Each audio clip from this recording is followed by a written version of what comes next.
of respect as a team that won a playoff game a year ago. And they won in Lambeau in December, and Baker threw 4 touchdowns. Oh, nobody remembers that Packer performance.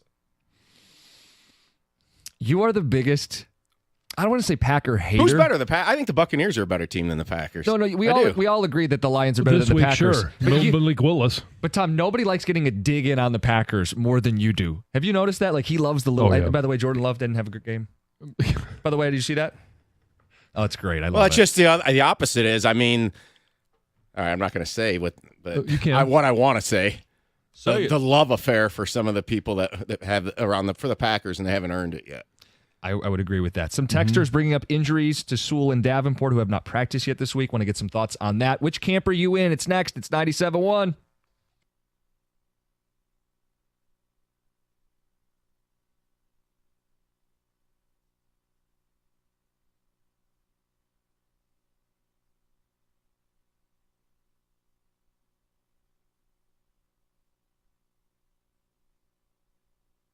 Brought to you by 24 Seconds Bar and Grill. X-rays were negative for Tarek Skubal's hand after that breath-holding moment in the 6th during the 4-2 loss to the Rockies. A comebacker striking the hand of the Cy Young candidate. He assures that he's fine, just sore, and more tests will come.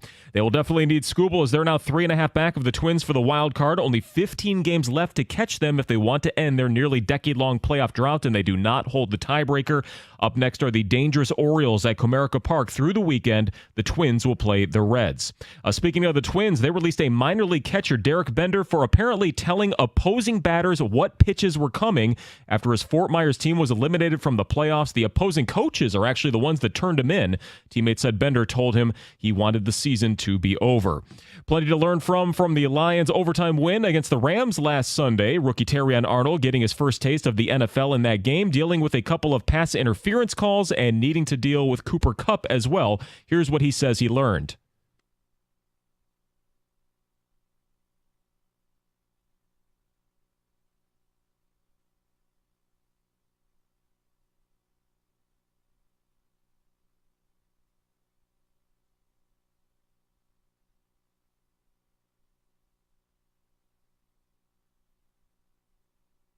As Coach Aaron Glenn says that he's a fast learner and it's all about how he adjusts. Also, Josh Allen and the Bills now 2-0 after slaughtering the Dolphins 31-10, a pick six of Tua in the third, and then Tagovailoa leaving the game with yet another concussion after that, leaving his future in doubt.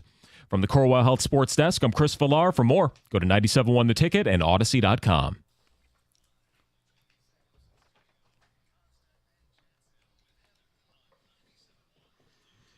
What's that minor league catcher story? I love the story. Apparently, a dude for Fort Myers, one of their minor, I think it's high A ball. Okay. He was the catcher, and he was tipping pitches to the other team's batters. He's got a screw giving loose? them the pitching. He said that he wanted the season to end faster, apparently. And so he was giving the pitches to the other team. And then the other team's coaches said, hey, your guy is tipping our batters' pitches. So they narked on him, and then they cut him loose. They released him. Well, hey, mission accomplished. Season yeah, over. Boom. Hey, there you go. Hey, Crash Davis did it in Major League. Or not Major League, in Bull Durham. Yeah. Everybody loves that. For shaking him off twice. A weird story. I don't know. Was he betting the games? I mean, Maybe. the game's not going to go quicker if the batters know the pitches and hit them and get on base and extend the innings. They were already eliminated from the postseason, so I don't know what his thinking was. That's a wild story. He wants to sell insurance, apparently. That's Chris. Well, he'll have his opportunity. That's Chris Villar. All right, ticket text coming on the Lions. Are you cocky or are you concerned? Which one better describes your emotions heading into Lions Week 2 against the Buccaneers? Texter says, Gov, you're a coward. Ha! Is no one concerned by the injuries to Sewell and Davenport? John, what are your thoughts? My thoughts are with Penei Sewell that they are not only preserving him for the 17-game season because he's a guy that is, I think he's the best tackle in the NFL. They're preserving him for years 9, 10, 11. All of these practices, they all add up. And Davenport's got a history of injury. They just want to make sure he gets to week 2. The big day is always Friday to see guys' availability. They'll be on the practice field. Yeah, I'm not concerned, to use a different, I guess the same C word people have here. Okay, ticket texter says the C word is confident today. Confident in the Lions. Right, but confident is middle of the road. We want to know, how confident are you? Are you concerned? Are you cocky? Like those are the only two options. Are you boiling over with confidence to the point where you're cocky, or is that confidence a quiet confidence where you got some concern still? Ticket Texter says, I'm concerned because like last year, they had a week 2 letdown after a big win in the opener. DG in Fenton. Okay, it's an emotional win. It's a big win. Can you compare the emotions from in Kansas City where they weren't expected to win and they beat the reigning champs to a week 1, we kind of buttoned it up when we had to and won? I don't think those are the same kind of emotional wins. No, it's an overtime win. It's an extra series, but you go out there and you dominate and you say game over. There is some emotion. It's week 1. There's going to be a heightened sense of emotion when the game is over, but it's not at all like beating the defending world champs on the road in their house. The reason why I'm concerned and will always be concerned, most games are decided by a score or less. I have a good feeling, though, this week St. Brown gets going. That's Sean in White Lake. Ticket Texter says there's an X factor in this game, and he plays for Tampa Bay. John, your thoughts on Bucky Irving? He was the one back who did damage on the ground last week for Tampa. 7 yards a carry. He's a rookie. Yeah. If he gets greater work, maybe they aren't one-dimensional. So when you break it down a little bit more, he had 9 carries for 62 yards. One of those went for 31. The other 8 also only went for 31.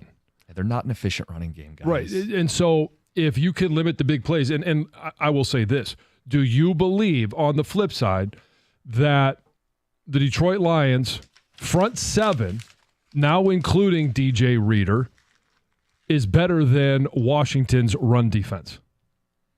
Yes. Yeah, of course. I mean, one is not like the other. And even though we are still wondering how good is this secondary, they're still working on chemistry. How good is this defensive front at applying pressure? The question isn't, can they stop the run? They've done that for a number of years now. Yeah, year plus. Yeah, listen, will Baker Mayfield find Mike Evans in a jump ball situation and he will clown a younger defender? Sure. He's Mike Evans. That's kind of why he's made his name and how he's made his name. Godwin is a guy who could operate in some of the same areas of the field that Cooper Kupp does, right? Good route runner, maybe intermediate. You get behind the coverage. They'll have a couple plays downfield in the passing game, especially if the Lions blitz the way they've continued to blitz. I just don't think they can keep up. Yeah. You know, last year in both Tampa games, Montgomery had 20 carries, combined 47 yards in 2 games. So Jahmyr Gibbs, it's going to be a Jahmyr Gibbs game, and he had a 31-yard touchdown run to kind of seal that thing last year in the playoffs. So I expect a different game than last week where Montgomery was pretty much running at will when he wanted to. I think there's a lot of similarities between this game and the Seattle game from last season, the second game of the year. And, Lions coming off a pretty emotional win in prime time against a team where do you really respect their quarterback but has weapons? A team that made the playoffs the previous season but people kind of laughed at. Well, I agree with that. But this is also some of the things I've been talking about for the last 2 years. You've got a very young team. I think we can all agree that this is still a very young Lions team, and experience does matter. 2 years ago, they start off 1-6. One of those losses was Seattle. One of them was San Francisco. There's some losses at the front of that schedule where they get to the end and they're putting a run together. They ultimately don't make the playoffs. And as young players, you look back and go, if we had only done this against Seattle, we would have been in the playoffs. Lesson learned. Now, last year, you go and you have a big emotional win and you lose in week 2 to Seattle. A majority of those guys that were on the field that had a hand in that understand how that affected them and what they did well, what they didn't do well coming off an emotional week 1 win. That experience does matter. They do have the right to change how they prepare from week to week, especially early in the season.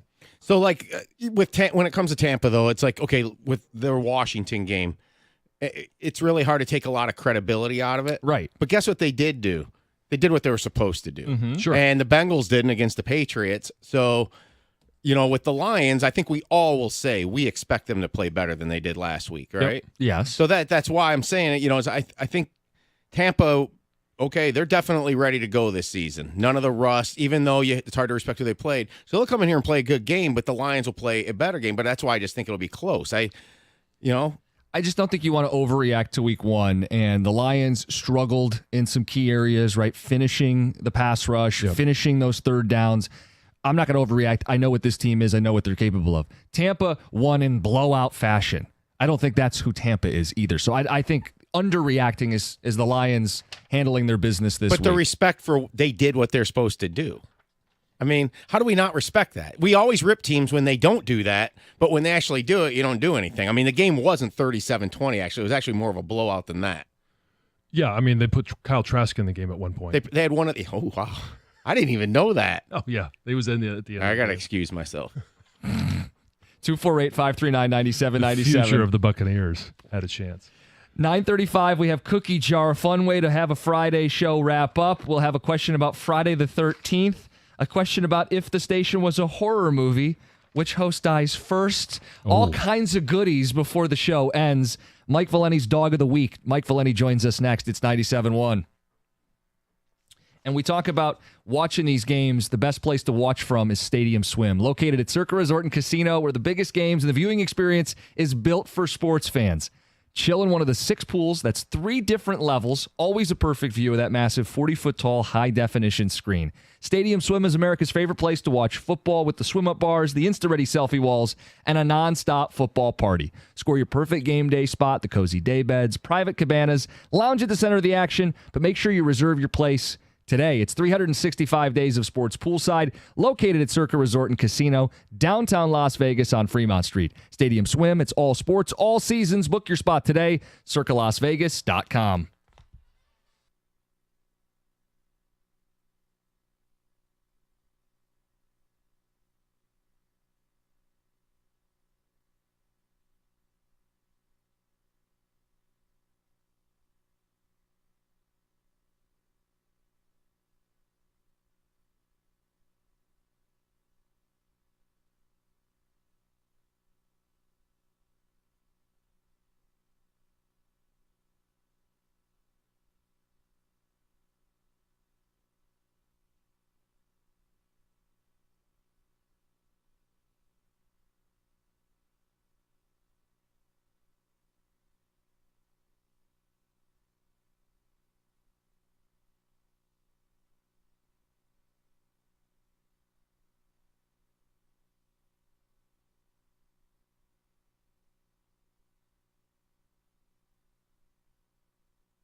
Went 2-0 the first week. Was yelling at me yesterday. Why didn't you give out NIU? That was our Maction play of the millennium. Mike Valeni joins us on Fridays for his Dog of the Week. How is everybody? How are you? Good. What's with the panic with the Lions? There's no panic. I was listening. 53% of people concerned. Yeah. Well, the other option, you got to be cocky. You got to be chesty. I'm cocky. Good. Thank you. They're going to blow the doors off the Bucs. Thank you. I gave my score. Nobody healthy in the secondary. You got Cowers behind the glass. Heather's starting to feel herself because she's winning the picks. And everybody's looking at it going, oh, they put up 37 on Washington. Washington sucks. Even the Giants might score 20. That's how bad they're. That's a possibility. You're going to blow the doors off this. Thank you. Daniel Jones might throw a touchdown pass against the Giants. What was the stat you sent me, John? Since he signed his contract, he's thrown more pick sixes than touchdown passes. Yes, that's factual. These are all things that warm my dad's heart. Hurts. It's really tremendous. Hurts. Yes. Okay, the question is, who's your underdog this week? Gotcha. This is a terrible week for underdogs. And the team that you and I liked early in the week is now a favorite, which is UCF. I'm going to go tonight. Let's go UNLV plus 9.5 at Kansas. Oh. Your egregious Beaks. I don't like him. Kotelnicki's gone. You've already seen the value of what he's brought to Penn State. They look different. Aller looks really good. Kansas looks very disjointed. They lost to Illinois last week. Barry Odom's defense. You get the go-go offense. You get 9.5. And where's Kansas playing? A Community Park tonight? John, have you seen this? Kansas doesn't play any true home games. They're doing like they're either at Arrowhead or like, I don't know, like whatever the local soccer community stadium it is on a soccer field. I thought for sure you were going to go Colorado State because there's 7.5, and Colorado is the definition of a dumpster fire. Probably doesn't go far enough. The problem, okay, but here's the They problem. got athletes. I get that. No, the Two of issue, them. John, is Colorado State's secondary is horrific, and they don't have a pass rush. And then here's the other problem. I got scared by something that has nothing to do with football. I didn't like Colorado State yesterday popping off in the media twice. Did you hear what they said? Yeah, but do you think Colorado even understands the rivalry? No, I totally agree with you on that. I'm going to bet Colorado State, but if I'm only allowed one in a terrible underdog week, we got to go with our Rebs, who helped this week 1 against Houston. I got to go with the Rebels. Who's been harder on Michigan this week, John or you? I feel like John has been very critical of Michigan this week. Look, I'm not ready to write the book on a team after one game. I'm just not. I'm waiting for the USC game. And all I said is, look, I didn't think Texas was as good as they've proven to be. If your crime, in heavy quotations, is losing to the second-best team in America while you're breaking in how many new people? But it's how they lost. I totally understand. 2 weeks from now, it'll be what? Late September? Or next week, whatever it is. Yeah. Let me just see the USC game. If they look bad against USC and Miller Moss rolls in here and throws for 300, they stink. Right. But I don't need to say that right now. And that's the whole key is if their offense comes in and rolls over what's supposed to be preseason a top 5 defense, when you have 3 guys that are probably going to be first-round picks, if you can't get them to be able to stop another offense, right? Then, and again, look, sometimes it could be more about the other team. Texas is Bama. Like, look how physical they are. Look what Sark has built. It's not that sizzle. It's steak. It's real. I'm just not ready to say they stink. I thought they were a 9-3 team before the season. You want me to say 8-4? I'll say it. I'm not doing this 6-6 stuff that David and Rico are doing. I'm not doing it. Yeah. It's ridiculous. I mean, Indiana's put up some points. Indiana is not going to be a powerhouse in the Big Ten. No, but they're going to go over their win total. This guy loves Signetti. Dude, Signetti should play Christian Bale's character in American Psycho. Signetti will come out on Saturday night against UCLA in a plastic smock with an axe. The dude's nuts. He is. And, I mean, you don't make the statements that you make when you take the job. No. He had the Google me. He had the halftime interview. I was watching, obviously, week 1, and we do the podcast. John, I know this is stupid, so feel free. But I was watching some of Indiana play FIU. I wanted to see what they look like. He goes to the halftime interview, and they're up. And they go, hey, coach, what's the message at halftime? And he deadpans into the camera, and he just goes, and he walks away. The dude like is a movie villain. Maniac. There is no doubt he's coming out to Huey Lewis against UCLA with an axe. Oh. It's happening. The dude's a nut. Yes. Way too early spread for USC, Michigan. 2.5. Trojans favored by 2.5. And that's what, Mike, that's to me, yes, Texas is really good, but Michigan's defense was supposed to be I know. good But this to great. is the difference, all jokes aside, because they write themselves. Wink Martindale's not good. I told you this as a Giants fan. I hate Wink Martindale. He doesn't adjust. It's this in-your-face machismo crap. Yeah. And it's like, dude, if you don't have the chess pieces, just vary it up a little bit. That's not Wink. He's going to be out there in his pit vipers and his stupid sleeveless garbage. I'm bitter. I'm a Giants fan. So hey, credit to you. There wasn't even a Stallions line in there. I thought that was coming. That's growth. That's personal growth. The team's place? There it is. I was waiting for it. Yeah, we're all waiting for it. Yeah, you put it on the tee for him. That's okay. I'll leave it alone. But what the hell is the Free Press doing platforming that nutcase? Stallions? Yeah, what was that yesterday? He's going to be a Michigan coach again someday. Yeah, okay. And I'm Diana Ross. Yeah. I saw that, and John, I literally laughed. Back with open arms? Oh, yeah, sure. Yeah, come on in. Yeah. Let me take you to the back room, and I'll show you what's going to happen. That's insane. Yeah. It's insanity. Yeah. Come on in here, little fella. Oh, yeah, welcome back. It's Joe Pesci going into the empty house. You're out of your mind. Exactly, yeah. You're out of your mind. Like, kid, move on. He's Mike Valletti. Catch him later on today, 2 to 6. You got TJ Langan at 3. Yep. Good stuff. Anything else you want to push? Cash the Ticket, which you and I are going to tape in a little bit. Kickoff with Boomer Esiason comes out at 5 o'clock, and then our general idiocy at 2 o'clock. Perfect. The college episode is already out for Cash the Ticket. He's Mike Valletti. It's robust. Let's get to Heather's news. You want to stick around for the news? Sure. Yeah, take a listen. Are we going to start with something sad? No, I'm going to start with something pretty crazy. There's a woman, a 58-year-old woman in Canada, who was arrested and charged with assault after she accidentally sprayed a neighbor with a water gun while she was out playing with some kids. Now? Yeah, so it happened during a backyard barbecue. She said she picked up this water gun that she didn't really know how to use because she's 58 years old and it's a 58-year-old water gun? Yes, and she just said she wanted to have some fun with the kids. She accidentally sprayed a neighbor in another yard who was cutting his grass. She tried to apologize. He got so mad, flipped out, called the police on her. They came and she was charged with assault with a weapon. And you guys, because of this, she lost her job. Well, she can't go back to work. She works as like an educational assistant. Yeah. So she can't go back until it's all cleared up. And she's got to pay to now go to court. So she started a GoFundMe. Is it true the name of this town is Carshville? Yeah. They all wear helmets. Yeah, honestly. This sounds like Doug is the mayor. Yeah, exactly. Crazy. Shailene Woodley. You guys know her, the actress. Yes. She dated Aaron Rodgers. Well, she's opening up about that split from Aaron. And the actress, she's been on this promotional tour. She's got this new show coming out. Anyway, during one of her interviews, she discussed her split and how it impacted her personally and her personality. She says that she is now uninterested in the performance of people. And while she didn't actually say... What's that mean? So he's a performative, you know what. Okay. And she never actually said him by name, but she said that she admitted she falls in love with unavailability. It's like us with draft picks we can't have. Yeah. Thanksgiving is right around the corner, and on Thursday, the parade company announced the grand marshals for the annual America's Thanksgiving Day Parade. We got Senator Debbie Stabenow, sportscaster Mike Tirico.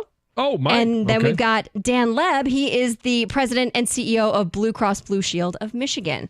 So a whole bunch of, obviously, Michiganders leading the way, leading that parade down Woodward Avenue. And they also said that the theme of this year's parade is going to be Miles of Smiles. Wow. Yes. Yeah. Yes. Is there going to be we could ask Mike this. Is there going to be an asterisk float? Yeah. Tirico will be manning that one. Yeah, put Mikey T up there right on top of it, just piloting a big asterisk. Uh-huh. No. He's a P1 at a station, but if you ever insult the carrier dumb, he will absolutely text you or call you. Okay. He gets very upset. But he's got a good sense of humor. He could do the asterisk float. He's the best in the business. He's fantastic. Yes. Oh, he's as good as they get. In the game. Yeah. I've never actually seen the Detroit parade. Gone down? No, I've never gone down. I don't plan on. I don't really like parades. I'm not like a big parade girl. Person. Like, that's fine. what? You ever watch it on TV? Why? No, I've never watched it on TV. I mean, I guess it's been on in the background, maybe, but not into you didn't at least lead with, they have a parade? Like, what is Bronner's? What's a parade?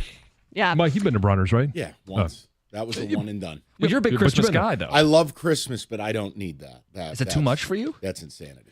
I did you have no idea because you've never been. Yep. You've never been to Bronner's? No. He doesn't even know what it is. He just found out. I now know what it is. No, but you were born here. Thank you. John says allegedly. I can bring a birth certificate in if we're going to go How that the hell, route. dude, it doesn't matter whether you were born here or not. Like, how have you never been to Bronner's? Well, Mike, this is what set it off. Could you hear He that? does have headphones in. I'm but- sorry. Oh, I'm yeah, sorry. It's okay. You weren't expected to be I here. just answered a question. How have you never gone? Were you raised by wolves? Yeah, blame Not my only parents. that, but how many billboards for Bronner's do you see around the state? In the state of Everywhere. Ohio. Ohioans know it more than you do. I know, John. Sorry, I've kind of done this one. already. That's okay. Have you started to realize you two work with a complete weirdo? Oh, yeah. Starting has to that realize? clicked in yet for you? Yeah. Oh, yeah. Okay. Definitely.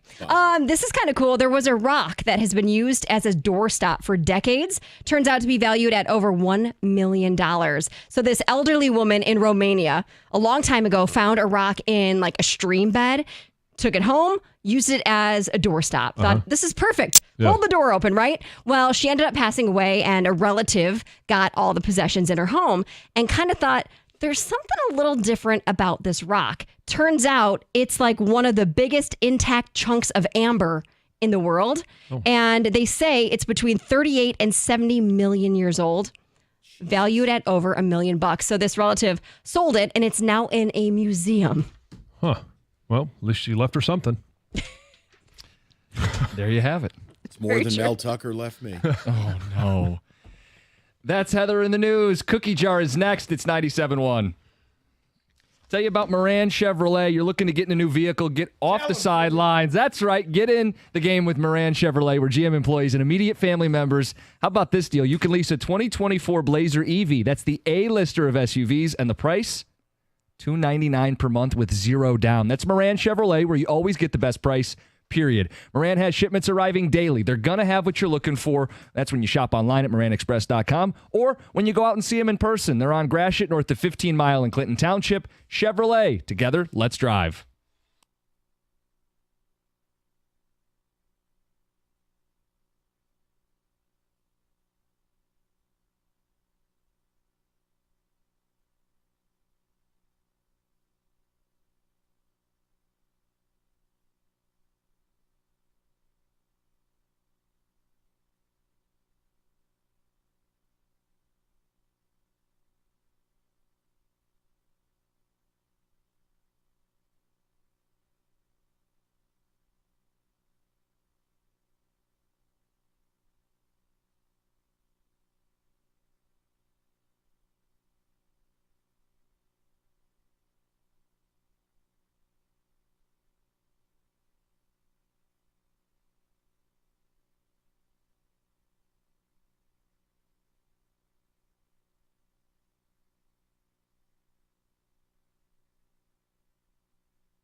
All right, it's a cookie jar. It's a Friday, and I've got a bunch of prompts to go through. The first is, look at the calendar. Today is Friday the 13th.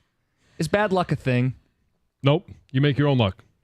And if you're bad at making your own luck, you might have a lot of bad luck, but I don't think bad things just continually happen for any particular reason. No, of course not. Today is a great day. I was not born on Friday the 13th, but I was born on the 13th. So it is like a lucky you've number. You've probably had a couple. I have. You and the rest of the Swifties, but yes. You've had some Friday the 13th birthdays. I have. Always you great celebrate days. it any different way? Like, is there any spooky themed? You don't like walk under ladders and break mirrors and I watch check out out for the black cats? I open umbrellas inside. Oh, really? Yeah. Oh, wow. Openly and taunting. You're still here? Yeah, yes. I'm still here. You've broken a mirror? I have. Do you believe No, in I bad luck? don't believe in it. Yeah. Like you said, you make your own luck. Stuff does go wrong, but you're not unlucky. Yeah. If the station was in a horror movie, who dies first and why? This is a tough one.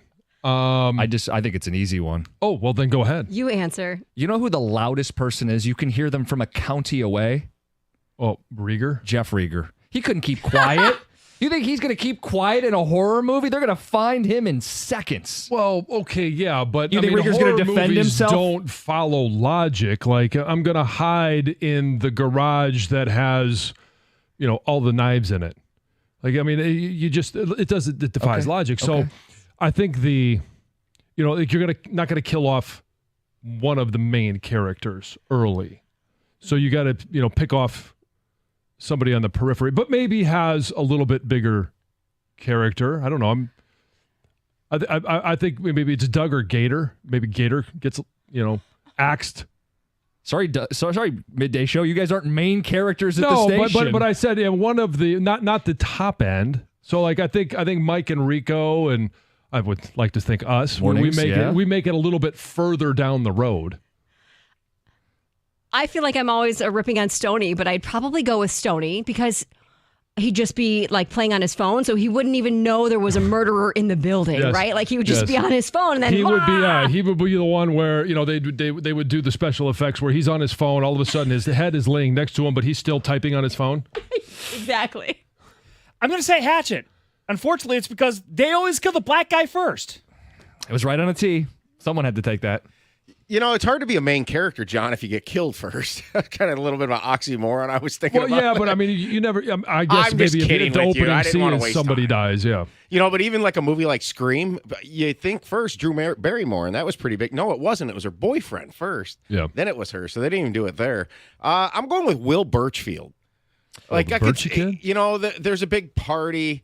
And he's the one that gets loaded more than anybody around here, and he's staggering. I mean, one time he fell asleep in a ditch, I think, when he first started working here. I've heard that story. Yeah, although on the Stoney thing, I did think about him, and I was like, the guy comes up to him, gets ready to kill him, and Stoney doesn't take it serious and goes, "Whoo, you're so scary," and the guy just stabs him.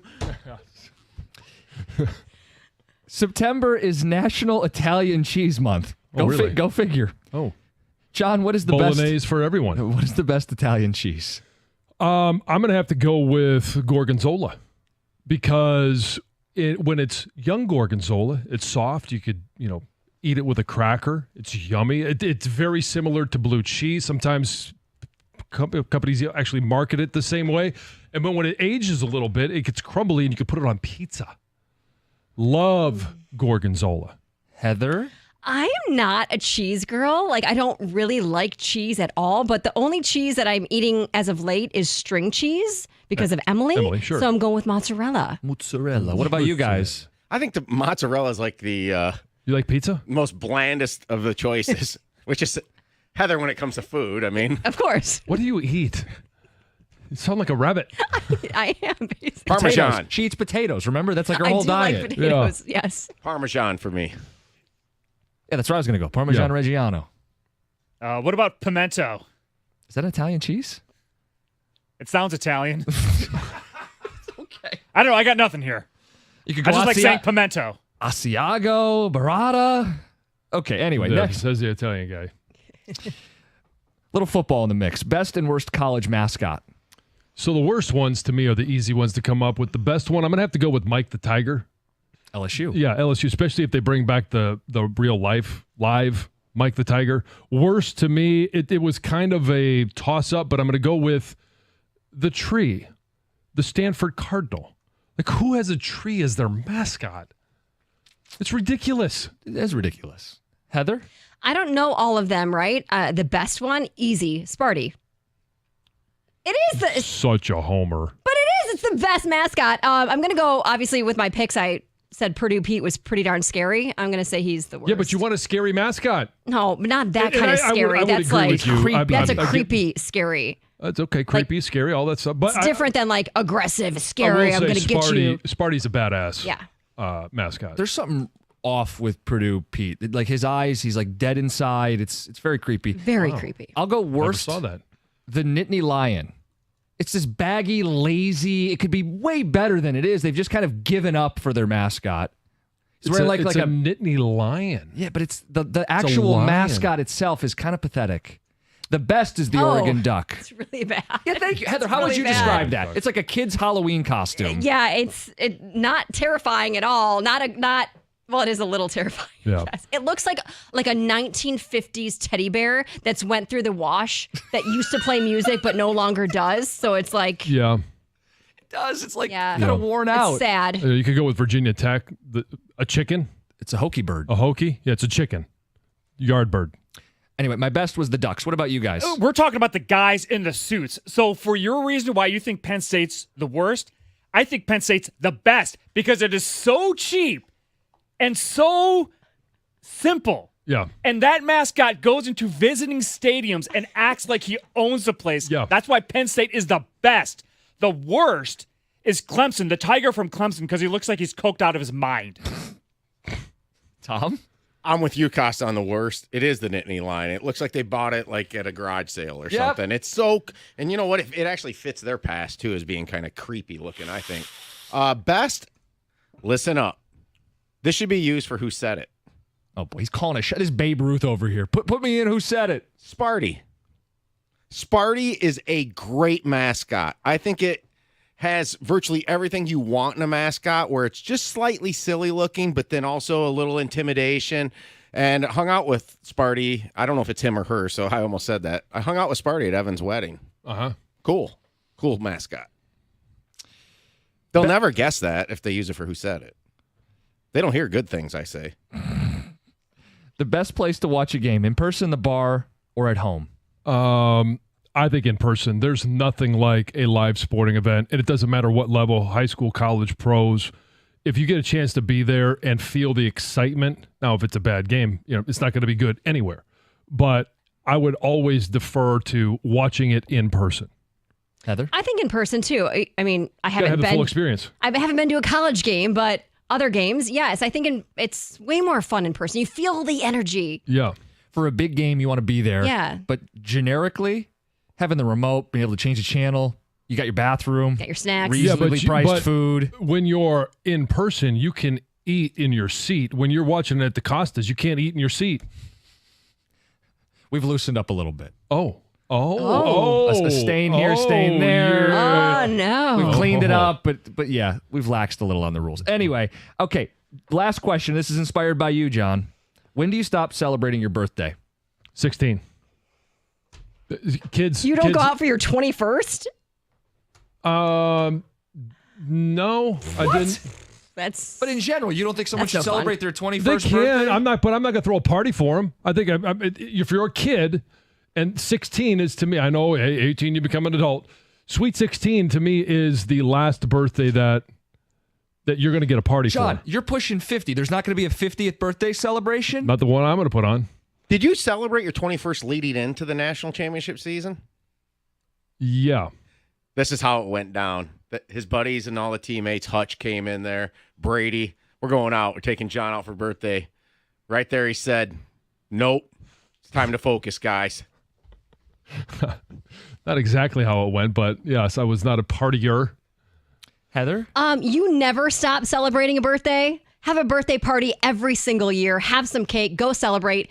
Getting old is a privilege, and you should celebrate that I agree. every single year. Every day is a privilege, so It why is. not celebrate every day? You should celebrate every day. Come on. Yeah, I celebrated my 30th birthday. You guys didn't show up. I had a surprise party. Yeah. So did you. Yeah. Now you know why.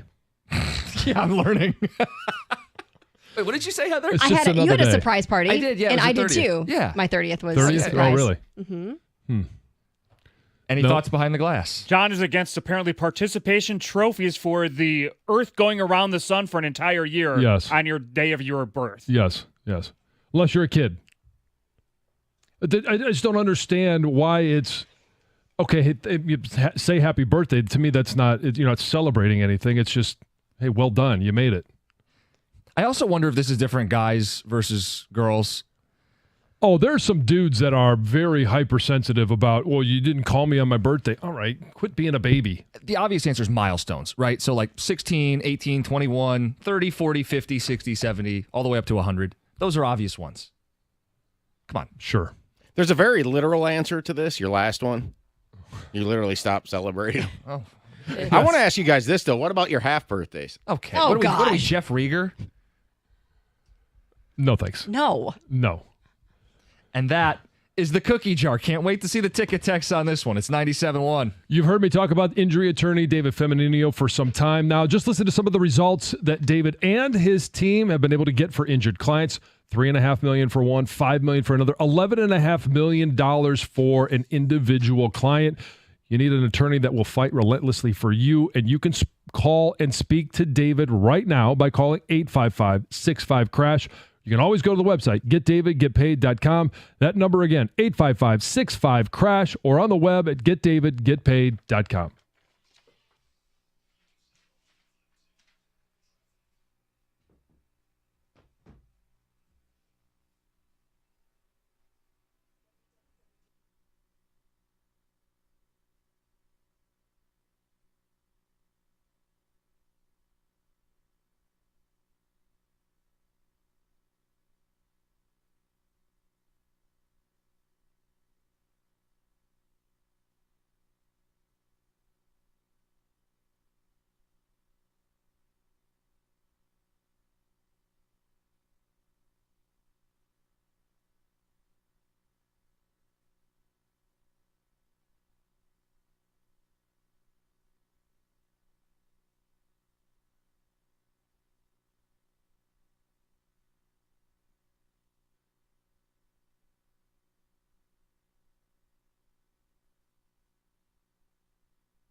Okay, so I have 4 of these. I'm going to start with number 1. Are you ready?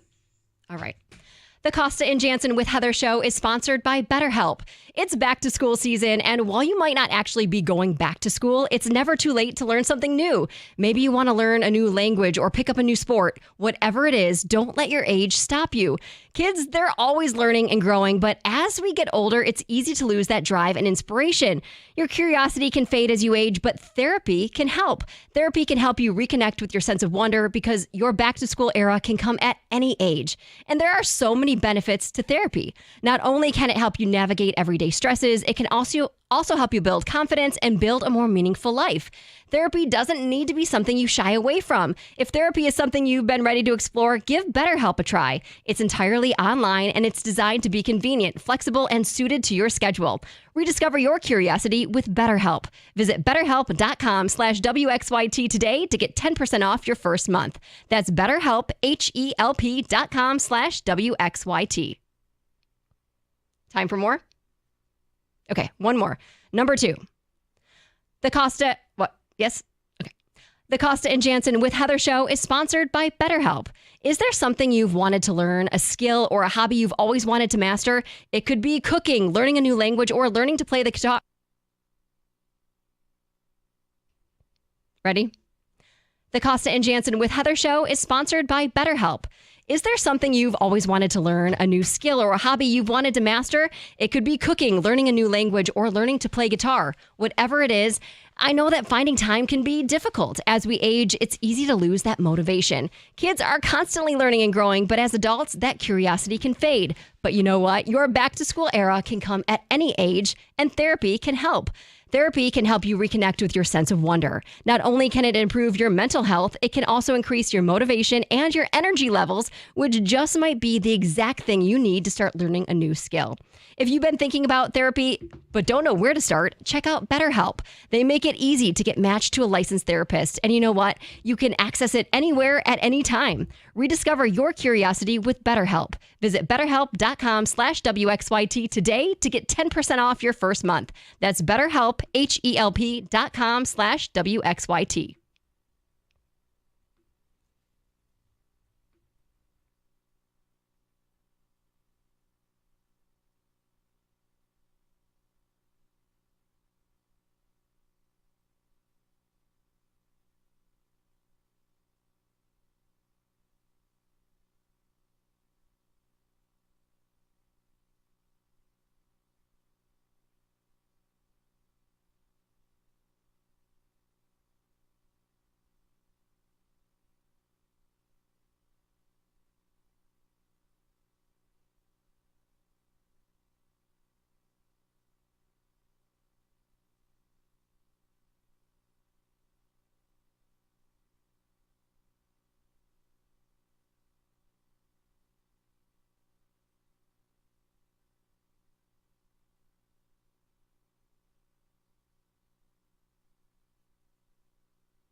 So I checked in with Doug and Gator, and they got something fun planned for Alliance Friday. Sweet. They heard what you said. Oh, good. That they're not major characters at the station, that they would die first in a horror movie. Yeah, it's probably not the best wording. Sorry. Gator looked all worked up, so we'll hear from him in a second. Some ticket texters. Oh, by the way, Rico texted me, and he said that, yes, he would be the first person to die. He said it's always the black guy that dies first. Okay. Ticket texters say, Heather would survive, says the pretty blonde always makes it to the end, Hank in Westland. Guys, the first to go is Wojo. Wojo is fat, slow, drunk, and unsuspecting. Dan and Howell. Tom would be the first one axed. That cackle would be like a GPS navigation for a killer. Mike in Williamston. Can we get a ooh so scary as a drop? Yes. Doug and Gator have been broadcasting for 15 plus years. Yeah. John, how do you think you're more important than these guys? What an ego. Yeah, well, I agree. Yeah, that didn't come out right. My apologies to them and all of our listeners. The best Italian cheese is Pecorino Romano. Most versatile, has the most flavor. Ben in Kalamazoo. Heather, I think we kind of glossed over. You don't eat cheese. I don't like cheese. Like in like a sandwich you wouldn't have? I eat mac and cheese. Okay, well, there's cheese.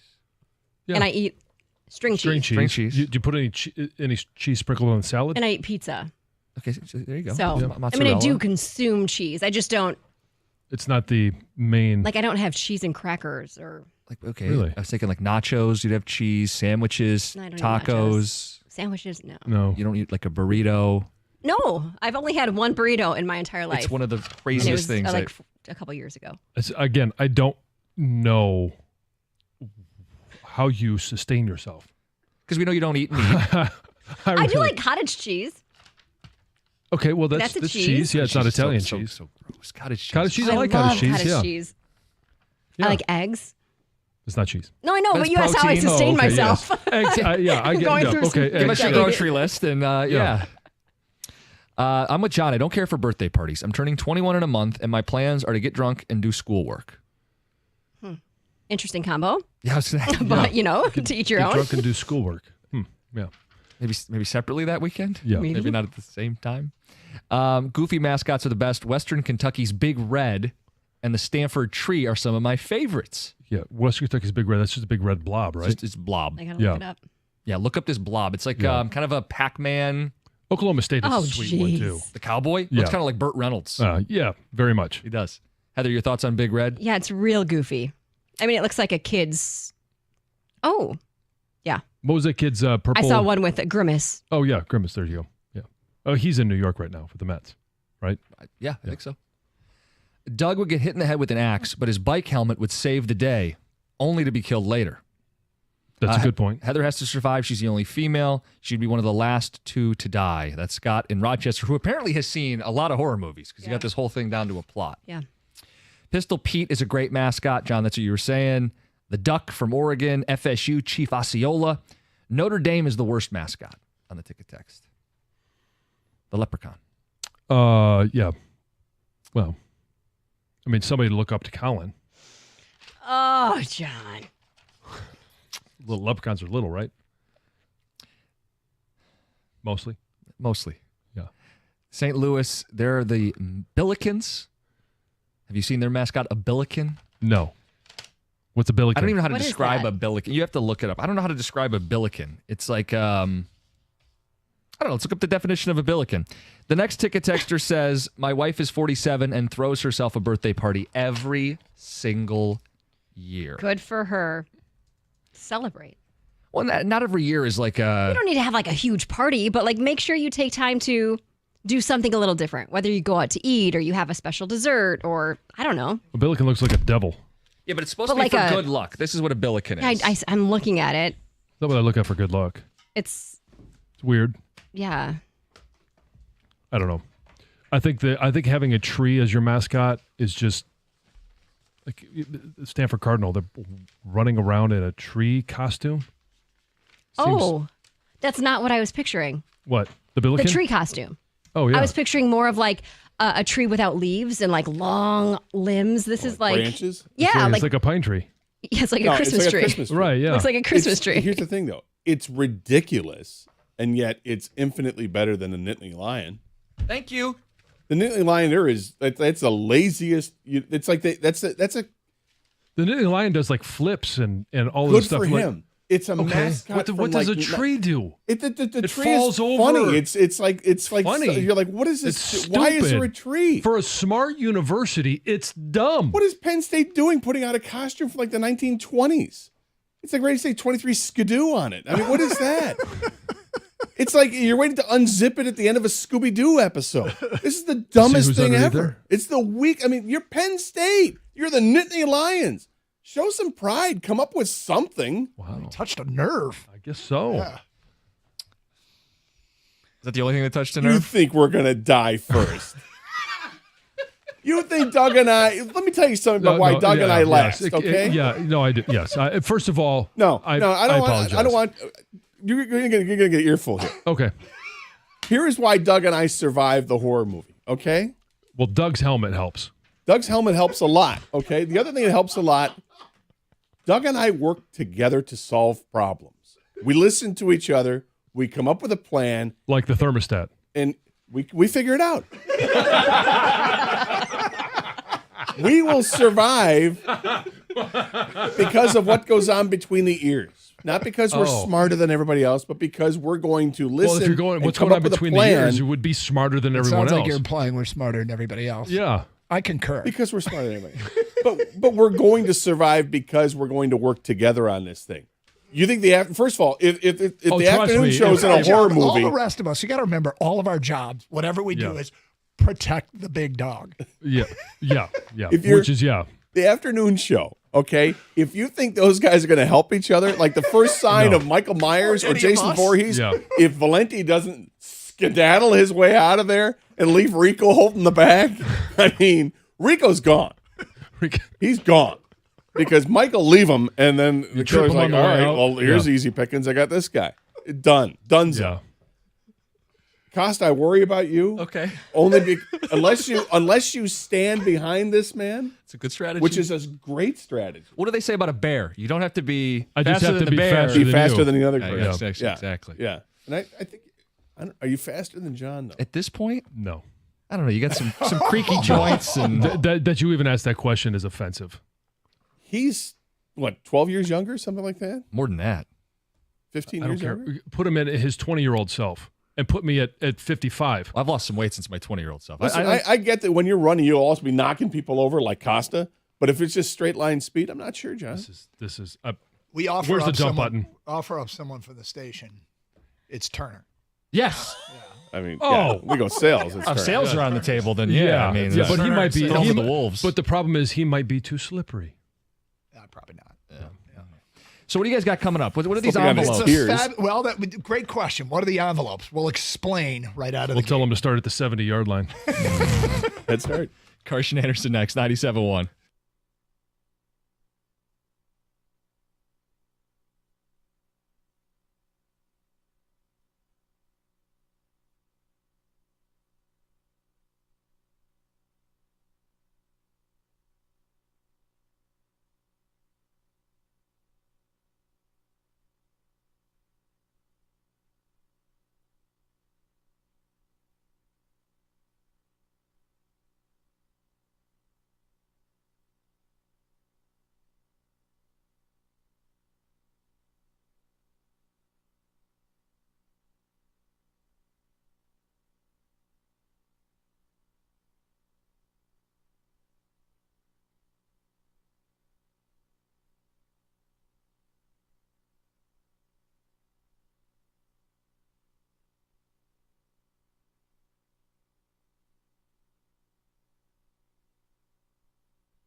Yep, Football Fridays effing rule here at the Carson Anderson Show. Can't wait to talk the next 4 hours. Almost exclusively football. We'll mix in some baseball.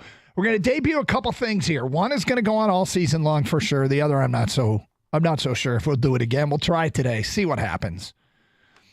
Gator, should we debut the one that's going on? Should I talk about that first or the one that we're just experimenting with? I'm not sure what. I know one of them. I don't know what the other one is.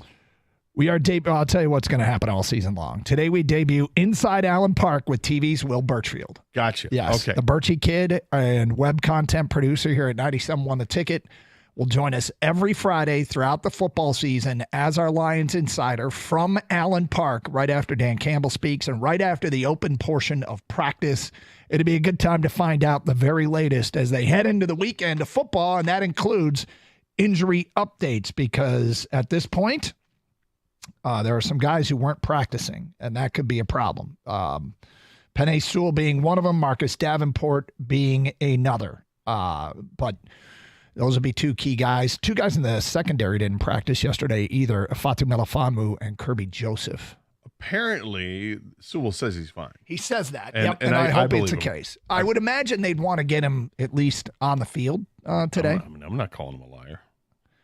No, you're not. Neither am I. But I'm just saying, I imagine they'd want to get him on the field. So, again, inside Allen Park, 12:30 with the Birchie Kid all season long. The other thing we're going to do today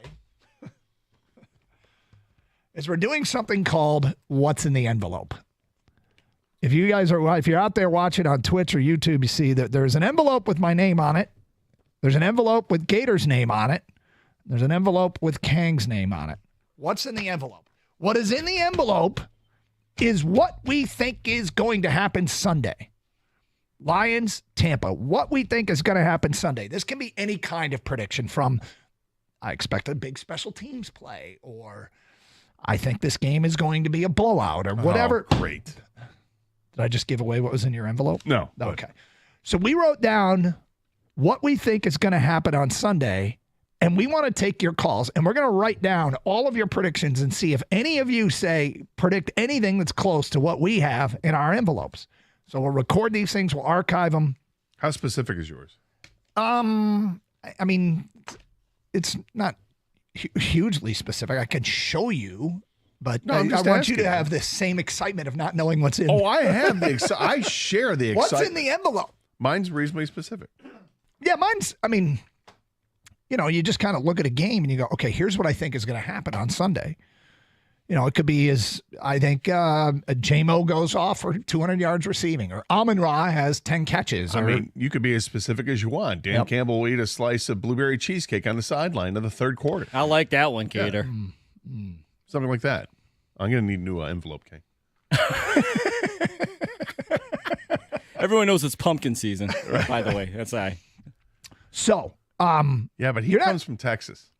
You're not trying to guess necessarily what is in our envelope. We're just seeing what you would predict this weekend, and maybe you align. That's the word I'm looking for. Maybe you align with one of us. It's called What's in the Envelope. And we'll see. People, maybe it works, maybe it doesn't. Who knows? It's just another way to preview the game. Lions and Tampa coming up on Sunday. Of course, Tigers lose yesterday afternoon. We need to clarify something here real quick. Because, Gator, you are sort of the arbiter of all things jinx. Yeah. Am I to blame for this loss? And am I really to blame for the last two Scooble games that he has started and lost? You might need to shut up a little bit.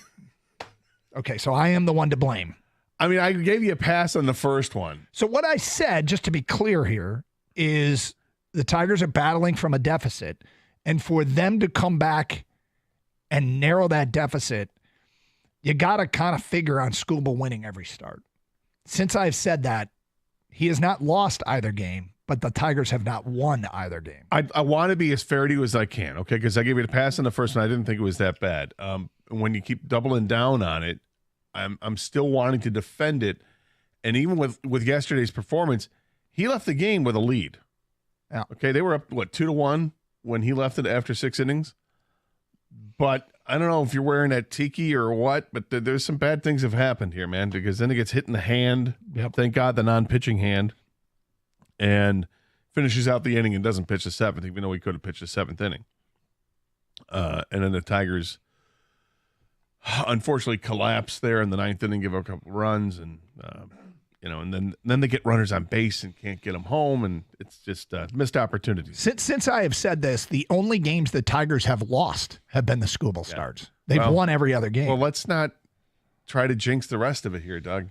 Okay? So again, just trying to follow the parameters and do what's best for all of us. Am I just not allowed to talk about him the rest of the regular season? I think maybe it's best you just don't say things like that. Just talk about they're going to have to do this. Maybe offer up a more nuanced insight where a prediction isn't involved. Okay. Does that make sense? Nuanced insight. I am now limited, people, to nuanced insight. Well, you can have like what you want to say, but dissect it well enough so it doesn't come across as I'm totally jinxing this team. Gotcha. With 15 games to go. All right. Well, I'll have some nuanced insight throughout the day. Now I appreciate that. Yep. Gator, that prevents maybe future possible jinx. But exactly. But has he already? You know what I mean with the one here? Well, has he already done his damage? Well, you really are pushing this, King. We were getting ready to just put it to bed, but you want to keep asking. I'm asking him, his opinion on this. I'm hoping the damage is done already. I mean, that's 2 starts already. 0-2 in those starts. All right. I like that. Yeah. All right. Well, so I don't at this point. Do I need to apologize or no? Let's just not talk about it. All right. It's like Fight Club. Fair enough. All right, straight ahead. Let's start previewing this Lions-Bucs game. We have predictions in the envelope. If you want to make a prediction for this weekend's game, we'll archive them and see if anybody else, if what you think is going to happen is exactly what we wrote down prior to the show that we think is going to happen in this game. You can be as specific or as vague as you want. 248-539-9797. We'll take your phone calls and feedback. It's a fabulous Football Friday. Michigan and Michigan State, number 1 item on the checklist is to win. What other boxes do you hope get checked for the Spartans and Wolverines? We'll get to that as the show progresses. It is Carson Anderson on a fabulous Football Friday here on 97.1 The Ticket.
I don't know if I mentioned we're going to open the envelope at 1:30.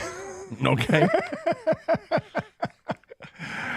We all wrote down predictions for this weekend's game, sealed them in an envelope, and we'll open the envelope today at 1:30. But we're taking your predictions for what's going to happen in today's game, or Sunday's game. Full transparency. I didn't seal the envelope. No, it's okay. Kang said we're going to use these over and over, so we. I'm not going to seal it. Yeah, it's okay.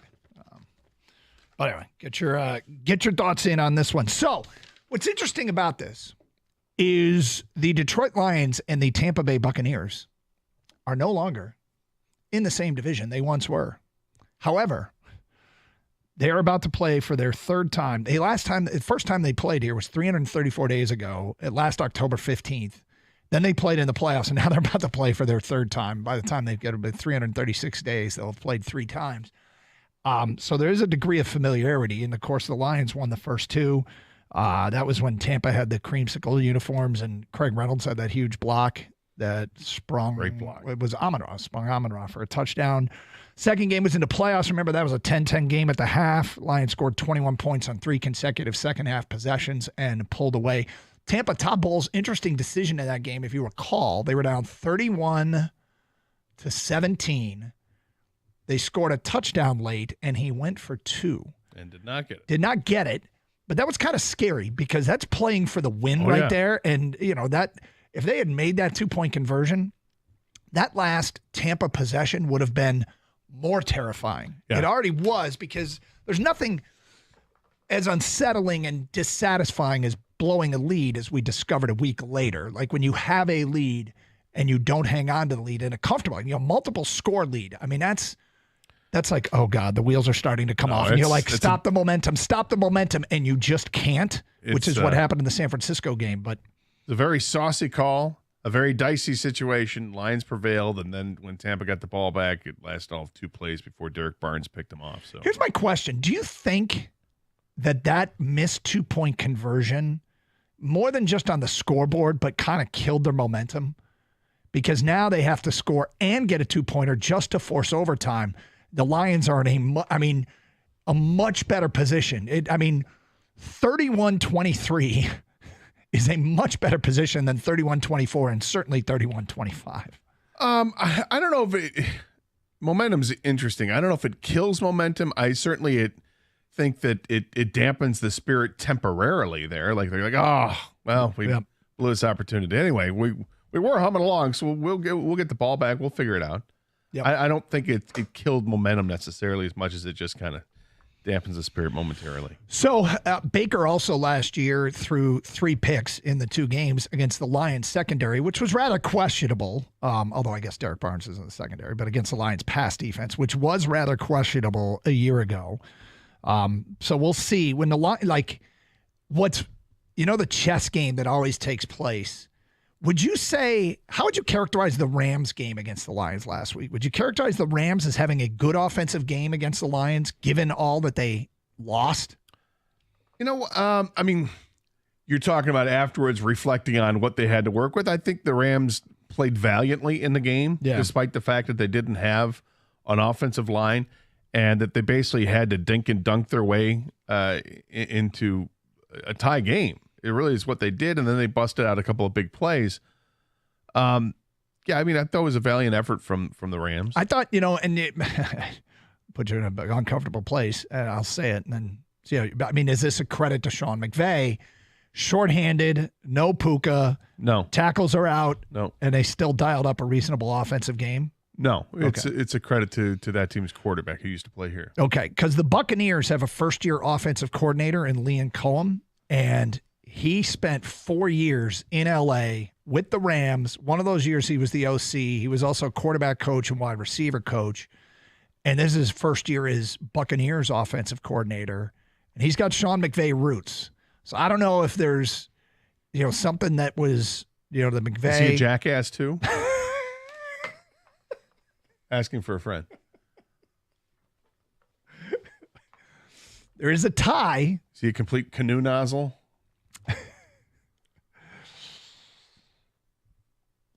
There's a tie. Okay, so there's a tie. There's a tie-in. He's got between some lineage. Yes, between McVay and what Tampa tries to do offensively. And watching that Tampa-Washington game and trying to get a sense for what's going to happen, I'll say this about what Tampa's bringing to the table. They might have made two really good offensive additions. The first might be Jalen McMillan, the wide receiver from Washington. He had a 32-yard touchdown catch. He probably should have had 3. He was wide open, and Baker overthrew him on what would have been about a 60-yard touchdown catch. And Baker overthrew him, although he got his hands on it on another one where he would have been in the clear. He got deep. He got loose deep 3 times. They connected on one. And given, the Baker love that's going on right now, McMillan could have had 3 long touchdowns in that game. Add him to the mix with Chris Godwin and Mike Evans. This is an interesting test of the Lions secondary because it's not like that last week turned into just don't let Cooper Kupp beat you. And Cooper Kupp had 21 targets and 14 receptions.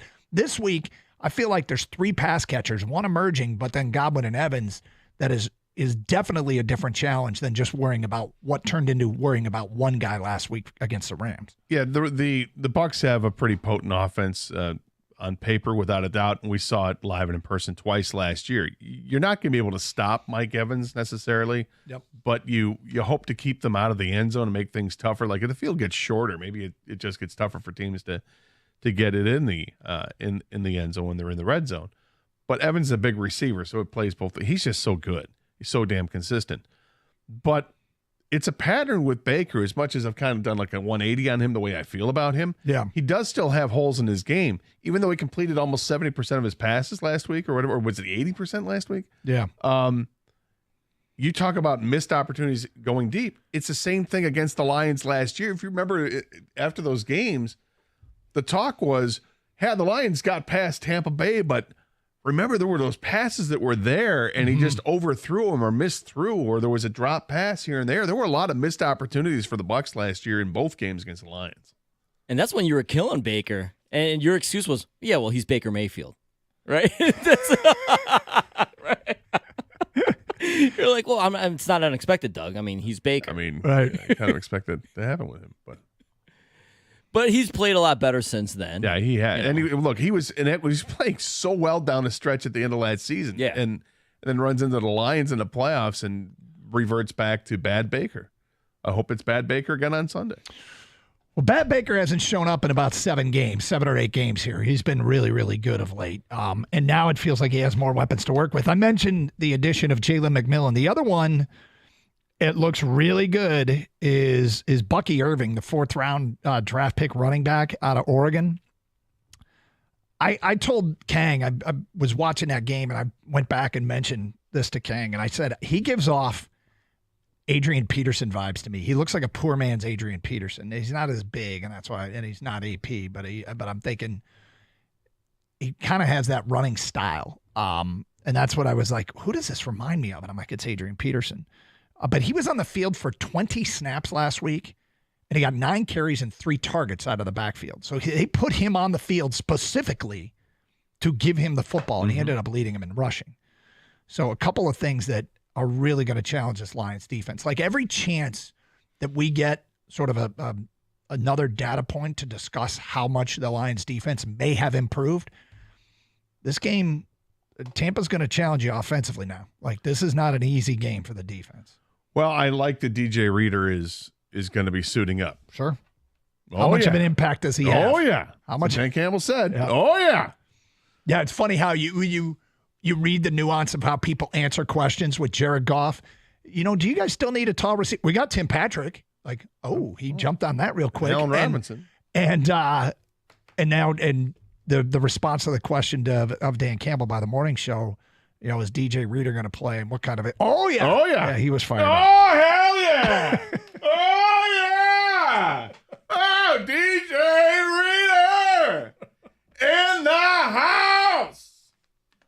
Oh, yeah. Yeah, it was just like that. That's a good impression of Dan Campbell, Gator. I wonder if we can pull that in and match it up and see if it's the same. See if it's the same. Yeah. I think you nailed it. Yeah, he didn't cover his mouth with a menu that time. That he just straight up told us. He and couldn't. Was happy about it. Yeah. When you're breaking through a brick wall to say the words "oh yeah," ready to just pour some Kool-Aid for everybody in the room, You got time to cover your mouth. There you go. Oh, yeah. Hell yes. Do you expect DJ Reader to make an impact in the game this weekend? Oh, yeah. I mean, that's how he said it. Somewhat, yes. 248-539-9797. We got predictions coming in for people. We'll read some of what they have to say. Remember, we're archiving these to see. We each made a prediction. We each sealed them in 3 separate envelopes. We'll open the envelopes at 1:30 and see if what you think is going to happen this weekend matches what any of us think is going to happen this weekend. It's Fabulous Football Friday. Open lines. Carson Anderson, 97.1 The Ticket.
Gator and I'll pick some games coming up later in the show. 1:40, we usually do that.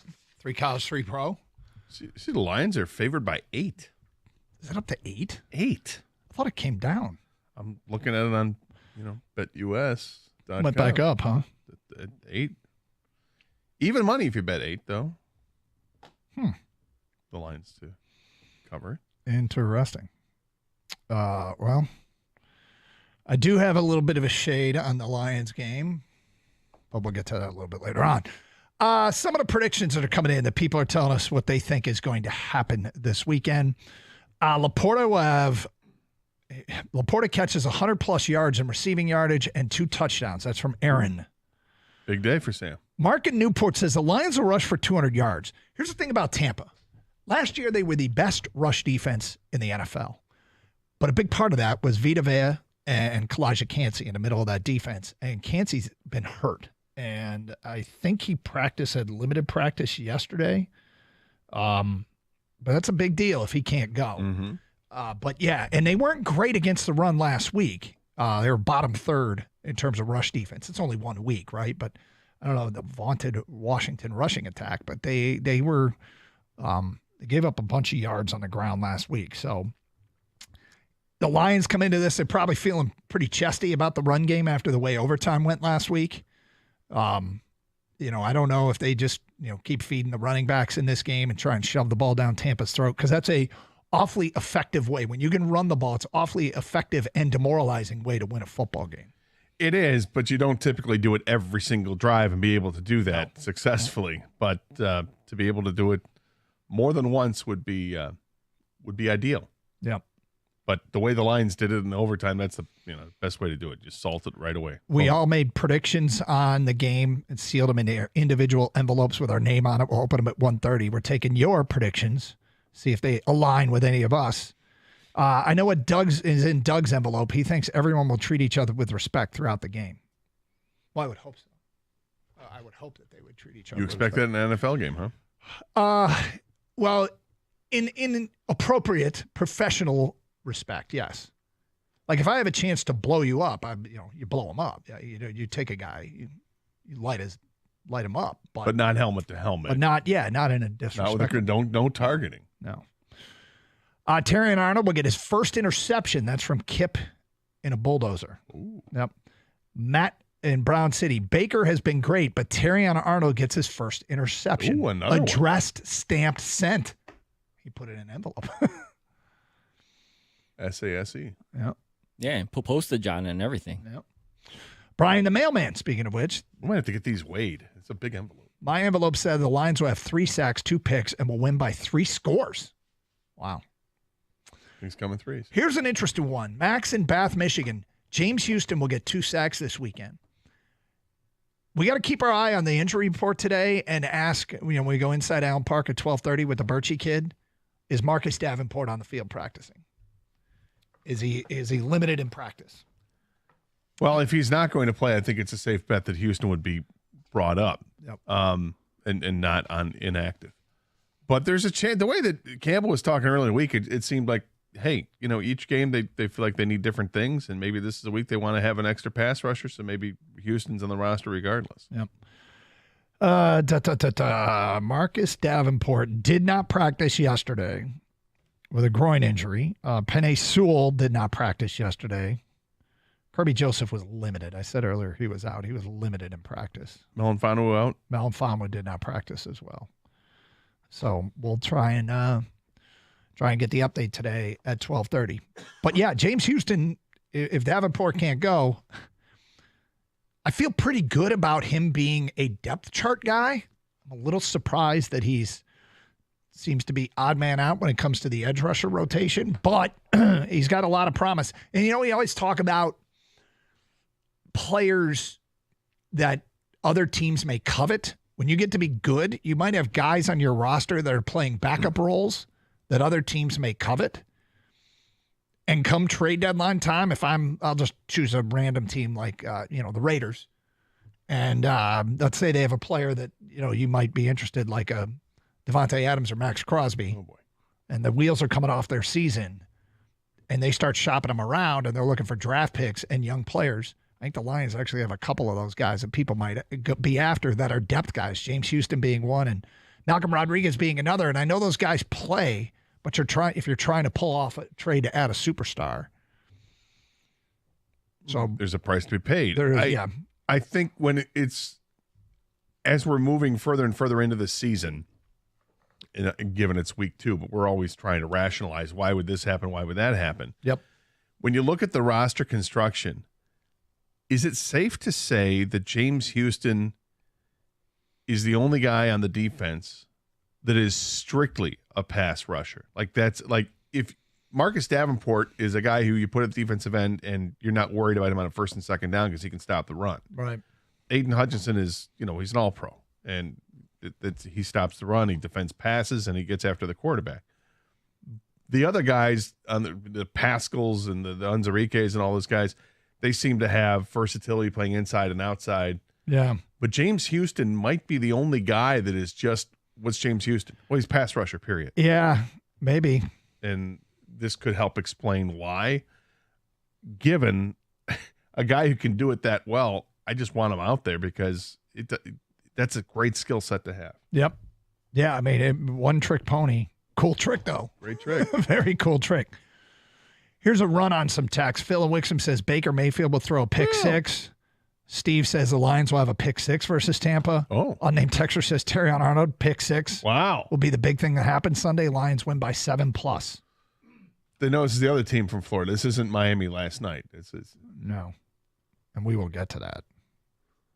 Yeah, but I feel like the Terrion Arnold pick 6 text is going to come every single week until he does it. Yeah. This is one of those, like, I want to call it. I'm going to be the one to call it. I got a feeling Torque's going to hit one exactly. out. It's exactly it.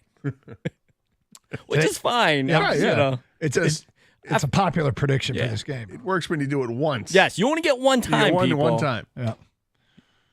Well, hey, they liked what they saw. I love the fact that, honestly, for the most part, I don't think most fans are overreacting to the two DPIs that Arnold had. No, we've had a couple people still feel calls. pretty confident. Yeah, we had a couple, but I think that most people feel like, hey, the rookie held his own in there. But the rookie's going to get, like, there's no hiding against this team. They got 3 good receivers. And one of the, like, somebody's getting Carlton Davis, right? So somebody is going to be going up against a former teammate. And somebody's getting the rookie, Terrion Arnold. And then the Lions will match up in the slot. But between Godwin and Evans and McMillan, who looks like he could be a real problem this year as a rookie. No, Arnold, Davis, Branch, Rakestraw. Yep. There's going to be some real interesting matchups in this game. 248-539-9797. D from Detroit. His prediction, Marcus Davenport, 2 sacks. Unnamed texter, I want to blow this team out. I want a dominating performance that's heard around the league.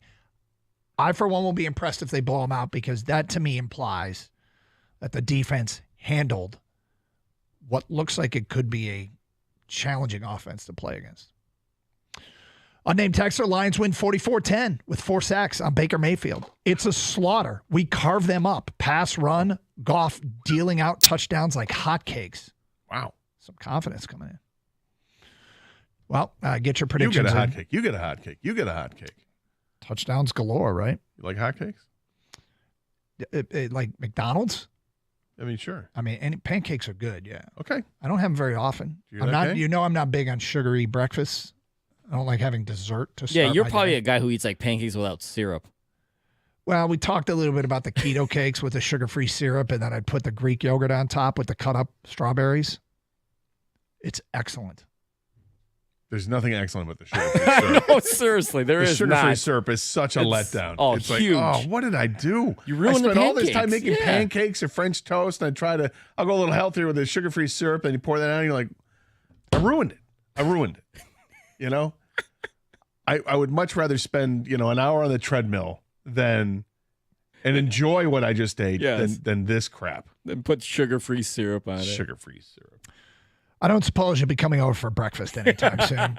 248-539-9797. I'll just bring my own syrup. It's Carson Anderson. We'll get to some college football stuff a little bit later in the show. Also, Tigers lose yesterday. Inside Allen Park at 12:30 with the Birchie Kid. Hey, if you got a leaky foundation that's putting your home at risk, it's time to call Brickworks Property Restoration. They'll assess your foundation, pinpoint the source of the problem, and give you a custom solution to keep your home dry and safe. I get it. Unexpected repairs can be a hassle. Brickworks makes it easier with 0% financing for 12 months or low monthly payments. to fit just about any budget. They are locally owned and operated. Don't wait. Visit brickworksmi.com for a free quote today. That's brickworksmi.com. Your experts in foundation repair, brick restoration, tuck pointing, chimney services, and more, because nobody works like Brickworks.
Doug Carr, Scott Anderson, 97.1 a ticket. Open lines, 248-539-9797. Scary moment last night in the that Buffalo-Miami game with Tua Tagovailoa. We'll get to that today at 11:05. A lot of predictions coming in, and if you haven't heard, we've all made predictions. We all have a separate envelope with our name on it. We will open our envelope with our prediction of how the game goes down at 1:30. See if your prediction aligns with our prediction for how this one goes down. But we'll get into, all that a little bit later on, but we'll continue taking your calls. Okay, we did find it. Gator, you were very excited about Dan Campbell's response when the guys asked him, DJ Reader, is he going to play and what kind of impact he's going to have? Oh, yeah. Oh, yeah? Oh, yeah. Oh, yeah. Oh, yeah. Oh, hell yeah. We have the actual soundbite. Oh, see, now you guys can hear it. And so you can see how accurate Gator is in his depiction of Campbell, who could not contain his enthusiasm. Here's how it sounded.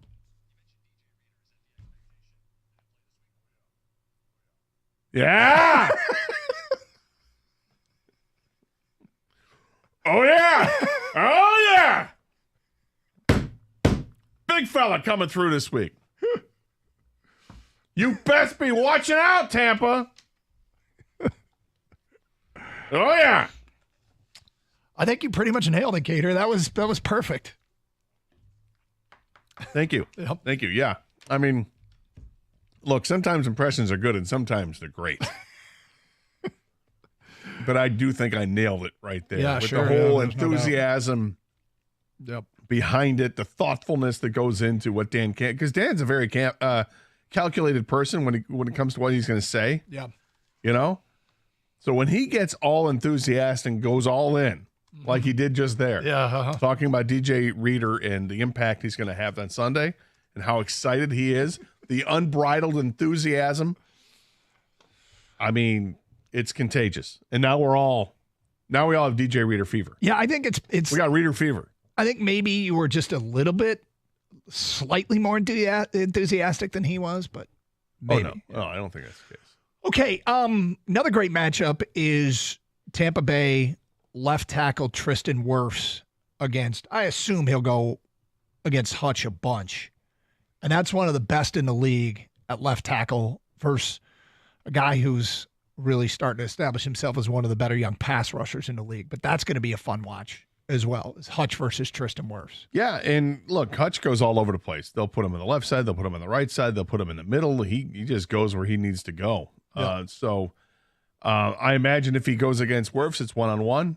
Mm-hmm. And if he goes on the other side, that he gets double teamed or chipped the whole time or whatever the case is. But he'll find a way to get to Baker Mayfield. And Wirfs is going to have plenty of wins as well. But when you got great tackle versus great defensive end, they both end up winning. It's just how impactful will the wins be? Sure. It's interesting because Wirfs, this is a career arc that we should pay attention to a little bit. Tristan Wirfs played his first 3 seasons in the NFL as a right tackle, a la Penei Sewell. We all envision that Sewell will stay at right tackle until Taylor Decker is done. And then Sewell will switch over to left tackle. Tristan Wirfs, his first 3 seasons allowed 5 sacks at right tackle. Last year, he switched over to left tackle and gave up 6. So it is a challenge. It is a little bit different. But I was just looking at this on CBS Sports. They rank the top tackles in the NFL. Trent Williams still number 1. This is going into the season. Penei Sewell 2, which is great. Tristan Wirfs ranks number 5. So big challenge there for Hutch and whoever he is lined up against, because you're right, they move Hutch all around. When the Lions have the football, we talked about them running, but in their secondary, Zion McCollum, who did return from an injury, is back at the corner spot. Zion McCollum is the reason they moved Carlton Davis.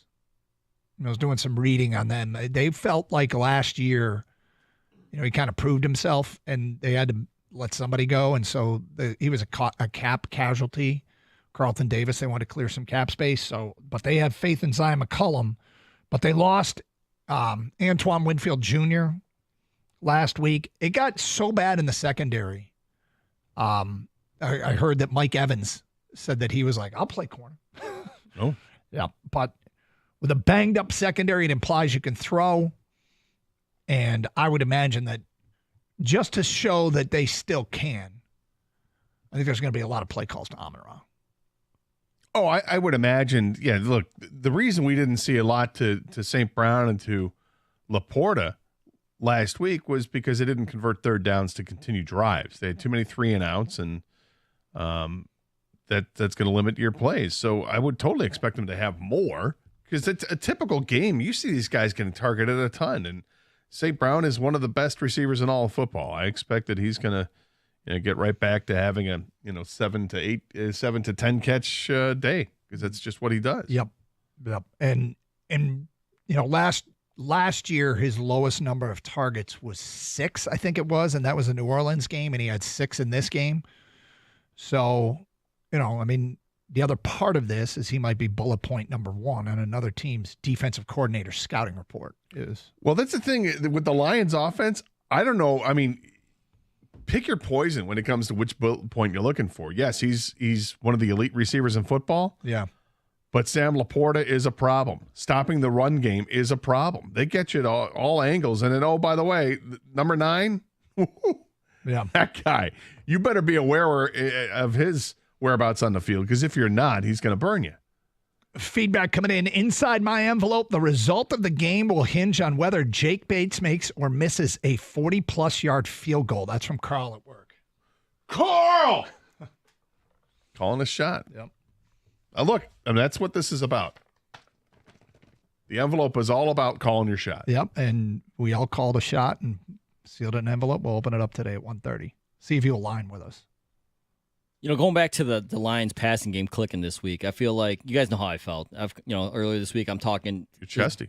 Yeah, I was chesty because of the Lions passing game, because the Buccaneers defense, specifically the secondary, is banged up. And even if those guys played, they're not 100%. Antoine Winfield, I don't think, is going to play, and he's a big cog in their secondary.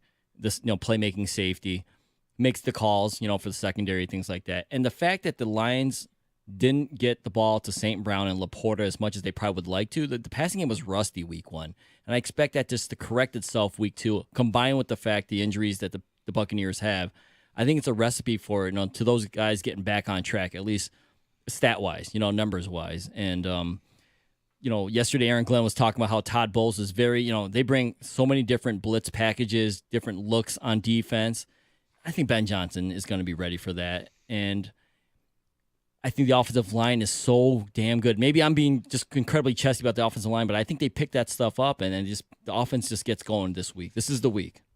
More feedback from an unnamed texter. I believe we win Sunday, but all these texts about a blowout has me a little worried. Just seems like we're opening the door to be humbled. Keep your head down and just win the next game. That's it.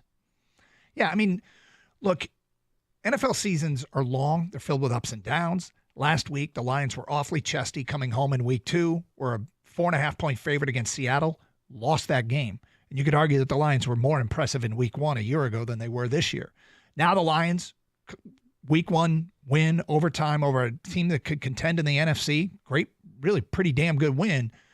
Some things to clean up, of course, but going into week 2, they're a bigger favorite than they were a year ago. The point isn't that I think they're going to lose. The point is, remember, when they take a body blow this season, the season's not over. Season's not over. We can actually act like we've been here before, because they have been here before. What it's like to be a good team that occasionally will lose a game. Like after the Baltimore loss last year, there was sheer panic. Right. That the wheels were coming off. How far away they were from contending. That game is such a reminder of it's one game. As happened. Chuck it in what was it? Yuck, throw it in the trash. Yuck, throw it in the garbage. Yuck, throw it in the garbage. Yuck, throw it in the garbage, King. That's what your daughter said? A famous football philosopher, Kang's daughter, at the age of 3 and a half, used to say, yuck, throw it in the garbage. Yeah. That's just one of those games. You throw it there, you forget about it, you don't look at it again. It has no bearing on what you're going to be. It was a bad game. And you're going to have bad games. Great teams have bad games. 248-539-9797. Whitmer, Lions 27, Bucs 10. Laporta with 2 touchdowns. Book it. Put it in chalk. Take it to the bank. The blood bank. Wow. Put it in chalk. Yeah. Chalk gets erased. I didn't say it like you can say it. Take it to the bank, Gator. The blood bank. My envelope has Gibbs with a rushing and receiving touchdown and leads the league with all-purpose yards this week. Rich in a truck. Also, Doug's taste buds hate him. I've trained them. They left. Yeah. They strongly dislike you. Yeah, they left. They're gone. You're on their list. Let's go to Ned in Oxford. You're on 97.1 a ticket. Hi, Ned. Doug, Scott, What's King. up? Good morning. Hey, All right, so I'm going to go.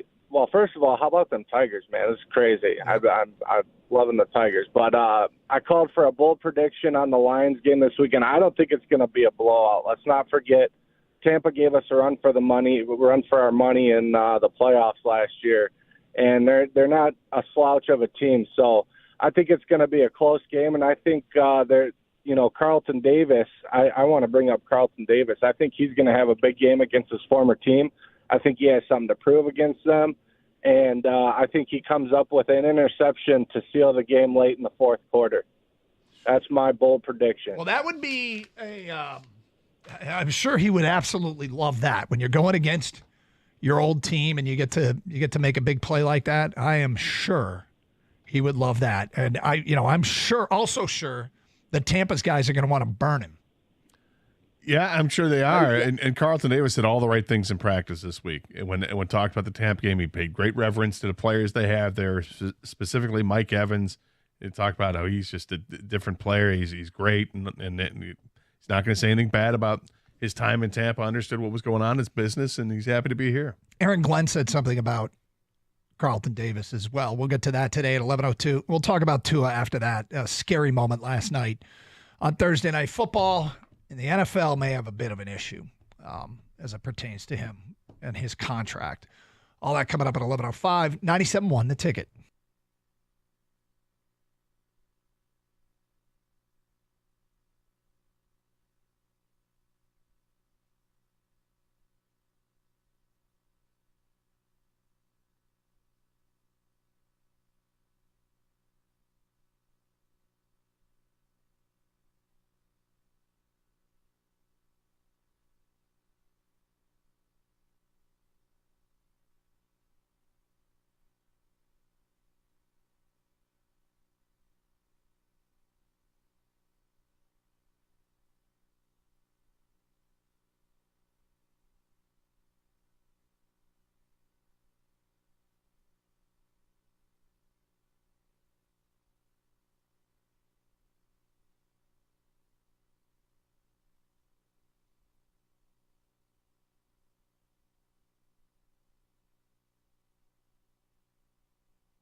Brought to you by North Bloomfield Properties. After another scary hit to the head, the league is paying close attention to what's next for Miami quarterback Tua Tagovailoa, suffering a third NFL concussion last night. ESPN analyst Bart Scott, formerly of the Jets, talked this morning about having to make a tough decision himself about his brain health at the end of his career.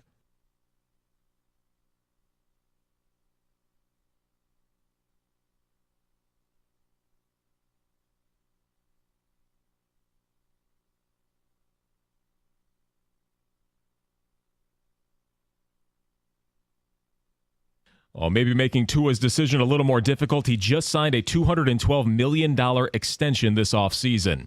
A legit contender will be at Comerica Park this weekend, a pivotal series for the Tigers beginning tonight with the Baltimore Orioles taking the field against them through Sunday. Detroit needs to make up a 3.5 game deficit +1 due to a tiebreaker. They came into today with no listed starter or opener for tonight or tomorrow night's games. The Lions will face a beat-up Tampa Bay team in just 2 days from now. Baker Mayfield calling it a measuring stick game for the Bucs, but Tampa had 5 players unable to practice yesterday due to injury, including their starting right tackle, defensive end, and safety. Also, head coach Dan Campbell going to update the media on the Lions' injuries in less than 15 minutes from Allen Park. Elsewhere in the NFC North, the Packers are going to host the Colts without quarterback Jordan Love. It's Vikings versus 49ers in Minneapolis, and Chicago is seeking a 2-0 start as they go on the road to Houston. From the Corewell Health Sports Desk, I'm Chris Villar. For more, go to 97.1 The Ticket and Odyssey.com.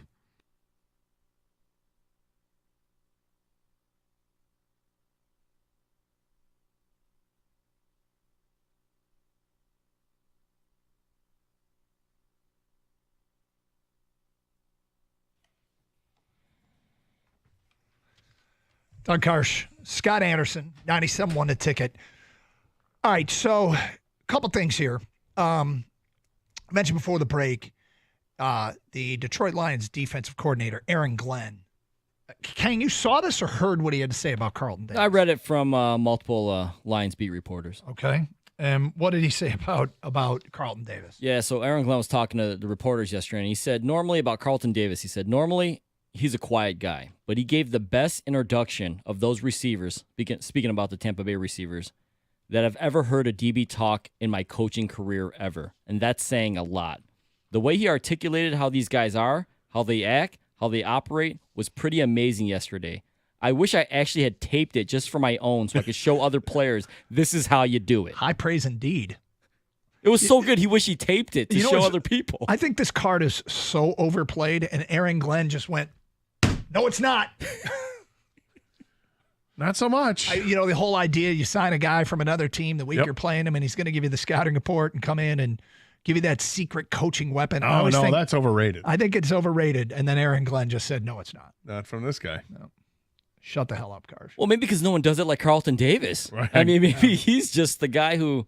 Well, he was there for, 6 years or 5 years, and that's a long time to spend with those guys. And being a defensive back, obviously he's got a great insight to it. But it does kind of shut people up when they say, oh, it's not really that much of a factor. It can be. It can be. I think they're willing to do it. Yeah, and how they do it. The way he said, the way how he articulated how these guys act. I mean, Mike Evans and Chris Godwin, they're not new guys in this league. Right. People kind of know what they do, what they like to do, the routes they like to run. But Carlton Davis apparently is giving them tendencies maybe others don't know about, right? How he likes to get off the line. If he does this, he's going deep. If he does this, he's running a crossing route, right? I'm guessing that's what he did. Yeah.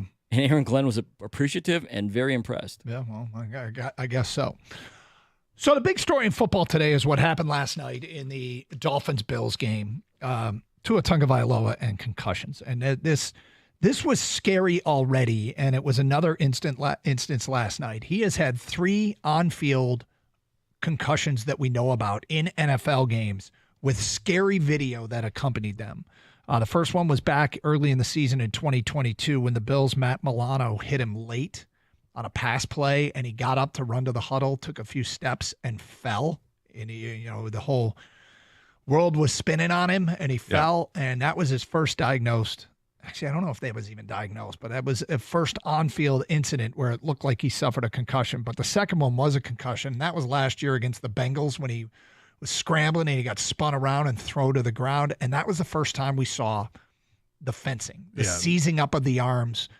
And that is That was a very scary video, and then it happened again last night. Yeah, in all instances, these aren't the typical hits you would say, oh, my God, he's got to be concussed on it, because it's not helmet-to-helmet contact. What had happened in the first two is like his head hit the ground, right? And it was the whiplash from hitting the ground and coming back that did the damage. The one last night, I mean, it's not contact to the head, it's contact to the upper body, but because he's susceptible to more concussions now because he's had them, the damage was done by just getting hit. And yeah, he should have slid. With 100%, he should have slid. He got the first down, now slide. And he kept going. But the hit he takes from Damar Hamlin, of all people, did not look like it was a vicious hit by any means. No. And then you're watching him kind of sprawl on the ground, and the fencing kind of takes place again with his arms, rolls on his side, and I'm like, that. Everybody had the same thought. Oh no, not again. Please don't be this again, and I hope it's not a career ender. And but this is a guy who's had several concussions in a very short span of time. Just a couple of years. That you have to wonder that. And Mike McDaniel, his coach, came out today and he's like, look, all due respect, let's not talk about the future. It's not right to talk about his future. We just want to make sure that he gets healthy. If this is your son, if this is your brother, if this is a family member, what would you say to him? Because if this was my child and there's a lot more known about CTE and all that is known about CTE, I feel like I would be telling him, please walk away. Please. Don't risk your health any longer. I know the game is a beautiful thing and you love it, but your health, your long-term health is at jeopardy here. Brain injuries are such a scary thing. Now, this is just if this was a member of my family. I'm not telling Tua what he should do, but I'm telling you what I would do if one of my boys had suffered repeated concussions, and the scariest of them. Like some concussions take place and you don't know about it because there doesn't seem to be a discernible, obvious moment when the head injury took place. He's had 3 of the scariest type of concussions. And I would be advising him not to play. If this were your kid or your brother or your family member, what would you say? I mean, it's been they've been so clear and obvious on the field. I mean, you have to. I would probably say, take as much time and more so than you need to stay away. You have to get healthy and listen to what your doctors have to say, and see many doctors. Don't just see a team doctor. Go independently, get second opinions, and what are they saying? And what I want is for my family member to understand everything about this. Like, you become an expert on CTE, you become an expert on concussions and traumatic brain injuries and all that. You become an expert so that you can make an educated decision on what you're going to do. And if that decision is, it's just the odds aren't in my favor that I'm going to be able to walk away from this sport without having issues, then don't do it. They talk about the multiplier of a concussion and the increased susceptibility to it. Every time you get one, you're more likely to get another one. And this is where I get into the NFL's responsibility, and they have to take a long, hard look in the mirror at their own policies, as does the NFLPA, the Players Association, which are the two sides that sort of come together and negotiate how they handle things like this. One of my first thoughts is, for a player that suffers a diagnosed concussion, or maybe a repeated, is this where it becomes mandatory that a player wears a guardian cap? The which I think 5 or 6 players wore in week 1 in games, the padded addition to the helmets that are believed to help guard against brain injuries. If Tua, does the NFL and the NFLPA get together and say, if he comes back, and I don't even know if they should let him come back, but if he comes back, that he's required to wear a guardian cap? Frankly, I'd wear a guardian cap regardless. Yeah, I don't care if it looks stupid. It doesn't matter. It doesn't affect the weight of anything where all of a sudden, oh my God, my head is so heavy I can't throw a football. It just, if it's there to protect you, do it. Keep your mouth guard in and chomp on the mouth guard while you're playing, because that'll help when it comes to concussions as well. I can't believe players still play. Like, it seems like half the league, when they're out there on the field, their mouth guards are just dangling from their face masks. They're not even in their mouth. Like, it helps. Brian Branch is in his helmet. You're right, and it's crazy to me that happens. But at the same time, everybody's got to make their own minds up. I mean, Sidney Crosby in the NHL has suffered a number of concussions that have kept him out for half a season or longer in his career. And you go through it, and you got 82 games in the NHL schedule, and at the age of 23, he played 41 games. The next year was 22. The next year was 36. You go as recently as age 32, he played in 41. The next year was 55 games. He's 37 years old, and he's still playing, at this ultra-high level. He had 94 points last year. Guys are going to make their own decisions what they can do, because if they can still play the game, they're going to want to still play the game. Tua might be a different kind of guy. Yeah. I need to be careful. It appears that Brian Branch is stuck in a hole in his helmet, that he just puts it up there and doesn't. He may have another one in his mouth. It might be just a superstitious thing he does, but I would revisit that if I were the Lions organization. Patrick Mahomes, man, seems to have he's like chews on his like Steph Curry. Mm-hmm. Does he have that in his mouth, like properly fitted in his mouth as he's playing? But look, it's all very, very scary. This is like real life stuff here. And then there's other issues that the NFL has to take a look at, because, there's money on the table here, and that's when it gets really uncomfortable. But we'll get to your phone calls and feedback on this. What would you tell Tua if he was one of your family members? It's Carson Anderson, Open Lines, 97.1 The Ticket. All right, we've made it to the weekend, and what a weekend Twin Peaks has in store for you. Starting Saturday, full slate of the best college matchups. Of course, noon and 3:30 for the home teams. Get a front row seat to all the action, and stay in your seats at night, as there's a double fight night with UFC 306 headed to the Sphere in Las Vegas for a killer matchup with Sean O'Malley squaring off against Merab Dvalishvili. Pair that up with Canelo Alvarez return to the ring as he takes on undefeated Edgar Berlanga, who has started his career with 16 consecutive first-round knockouts. Well, I can't say that. You really can't say that. I'm not going to get sued. Yeah. No, I'm not going to say that. Then head to your favorite lodge on Sunday for week 2 of pro football action. The boys in the Honolulu Blue are in action at 1 p.m. with other great matchups all day long. Enjoy all the awesome action with your scratch-made favorites like their hand-cut New York strips, house-smoked ribs, and hand-breaded and cooked-to-order boneless wings and tenders. Pair that up with your favorite bone-chilling 29-degree draft beer or elevated craft cocktails like the Woodford Sour.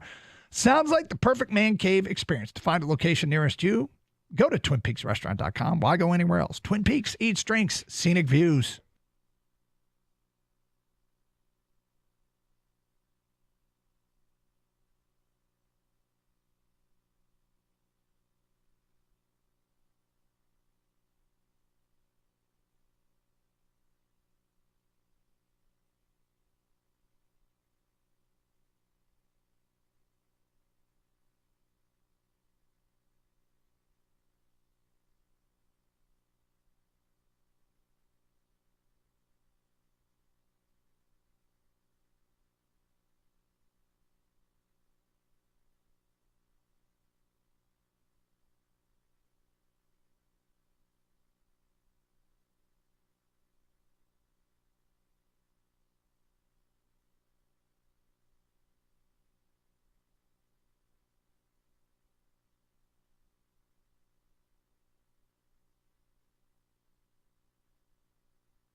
Doug Karsch, Scott Anderson, 97.1 The Ticket. 12:30 today. We go inside Allen Park with our Lions insider, the Birchie Kid, every Friday throughout the season. Today at 12:30, we do that. That'll be after the open portion of practice. We'll get a sense for who's practicing, who's not. Dan Campbell speaks today. We'll give you the latest on what the head coach had to say. Again, 12:30 for that here on 97.1 The Ticket. We'll mix in some college stuff as well coming up shortly. Right now we're talking about Tua Tagovailoa. Of course, it's open line, so Tigers, Michigan State, Lions all on the table. But we're talking about Tua's concussion last night because here's the very scary part about this decision. Obviously, this is a health-related decision. According to Spot Track, which does all the contracts and all the pro leagues, it's a website. It's a great resource, but it has all the language. And according to their reporting, Tua's contract has $167 million guaranteed for injury, 43 of which has already been paid. So he's owed $124 million left. And it's guaranteed if he is medically not cleared to play. But if he gets cleared to play and chooses to retire, he forfeits $124 million, which begs the question, who is in charge of clearing him to play? Because it's a $124 million designation made by a doctor. Is it the Dolphins team doctor? Right. Who is the one that makes that call? Because I would suspect, Gator, that it would be pretty easy to find a physician somewhere that would not clear Tua to play. But somebody has to make the official call on this. And that is not clear. Well, it comes down to his decision what he wants to do. But if let's say he decides that's enough, I'm out, I would have to imagine that the Dolphins would work with Tua to come up with some kind of a settlement. Mm-hmm. That would seem what would be right to me because, yeah, this thing is, it would seem pretty easy to find a doctor to say whatever you want him to say. Yeah. Because I think this is a divisive issue anyway. And this isn't casting aspersions on the medical people. This is just, some people can clear it and some people can't. It's like there's debate on either side of this. Well, yeah, with time away, you can heal up, you can be ready to play again. Or somebody will say, absolutely not. If you get hit again, you're done. I mean, I can't imagine, because it's funny. I'm watching First Take this morning, and all the former players are going to go, they all said the same thing. He's going to get cleared to play. Yeah, it's just a matter of when. Like when maybe a week, 4 weeks, 8 weeks. They all think at some point he's going to clear concussion protocol, and I use that in air quotes because that's what happens, right? Eventually. But Gator, as nice as it would be if, like, hey, they just work together. If Tua did decide to walk away, to work together with the Dolphins on some kind of common ground, it's not always that case. Like, what if Tua wants all his money and the Dolphins are like, no? No, you're right. It's not always that case. I mean, I'm assuming some of that can get done, and just what little I know about Tua, he strikes me as the kind of guy that has always thought about life outside of football, and he can walk away, and he's already made millions and millions of dollars that he can walk away if he wants to, and that the Dolphins would still want to compensate him somehow. It may not be the full amount. Well, that's where I'm saying we don't know Tua, though. I have no idea. You don't know. I mean, he may want all of it. Calvin Johnson was pissed at the Lions for how many years for $1 million signing bonus or whatever it was. $120-some million and $1 million, right? And according to another source, apparently the Dolphins do have insurance on that injury settlement where they would cover up to $49 million of that 167 total. So it's just basically it's a lot of legal stuff if you get into the contract. Yeah, you can't. The thing is, there's no way that a contract language or money should impact this decision. Exactly. Obviously, in the real world, it does, but it shouldn't. It's not right. And obviously, we all know why decisions are made in almost every front in the real world. The driving force of decisions is money. And so you can't deny that it may have an impact. Now, maybe the language of the contract, the Spot Track who reported this didn't say which doctor. Let's be clear about that. They didn't say it was a Dolphins team doctor or if any doctor didn't clear him. And if there has been reporting out there on that, we haven't seen it. But, the the conflict between a doctor who can make a $120 million decision for an organization. I mean, that's a tough deal because, I don't want to say that the doctor's up to no good too, but I just, is there any, I just don't, I wouldn't tell my family member, yeah, you'll be fine. Well, my question for you guys is, I think we all agree Tua is his own man and deserves to make his own decision on what he feels right for himself and his family. We have opinions on what we think he should do and if we were part of his inner circle, but he's going to ultimately make his own decision. My question to you guys is, does the Miami Dolphins and the NFL have a decision to make where they take that decision out of his hands at some point? It's a great question. They're his employer, essentially. It's right? the NFLPA, though, that would fight for him if he wanted to be fought for. But you want to think that, and I know that this is going to get an eye roll, okay? But I'm going to say it out loud. You want to think that the league cares about the health of the players. You want to think that. I want to think that too, but at the same time, we're focusing on Tua because he's a quarterback, and a quarterback that's the glamour position, and we've seen the plays, and there have been 3 very obvious injury concerns with him over the years. But how many players have way more than 3 in their careers, and they just keep on playing, but you don't hear about it as much because they're not the star quarterback who's the headliner every week. It might be, this guy's the linebacker who plays special teams, and it's too bad he's been out, but he's still kicking around the league after 8 years, and he suffered 6 concussions or something. We don't hear about those guys as much because they're not quarterbacks. We're paying all the attention to Tua, and yet the league is littered with players that have multiple concussions. 248-539-9797. What would you tell your family member from an unnamed? I'm sorry, this is from Corey in Detroit. I would push him to retire. Luckily, he has made enough money to not worry about retirement. He has that going for him. Unnamed texter. Oh, good Lord, he's a millionaire and a world-class athlete. Let him make his own damn decisions. I think we all agree that he should make his own damn decisions. But if you're his family member, what would you tell him? I get it. It's got to be hard because you could tell by the way Tua plays the game that he loves playing it and he's the ultimate competitor. They were down last night with almost like seemingly no chance to win, and look what he was doing to try to get a first down, right? Yep. Because he didn't give up on plays, and that's one of those, I guess, if you want to call it a problem, because he doesn't slide.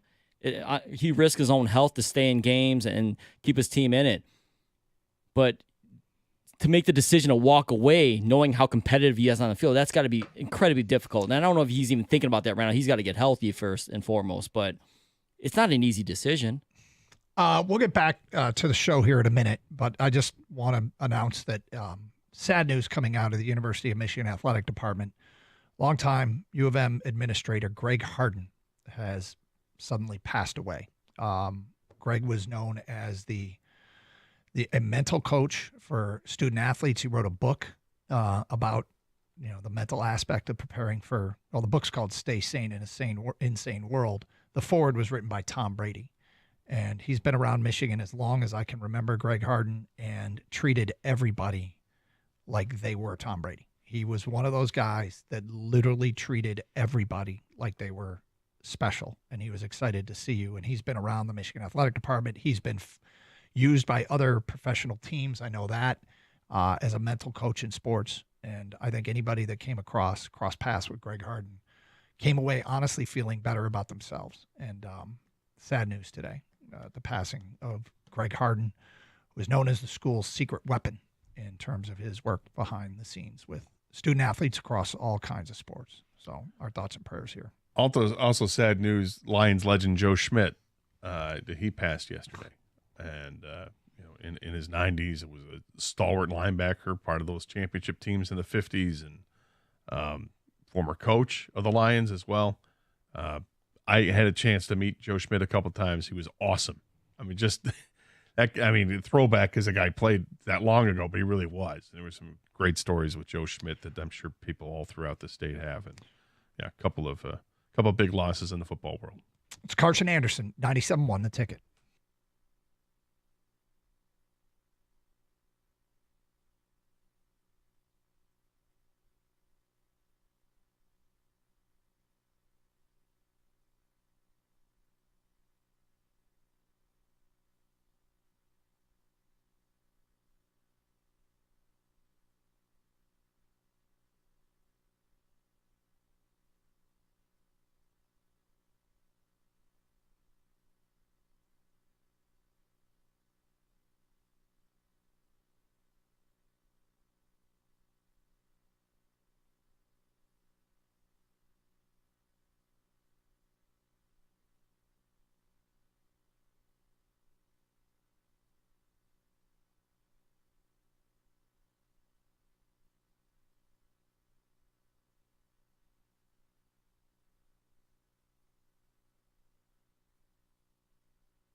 Get to some Michigan and Michigan State stuff coming up in 5 minutes. You're on Carson Anderson. So we're both back on the football field tomorrow. We'll be on the air pregame at 9 a.m. We ride at noon, Michigan and Arkansas State. And then Spartans at 3:30 against Prairie View A&M. What do you think of when you hear Arkansas State? What do you think of? Well, it wasn't Butch Jones, but now I do because he's a former CMU guy and Ferris football player is the head coach there. There's a lot of interesting stuff in the bucket here, Gator. Should I start emptying the bucket? No, I was hoping like before you started doing prep work. Is there anything that came to mind when you hear Arkansas State? No. I do remember them being early season fodder for Ohio State. Kang, when Arkansas State is brought up, do you think of anything come to mind right away? Did one of the Hoop Dreams guys go there? There it is. Is that right? Arthur Agee? Yep, Arthur Agee. I knew it. Yeah, because obviously William Gates, I think he went to Marquette. Yep. Yeah. Marquette or DePaul, one of the two. Or, I think it was Marquette. It was Marquette. Yeah, Guess Arthur what I'm Agee. doing right now? Putting that in the bucket. That's the first thing that comes to my mind every time I hear Good Arkansas for you, State. Gator. That's well done by That you. was such a great movie. It really was. It was Documentary, unbelievable. If people didn't see Hoop Dreams years ago, followed the high school career of Careers. two kids in the Chicago area over a number of years that were highly regarded basketball players. And one of them was from the inner city Chicago. The other one was as well. He went to a private school. Went to Isaiah Thomas's high school. Yeah, What was same it? high school as Isaiah Thomas. St. Joe's. St. Joe's. Okay, in the Chicago area. Very different paths. In the movie, kind of plants a seed that the other one who started there was not allowed to continue there because he just wasn't growing enough. But it's a great movie. Gives great insight into the inner workings of that whole. It's just really raw, you know. It's so raw and it's so good. And then, there are scenes that they go to basketball camps and you see like Juwan Howard in the background as a high school kid. I think Chris Webber and Jamal Mashburn and others. It's amazing. It's such a good movie. So what's funny about that is one of the guys that starts recruiting him was a guy named Scott Trost, who was the head coach at, I think it was Elmhurst College in the Chicago area, was recruiting one of them. And the cameras were rolling when he was giving his recruiting pitch. Years later, Scott Trost was part of Brian Ellerby's staff at the University of Michigan, and I'd do post-game shows with him. Like, he would take calls from fans after every Michigan basketball game. And I got to know Trost really well. And I'm like, dude, you were in Hoop Dreams. He goes, yeah, I know. But it was really cool. Look at Gator adding to your bucket, man. Yeah, that's right. 2 weeks in a row. Yeah. I didn't empty the bucket. Gator found a doozy on Michigan and Texas. But we didn't empty the bucket this week. I mean, we could right now. I always like impressing, like you, Scott, in particular, but you as well, Kang. But this one was Gators. Steve Sarkisian never came up in a game, never had a chance to do it. Steve Sarkisian started his college career playing another sport. Now he's the head coach at Texas, but he started his career, as Gator found out, as a walk-on middle infielder for the USC baseball program. And ended up transferring to a junior college to play football, transferred from there to BYU, where his senior year he led the country in pass efficiency rating. But he started as a middle infield walk-on for the USC Trojans. And was not very good. Nope. Thus, the transfer and changing sports. Never really had an opportunity to bring that point up. As with game flow, you just can't force it, so... There's one I really hope I get to bring up this week with Arkansas State. Hopefully I'll get that opportunity. But maybe it'll be, I definitely want to bring up Arthur Agee. Question for John Jansen. All right, feedback coming in on Tua, which scary moment last night. If Tua comes back, then the NFL should require him to sign something that says he and his family cannot sue them in the future. That's from Mike in a cop car. A waiver. Next text, this just in, football is dangerous. Football players make a lot of money for their profession. It's not our choice. Tua's grown up and needs to figure out what's best for him. It's true, but the question was, if it were a family member, what would you advise your family member to do? I'm not going to tell. If I had a family member, I wouldn't tell them what to do. But as far as his decision is, what I would want them to do is to get all the information you can before you make that decision. Consult with multiple doctors, and then make your decision. We got a little bit of insight on someone who's really close to him and his family, Tua's family. Manti Te'o, who works for NFL Network and Good Morning Football. He was incredibly emotional when talking about Tua. And he said that he actually wanted Tua to walk away the last concussion. So he referred to Tua's parents as aunt and uncle, and that's someone who's really close. And it sounds like if it was up to Manti, he would advise Tua to maybe take some time and eventually just walk away from this. 248-539-9797. Let's get back to your open line calls. We go to Dan next on 97 on a ticket. Hi, Dan. Hey, Doug. Hey, Gator. Hey, Kang. How you boys doing? We're doing great, Dan. I am. I can't say that I've ever really said this before. It is September 13th, and I'm thinking about taking the family down to Comerica Park. Nice. There you go. Nice. And so, it's not that much of a trip from Ann Arbor, but I'm excited for it. The Chris Fetter has done. I think there was this crazy. Dave Duncan was Tony La Russa's pitching coach forever, right? So with Oakland and with St. Louis. And he never was a manager. It was almost like he never wanted to be a manager. And he was good at being a pitching coach, right? So sometimes, and I don't know if the skills that make you a great pitching coach don't always translate to make you a great manager. And so I hope Chris Fetter and maybe he's found something with AJ Hinch. I hope the pair of them, maybe that's the next Tony La Russa and Dave Duncan we've got. And this team, they're putting something together that's really fun to watch right now. And I know they've got a task ahead of them. And so what's your take? How do they look the next 6 games between the Orioles and the Royals? Well, Dan, I'll start with the first comment. It's interesting because Mike Valenti and I were talking about this yesterday while the game had started about the exact thing you just mentioned, which is Chris Fetter and can you hang on to Chris Fetter? And my thought was, yeah, you can always pay. Look, there's no salary cap in baseball, and you can pay guys whatever you're going to want to pay them. But I'm not convinced that you go from pitching coach to being manager. I don't know if that's the route that people go. Usually it's former player, a lot of catchers, bench coaches, whatever, first base, third base coaches. Those are the guys that get the jobs, not typically the pitching coach. And those pitching coaches like to stay with their guys. And are they just staying in their own lane? I don't know, but I sure hope that's the case with Fetter because he's been working some magic. AJ Hinch has been working some magic. The players respond, and that's awesome. As far as the next 6 games are concerned, yeah, I mean, every game it has to be approached accordingly. There's only 15 of them left. You can't afford to lose too many more of these games, and these are games against teams that are ahead of you in the wild card standings. They're already established as wild card teams, but they're not out of reach. Kansas City has a 1.5 game lead over Minnesota for the for the wild card, and Baltimore's only a couple games beyond that, and there's 6 here. I feel like they got to go 5-1. They got to earn it. I mean, they've got a deficit, and so tough schedule. But I mean, if you're a playoff team, you have to at times prove that you're worthy. Here we go. And it's a 9-game stretch, right? 3 against Baltimore, 3 against Kansas City, 3 more against Baltimore. Yeah. So you got to prove that you're worthy. And, that's doing it on the field. That's not some sort of scheduling trick. That is go out and prove that you're worthy of being a playoff team. And this is it right here. I don't think 10-5 gets it done.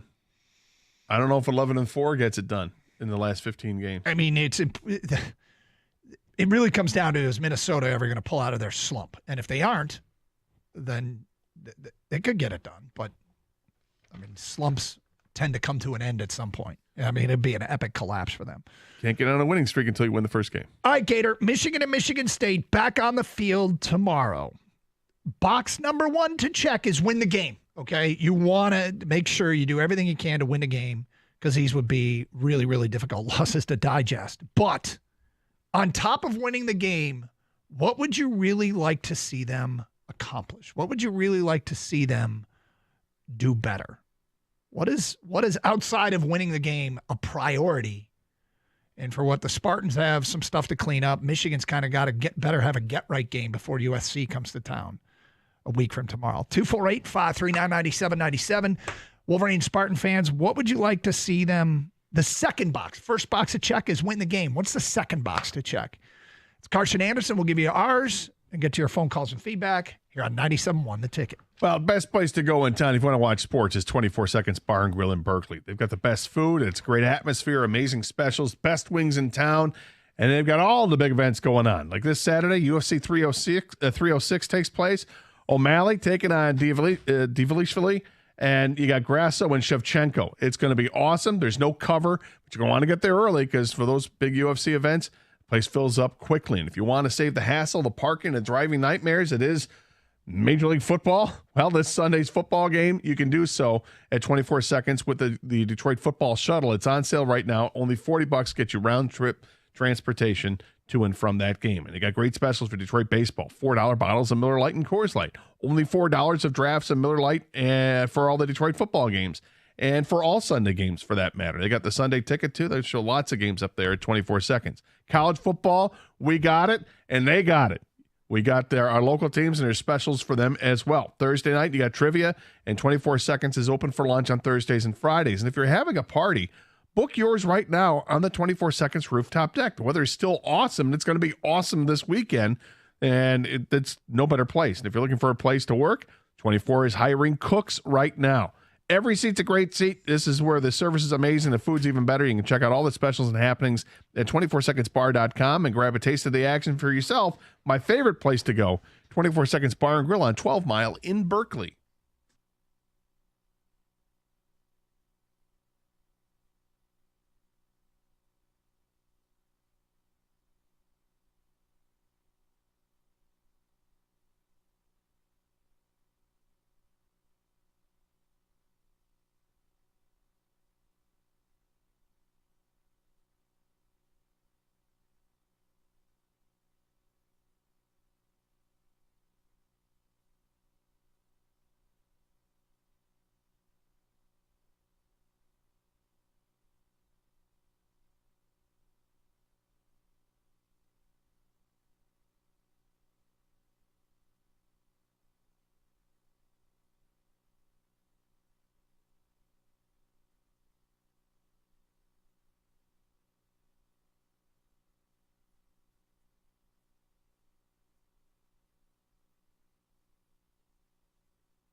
Doug Carr, Scott Anderson, 97.1 to take it back to the Lions in the noon hour. We'll go inside Allen Park with the Birch Kid at 12:30.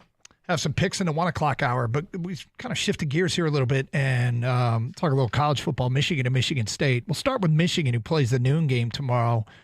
The first box to check is win the game, as always. But what else? What's the second box you'd like to see them check? And it's funny, Gator, because there's quite a bit to choose from here. The transition from last year's undefeated national championship team to this year's season has come with some bumps in the road, one might say. Offensively, there's a lot of things that need to get better. They struggled on third down. They haven't run the ball that well. They haven't particularly had an explosive passing game. They don't have a rushing touchdown through 2 weeks. But I gotta say, the second box I think they need to check is find some explosives. And whether it's Fred Moore, whether it's Kendrick Bell, whether it's Amarion Walker, Samaj Morgan, Tyler Morris, got to find some explosives. And people will dismiss the end of the game last week and say, Texas let their foot off the gas. Their play calling didn't reflect that offensively. They did get into their depth chart a little bit defensively. There was definitely some guys debuted in the second half of that game when Texas was up 31-6. But there's something to be said if Davis Warren maybe stopped trying to make the safe play and just started trying to make plays. And I'll be intrigued to see if there's any carryover. We might not learn it against this Arkansas State team, although what's interesting about Arkansas State, their defense, this is a Pat Narduzzi defense. Their defensive coordinator spent a bunch of years as Narduzzi's linebacker coach, and he brought that philosophy to Arkansas State. So, and we know great familiarity with that here locally, but finding a way to get some explosive plays. And I feel like, there are the guys that were the veterans that were kind of role players last year at the receiver spot in Tyler Morris and Samaj Morgan. Kind of wonder if it's going to be somebody new and whether it'll be a Kendrick Bell and a Amarion Walker, a Fred Moore, somebody of that ilk. But I think that would be the second box to check. Yeah, I think the second box for everybody's going to be the stay healthy. But beyond that and winning the game, right. I agree with you with Michigan. It's somebody has to emerge from the receiving corps to be a threat, because right now they don't have a threat beyond Colston Loveland, and they need to find that. I think with both Michigan and Michigan State, everything is going to start with the offensive lines. Both offensive lines have been disappointing, but at least with Michigan State, I think there were strides made from week 1 to week 2. Week 2 was a tough test to play on the road at Maryland, and Michigan State passed that test. They won the game despite turning the football over as many times as it did. Aiden Childs, unfortunately, through 2 games has been a turnover machine. I think it's 5 turnovers in 2 weeks.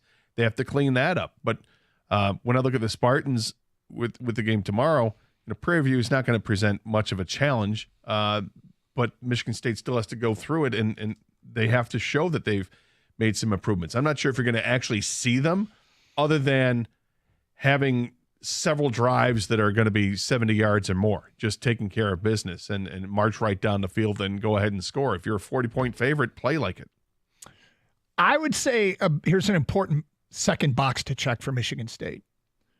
Currently, Michigan State ranks 127th out of 133 teams in penalties.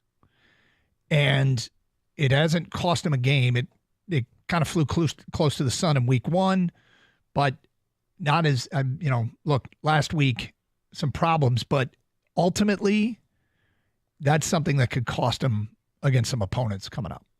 So cutting down on penalties, I think, would be another thing that they'd probably want to do. Well, I think they did a much better job against Maryland, but there were still some. But the penalties that they didn't have as many 15-yarders. Yeah, I mean, that's what they really needed to cut back on, with the dumb penalties, the late hits and all that, and they did. So that was a good to see. But yeah, they still had 100 yards in penalties against Maryland and 10 penalties total in that game. So yes, I agree, that has to get cleaned up. 248-539-9797. Phone calls, feedback. If you want to get in on the Wolverines and Spartans, what would be box number 2? Box number 1 is win the game. Box 2 that you'd like to see your team check, Michigan and Michigan State fans. In the meantime, Big Ten with an interesting game, Alabama and Wisconsin. God, I wish this was a vintage Wisconsin team with a great rushing attack and a solid defense, because alas, I love the idea of SEC teams going on the road. And I especially love them coming to Big Ten country. This isn't as cool as them coming to Big Ten country in the playoff when they might have to deal with weather. But kudos to Bama for scheduling this game. Yeah, I give them credit for that too. And for Wisconsin, they start the season with the wins over Western Michigan and South Dakota, but they haven't scored more than 28 points. They scored 28 in the first, and they scored 27 in the second. And they also gave up 14 and 13 points, respectively, in those games. Alabama obviously has an explosive offense or an explosive team, and they have been for years. But this isn't a vintage Alabama team, not just yet. But like I caution everybody, it's how they're playing at the end of the season is really what kind of scares you. How much improvement can this Alabama team show? Like, are they closer to their basement or are they closer to the ceiling? And I think they're kind of middle right now, because they do have a veteran quarterback who can make plays with his feet and he can throw the ball around a little bit. But it's not your typical Bama team that has like 3 receivers that you're like in awe of, that they have a stable of running backs that'll kill you in a bunch of different ways, and all these playmakers on defense. It's a different team. Still getting used to this, but Big Ten games, Washington State at Washington and Oregon State at hosting Oregon. These are going to be real grudge match games, because this is the leftovers, the unwanted of the Pac-12 facing an old rival that they can't be happy about getting abandoned by their rivals. So I think one of these games might result in an upset. Well, and I hope that they keep these games up forever, because one of the true tragedies, I think, in college football is that Pitt and Penn State stop playing every year. Oklahoma, Nebraska. Yeah. I mean, and now, by the way, Oklahoma State. Yeah, I mean, that's one that should keep going. And you know, because of realignment and bitter feelings, that things like that don't happen, and yet they should. You shouldn't. These are great rivalries to have, particularly when they're in state. Yep. It's so simple. This gives a little juice to this week because of those games. In a week that really doesn't have a ton of juice nationally with games. There's a couple of decent matchups, a couple really good matchups, but it's not like a typical week. The Notre Dame at Purdue game in the Big Ten got a little bit more interesting after last week, huh? Very interesting after last week. Purdue, I think, is a 9.5 point underdog in this one, but you know, Purdue can grab you when you least expect it. Just ask Ohio State from several years ago and that one glorious night game that they had. Mm-hmm. And they just have a propensity to come up with big games when you kind of least expect it. But now it's not under the radar at this point, because Notre Dame's on notice. Sure, you beat, was it Wake Forest in the first week of the season? Was it Wake Forest or was it A&M, one of the two? They went to Texas A&M. Texas A&M. Yep. And quite a difference there. well, who did Wake Forest play the first week? Was it Georgia? I don't remember. There was a big matchup with Wake Forest. Regardless, they go down and take on Texas A&M, who's not a very good football team at this point, and then they lose to Northern Illinois. Okay, Gator has a ton of respect for North Carolina A&T, because that's who Wake Forest played in week 1. Is that who they were? You're thinking Georgia Tech, maybe? Played Florida State.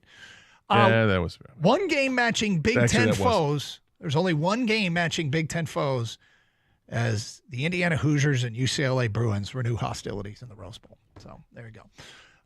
We'll get some Lions stuff. Michigan and Michigan State fans, the number 1 box to check is win the game. What would be the second box to check that you'd like to see them accomplish in their games tomorrow? As Michigan plays host to Arkansas State, or as they call themselves, A-State. Prairie View A&M taking on Michigan State in East Lansing. Well, they are a state. Yes, Arkansas is a state. Yeah, but they call themselves a state. All right, back to some Lions stuff. Plus inside Allen Park at 12:30, 97.1 The Ticket.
All right, Doug Carr, Scott Anderson, 97.1 A Ticket. Happy Friday, everybody.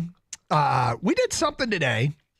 I want to get back to it. Can I just say this? I just figured it out. Gators, I just found it. I found Gators, it. Hold on. I just want to say. Gators spent the entire break obsessed with this mistake that he made.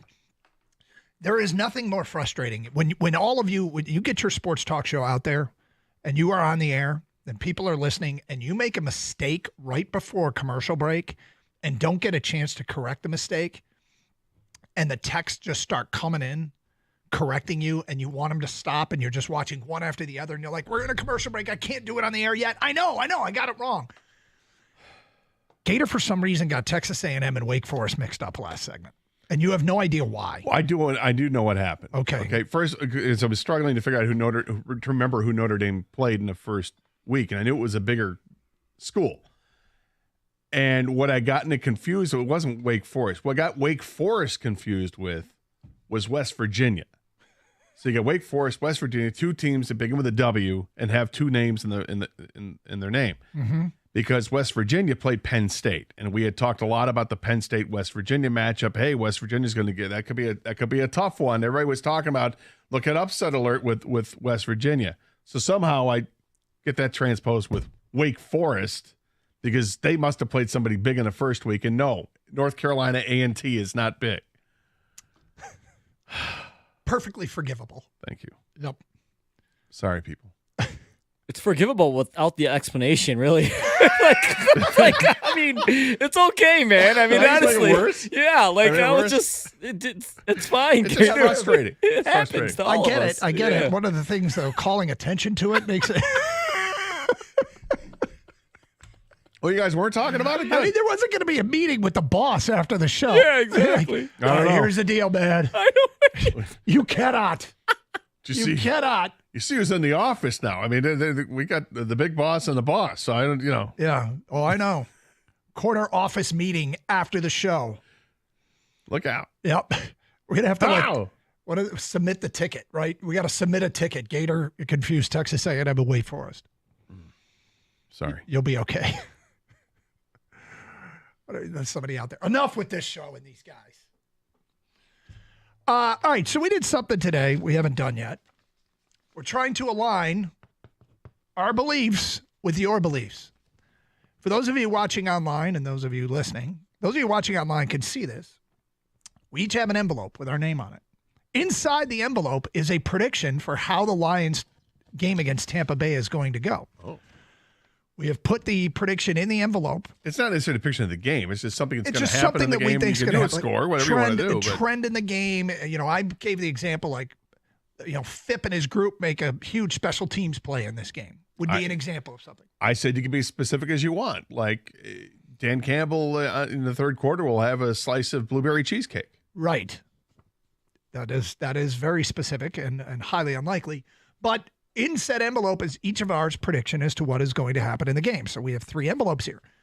We want to know what your prediction for this game is, how you think it's going to go. We archive these things, and then when we open up the envelopes at 1:30, we see if anybody is in alignment with what we think. Does that make sense? Make sense? So we'll open up these envelopes today. More at sense 1:30. than I made in the last 10 minutes. It can happen to anybody, man. Believe me, it can happen to anybody. We got this from Jeff. Stop it, Gator. I'm more lost than before. What the hell was that for an excuse? Yep. From Mike, the explanation makes you sound like a bigger moron.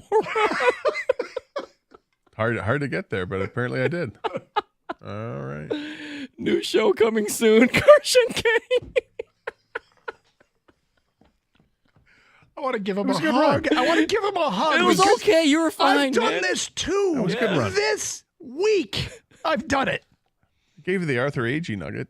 Yeah, that was good. And then you did this. Then you immediately lost all the favor you curried with the audience out the window. Stop dwelling on it, Doug.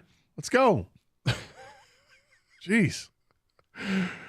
The epitaph on his career will read confused Wake Forest and Texas A&M. It'll be ... Wake Forest? ? Why? On September 13th of 2024. Damn you, Demon Deacons. So we go to commercial, and he is like beating himself up about this. He's like, all right, I can't believe it. I'm like, dude, it's okay. It's okay. All right. Time to move on. Anyway, want your predictions on this Lions game. 248-539-9797. What do you think is going to go down? Lions taking on Tampa. We await an updated injury report from the Birchie kid today at 12:30. Penei Sewell has said he is going to play. It's an ankle, right? He banged up his ankle in the Rams game. It's actually more than a little bit of a big deal. On the other side of the ball, it's Marcus Davenport. Now, the thing about Davenport is there's the zoom in on this game. What does it mean? Then there's the zoom out 30,000-foot view, because Marcus Davenport is a guy that's got a ton of potential. But what has he not done the last couple of years, Gator? He hasn't played a whole lot. Yep. He hasn't stayed healthy. And now that the Lions have him, I mean, it could be nothing. There are bumps and bruises. Guys miss practice. That's nothing unusual. But he didn't practice Wednesday. I think didn't practice yesterday. He doesn't need to practice. Well, he probably doesn't. I mean, he's a beast of a man, okay? Yeah. 6'6", 265. But the question is, the zoom out is, all right, cool, missing. If he misses this week, not the end of the world, but we're not going down this path again, right? Well, hopefully not, but if it's just a what is it, a groin with him? Groin doesn't sound good. Groin sounds lingering. It is a groin. Bothers me. But fortunately, they could promote James Houston. So that's the or thing. Make him active. Actually, he's not promoting him. He's not on the practice squad. He's on the active roster, but they can actually make him one of the guys actually playing in the game. Yeah, and it's great. It's a great luxury to have a player like James Houston that we all know has a very useful skill set on the football field. Speed rusher off the edge.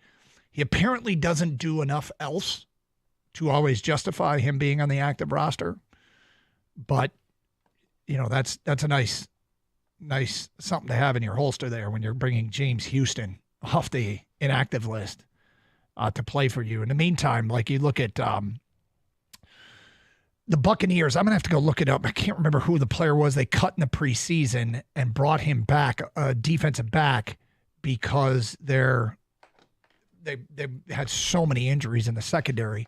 And that's going to be a big storyline in this game, is who can go in the secondary for Tampa, because the Lions really might be able to exploit it. Now, what's funny is Tampa last year had one of the best rush defenses in the NFL, had the best in terms of yards per game, and was top 5 or 6 in yards per carry, which I think is more important than yards per game. Yards per game can be impacted by the score so much, right? If you're trailing and you're throwing to come back, it helps your opponent has to throw a bunch to try and come back. At the end of the day, your rushing stats may look great because the team didn't get a chance to run it all that much. If you're winning a game at the end of the game, you love to salt it away on the ground and you might pile up a bunch of carries. Yards per carry is a really important stat, but Tampa was good in both yards per game and yards per carry.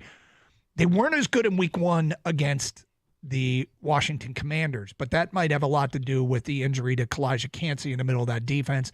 When he is healthy with Vita Vea, that is definitely a formidable duo to challenge this Lions offensive line. Well, and they're facing the same type of quarterback, a running quarterback like Jared Goff, like they faced last week with Jaden Daniels. I mean, the same thing. It's mirror images. 248-539-9797. Get your predictions. That's sarcasm, folks. Yeah, sorry. But the 7-yard carry was spectacular. The Lions taking on Tampa. Get your predictions in. We'll go inside Allen Park today at 12:30. Open the envelopes at 1:30. Give our thoughts on how this game's going to go down. Then we'll pick some games today at 1:38 here on Carson Anderson, 97.1 The Ticket. Hey, it's week 2 of the NFL season. Lots of football to be played, but you could start the season off with a big return on FanDuel, America's #1 sportsbook. Here is the deal. You'll get started with $200 in bonus bets guaranteed when you place your first $5 bet. And it's more than just point spreads or money lines. You can build a same-game parlay for one of the Sunday matchups. What I like about the same-game parlays is a lot of times on the app you can look at the bar at the top and it'll have a no-sweat option where you can click on that. That's not always available, but it is sometimes. You can click on that, and if you don't win your same-game parlay, you get credit for whatever your bet was to make another bet. They also have profit boosts as well. Keep an eye open for those on the top bar. Just visit FanDuel.com/Doug to make every moment huge this NFL season. FanDuel, an official sportsbook partner of the NFL. Must be 21 or older and present in Michigan. First online real money wager only. $5 first deposit required. Bonus issued as non-withdrawable bonus bets, which expire 7 days after receipt. Restrictions apply. See terms at sportsbook.fanduel.com. Gambling problem? Call 1-800-GAMBLER.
I don't know how it went down. Maybe somebody can tell us. Yesterday at the Tiger game, Gibby said 100 tickets, window 16. We're giving them away.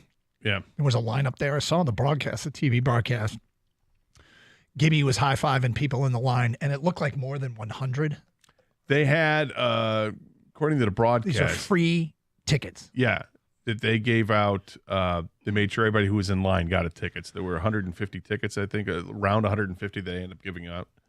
Gotcha. So for 150 pairs or 150 total? Do you know? I don't know. Yeah. I don't know. There was a lot of people in line. And what's funny is Gibson walked to the front of the line. They had a camera crew with him, and he leaned in and said, "I'm going to need some tickets." And on the other side, inside the ticket booth, was Jason Benetti. He said, "I'm sorry, sir. You're going to have to go to the end of the line," or something like that. It was really funny and cool of them to get some people to go to a game that, unfortunately, the Tigers lost. And believe me, I'm not afraid of taking full responsibility for making the comment a week ago that we have to think of every Scooball game the rest of the way as a win. Since I made that comment, the only games that they have lost have been the Scooball starts. He hasn't gotten the loss, but those are the only games they've lost. And if that's on me, Gator, that is my bad. Okay. Yeah, but you cut me some slack. You said I didn't jinx him. Right. On the first one, I gave you some slack, and then yesterday, I still give you a little bit of a slack, but I think maybe you just stopped talking about it. Yep. Well, you told me earlier when I speak of Scooball moving forward, I have to use only nuanced insight. There it is. I can't make any predictions. Yeah. So I'm limiting my discussions of Tarek Scooball to nuanced insight. I think that's fantastic. Okay. If you can do that, because technically when Scooball left the game yesterday, the Tigers had the lead. Yeah, I know. I know. And as I saw him losing that game, I'm like, I'm going to get blamed for this thing, aren't I? Yeah. And on Twitter, I sure as hell did. All right, feedback coming in. These are people. What's in your envelope? What are you predicting? Rich in Cedar Springs says Jake Bates nails a 60-yard field goal Sunday. That'd be fun. Christian from Livonia. I think things get chippy in this game, and Sewell fights a Buck defensive lineman, and Baker's going to taunt our fans, relishing in his villain role. Well, Gator, your relationship with Baker Mayfield's complicated. It is. It's very complicated. Because you liked him in college, didn't like him in college. I was, he bounced around to a couple teams, and I did trash him last year. But I feel bad about it because I kind of like Baker Mayfield, like his personality. And I think he's been humbled in this league. And, I think he's a guy who really does give it all. So, okay, good for him. I'm not rooting for him, but I'm not going to say bad things. He's been really good lately, 24-30 last week. His last 8 games, I think it's 298 yards per game passing, 18 touchdowns, 4 picks. 3 of his 4 picks have come against the Lions, interestingly, given that the Lions' pass defense wasn't anything to – no, that's not true. He had 2 picks against the Lions in the playoffs. The other one came in the regular season game, which was that he wasn't playing as well. Lions are about to play Tampa for the 3rd time in 336 days. Less than a year, 3 times. And as for a non-division foe, this is a true rarity to play a team this much. This is an interesting prediction on this game from Adam in Royal Oak. My envelope, it says the Lions win, but it's kind of close. And the fan base will irrationally lose their minds by Monday thinking we're not that good. People have high expectations. That they do. Yep. But it's just about win the game, right? Yeah, I mean, in the NFL, it's all about survive and advance, right? Although it's not like a tournament here at this point, but it's just win the game. They're not all going to be beautiful. They can win some ugly games, but you just win the games, and hopefully you win them, and then you check that box, and then you check the stay healthy box right after it. I think one of the things that is going to happen with this team in this season is, yes, you want to win every game, but I've seen this happen with other fan bases. You also want to look every Sunday like you can beat San Francisco. Every Sunday you want to look good enough to beat San Francisco and avenge last year's NFC title game. I don't know if I feel that same way. I feel like that all that's going to take. You do. I think a lot of people. Sure. I think all that takes care of itself. Just get to the playoffs and be playing really good football by the time the playoffs start. But if you don't look great while doing it, it gives, because of what the expectation is this year and what it feels like, hey, take that next step. Get to the big game. Please. Get to that one. Please. There's this, hey, win the game, and also feel a lot better if you look good enough each and every Sunday to beat San Francisco. Well, I think we all know that the Lions are going to lose a game at some point this year, right? And they might look really bad at some point this year, but they're going to win a lot of games too. And I think in some of those games, Doug, I think you want them to look really good. Is that what you're saying? Yep. Like you're going to squeak by some weeks, and then hopefully some weeks you're going to look like, hey, this team is the best team in the league. And so I think you just want to know that they have the ability to do that, to play with the big boys. Because, I mean, winning is the most important thing. But, if you barely win every game, people are going to think, is this real? Are they just getting lucky here and there? Are they a true contender? Because we all feel like they're a true contender. There is something that has in the past predicted great success, but I can't imagine that there's any correlation other than a coincidence. ESPN reported a stat to know for this game. The Lions are only the fourth team in league history to start their season with 2 playoff rematches from the previous season. It's happened only 3 other times. Wow. The first 3 of those teams that did that, all of them reached the Super Bowl that year. Wow. Take that for data. Now, it might be true, but nothing more than a coincidence, right? Nothing more than a coincidence. Correct. Yeah. A weird coincidence. It is a weird coincidence. It's like a weird coincidence that they're starting the season off with, First number round. 1 overall picks. Yep. 3 straight games against former number 1 overall picks, yeah. 248-539-9797. Phone calls, feedback. People still sending stuff in on Tua. If the government can tell me to wear a seatbelt, the NFL can make Tua retire. I don't know that they can. And you don't have to wear a seatbelt. You get ticketed. Retire and pick a new path, Tua. Try and become the youngest head coach in history. He's already a leader. That's from Mike driving around. Didn't one of your kids use Arkansas State as their NCAA dynasty? Yes, my youngest picked Arkansas State. Really? Yep. How'd that work out? I don't know. He played a lot at the beginning, and I think it's kind of tailed off now that school started. He's not playing as much. But it was funny because he said, Dad, so the team I chose this year, I chose my dynasty. I chose Arkansas State. And I said, you know that Michigan plays them. He goes, look out for Jaquez Cross. I said, okay. The apple's not falling far, is it? What do you mean? He's going to throw out some obscure. Jaquez Cross is their running back. Yeah, I'm just saying. Nobody, but who would know who Jaquez Cross is? Well, he did. Yeah, that's what I'm saying. But anybody that used Arkansas State for their dynasty is probably very familiar with Jaquez Cross. And he might be the only person outside of the state of Arkansas that did so. That chose Arkansas State? Yeah. Text coming in 321. I bet a lot of people did. But Tua retires from the NFL, a multimillionaire, then becomes a starting quarterback for the United States Olympic flag football team, earning 2 or 3 gold medals over the next 8 to 12 years. You heard it here first. That's from Mez at Ford. Wow. It's an interesting prediction. If flag football becomes the fallback, the way station for concussed NFL players, then I'll suffer a knee injury instead. Yeah, right. I hope not. I really like Tua. I Well, I like his story. I hope he can continue his story and play in this league. But that was tough to see again last night with another concussion. I mean, you keep stacking them up like that. It's amazing to me when you go back and, you know, the football that we grew up watching, when guys would get just drilled all the time and you know they were concussed because the game wasn't nearly as safe then as it is now, and it's not a safe game now.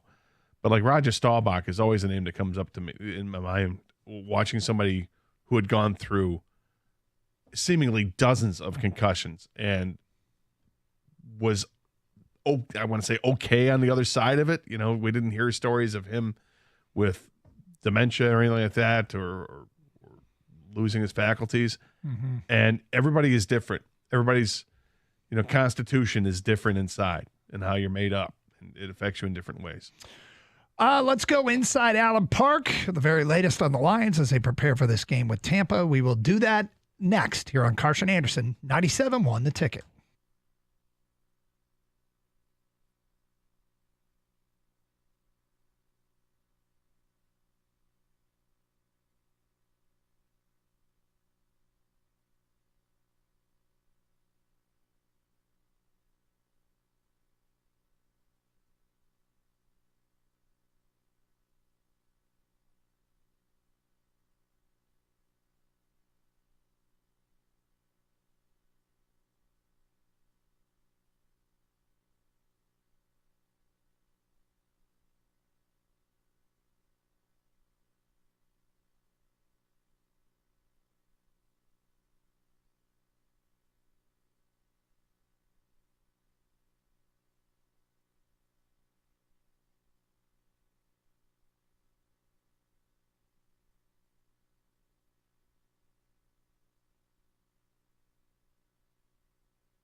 Doug Karsh, Scott Anderson, 97.1 The Ticket. Open lines. Well, we'll get back to your calls and your feedback coming up shortly. But it's time to go inside Allen Park.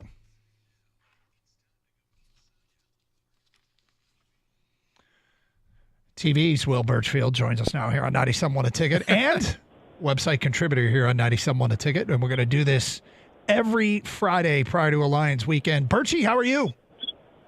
I'm doing great, fellas. Thanks for having me on for the maiden voyage. Yes. I don't know. I think we can do better than website contributor. Well, what would you? Yeah, I think so too. Yeah, we can pimp that out, right? Yeah, I mean, website pimp Will Birchfield. Now we're talking. Well, that might get us in trouble. Yes, it might. All right, let's talk about injuries. Who showed up on the practice field today? Well, the big news was that Penei Sewell was back out there. He had obviously not been at practice this week with that ankle injury. He was out there. He was moving around fine. He was even running the routes that the offensive linemen run to warm up at practice, catching over-the-shoulder passes from the quarterbacks. So he looks like he should be good to go. He did say as much himself this week, as you guys know. Davenport was not out there, and that's troubling for his availability on Sunday. He also hasn't practiced this week with a groin injury. We all know the injury history he's had in the past, so that does cast some doubt about his status for Sunday. Melifonwu also not out there, hasn't practiced this week with an ankle injury. And Isaiah Williams, the rookie receiver who made the team as an undrafted free agent, was injured yesterday with an ab. He was also out today. But, of course, the biggest news, Sewell is back. That looks like he obviously should play Sunday. Okay, so does that mean we see, for the first time, James Houston and Tim Patrick this year? Yeah, that's a great question. I think, for one, on the defensive line, we might see Kyle Pecco, and Dan Campbell was talking today about the versatility that having DJ Reader back allows them to do up front. You know, they think that everyone from McNeil to Levi to Pascal to Pecco can play anywhere from the nose to the 3-tech to the big end. I personally want to see Aleem McNeil play big end. That sounds like a sight to behold. And so if Davenport can't go, I think that's the way they configure the rest of the defensive line without him. And then at receiver, we did see Tom Kennedy last week, and he's someone who actually was looked at by Jared Goff a couple times, never had a target, but he was a potential receiver, I think, as Jared Goff said this week on these very airwaves. So they might stick with him there. But Tim Patrick, by the way, his head stands out. Whenever those receivers all huddle up, you can find Tim Patrick quickly. He obviously has the size and physicality they're searching for at that X position. So maybe it does open the door to see him on Sunday. Well, judging by what Penei Sewell was doing to start the practice, I mean, that's where your big receiver is right there. Yeah. Well, and not just that receiver, but Scotty Montgomery said this week, running backs coach, he's trying to recruit Sewell to come play running back. So we might see all kinds of different utilizations of Penei Sewell on Sunday. That's awesome. You talk about DJ Reader. What are the realistic expectations of what we can see from a guy who really hasn't played a whole lot of football in a Lions uniform in practice and certainly hasn't even played in the game yet? Yeah, it's interesting. Anytime you mention that to his teammates, they all say, we expect him to be full-on DJ Reader, collapse the pocket, stuff the run, help McNeil occupy some double teams. Aleem McNeil couldn't stop smiling this week, talking about having DJ Reader back next to him, knowing that if they don't double team him, he's going to destroy centers in that nose position. And so they'll have to give him extra attention. That should give McNeil, especially on passing downs, some one-on-ones to work with. So McNeil in particular is fired up to have Reader back next to him. I know Hutchinson said the same thing. Look, he might not play 30, 40-plus snaps, but I think he'll make his presence felt pretty early on in that game. What is the knock on Houston? Is it simply that he might be the only real just pass rusher on the team, that there's no other role for him because he's not a run stuffer, he's not a guy who can slide back to linebacker? They kind of gave up on that. Is it just that he's like a third down specialist? Yeah, I don't think that they feel comfortable yet bringing someone to a game as an active player who might not play more than 15 snaps, 20 at the most. There's so much else to worry about entering a Sunday, whether it's special teams or on offense, that I don't think they're willing to make Houston active, knowing that he might only play that many snaps. I thought it was interesting today that even linebackers coach Kelvin Shepard said, we're still not giving up on the idea of James Houston being that Sam linebacker, kind of playing a similar role to Derek Barnes. So I think they are searching for ways to get him on the field, but they have to trust that he can do more than just be a pass rusher 15 times a game. So we had a listener describe Ford Field for the opener as the building was sweating. They did lose their home opener last year, and it happened to be in week 2 when they were a pretty comfortable favorite against Seattle, and they did lose that game to Green Bay when it was at a fever pitch at Thanksgiving. But it feels like the Lions fans have taken this building up to 11, and this could be the biggest home field advantage. They were speculating on NFL Network, this is the biggest home field advantage in the NFL. Yeah, I was having the same conversation yesterday with a few people down here, and you talk about Seattle, KC, and New Orleans, right? Those are kind of the signature home field advantage crowds in the NFL. Well, Ford Field is clearly right there now. I thought this was incredible last week that Brian Branch told Terrion Arnold Ford Field's louder than Bryant-Denny Stadium, and Arnold was like, no way, that's not possible. He came out of the tunnel and said afterwards it was way louder. He said his ears were shaking. He felt like he was in a movie. I went back and looked. The decibel record at Bryant-Denny Stadium was set last season against LSU after Arnold's interception against Jaden Daniels. The decibel record was 113.1. It was louder than that on the Rams' first snap at Ford Field last week. So before they had even played an actual down of football, it was louder than it ever has been at one of the loudest stadiums in college football. So, it seems like every week they get louder and louder, and it's obviously a huge edge for that defense. Put that in your bucket. Yeah, that's right. That's a great little nugget there. As far as the Lions defense is concerned, last week Cooper Kupp didn't kill them, but he did have 14 catches on 21 targets. This week is a totally different challenge for the new secondary with Mike Evans, Chris Godwin, and this Jalen McMillan could have had 3 touchdowns in the opener. Baker just overthrew him on 2 of them, and they all would have been big plays.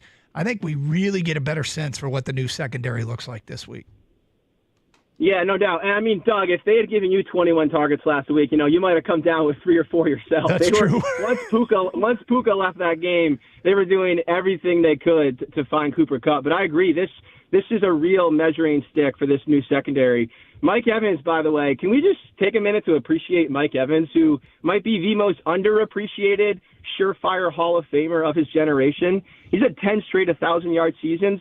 If he has one more, he ties Jerry Rice. He was pretty good for the most all time. And I know you guys love, week 1, is he on pace for? He is on pace for, after week 1, another 1,000-yard season. He had 2 touchdowns last week. He also had a touchdown and 147 yards last time these two teams played. Now, that was against Cam Sutton and Kindle Vildor. It's going to look a lot different on Sunday with Carlton Davis, Terrion Arnold. This is a really good test for Arnold, assuming that he spends most of his day covering Godwin. You guys mentioned it earlier. Carlton Davis stood up in a meeting yesterday with the DBs and gave this detailed, articulate description of all of the Bucs receivers. So they feel ready to go. They also know that Baker, the risk taker, as Arnold called him yesterday, is going to throw the ball. Like there are going to be chances all game long for the safeties, for the corners to make plays on the ball. They know they missed some last week, Davis and Branch in particular. So this is a chance to maybe right some of those wrongs, drop picks in particular from last week's game. What do you think bothers them the most as a team? Obviously, everybody came out of the game and said, look, wins aren't easy to come by in the NFL. It's tough to take a win, and you'll take it every time you can. But beyond that, now that that's out of the way, what do you think they're pissed about that they want to prove? I would say the third down struggles on offense. Every single person that we've talked to last week, coaches and players alike, have mentioned that on the offensive side. They're not used to that. I mean, this has been one of the best offenses in football for really 2.5 years now, and they didn't feel entirely like themselves. I also think that the offensive line felt like they could have done a better job run blocking early in that game. Obviously, they came around just fine by the end when they were just plowing through that Rams defensive line in overtime. But I think most of the lingering frustration, if you want to call it that, resides on offense, and I think proving early on that they still can lean on you up front. Birchie, we look forward to having you on all season long, and we will talk to you next Friday at the latest. What time are you on TV, by the way, Sunday? I think we lost Birchie. Did we lose Birchie? Sounds like he's there. And yet he's not. No, apparently not. Maybe he hit the mute button. He must have. Tired of hearing himself talk. I guess. Anyway, Inside Allen Park with Will Birchfield every Friday here on Carson Anderson on 97.1 The Ticket.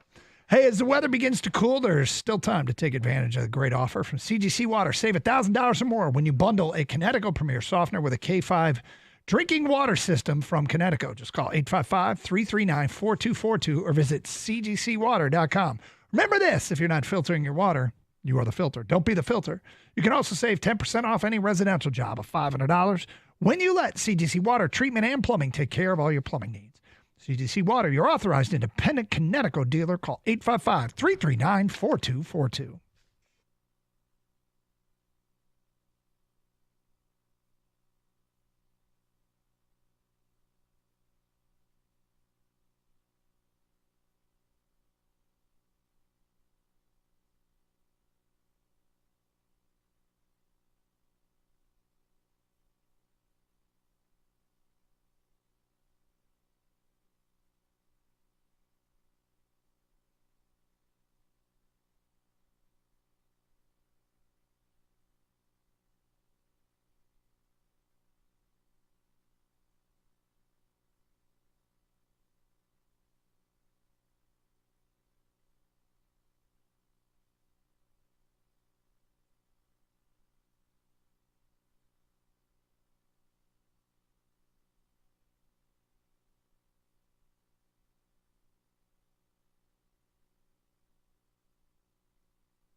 Doug Harsh, Scott Anderson, 97 a ticket. All right, so the latest news on this Lions-Tampa game is that Penei Sewell was back out on the practice field today, whether it's full practice or limited practice.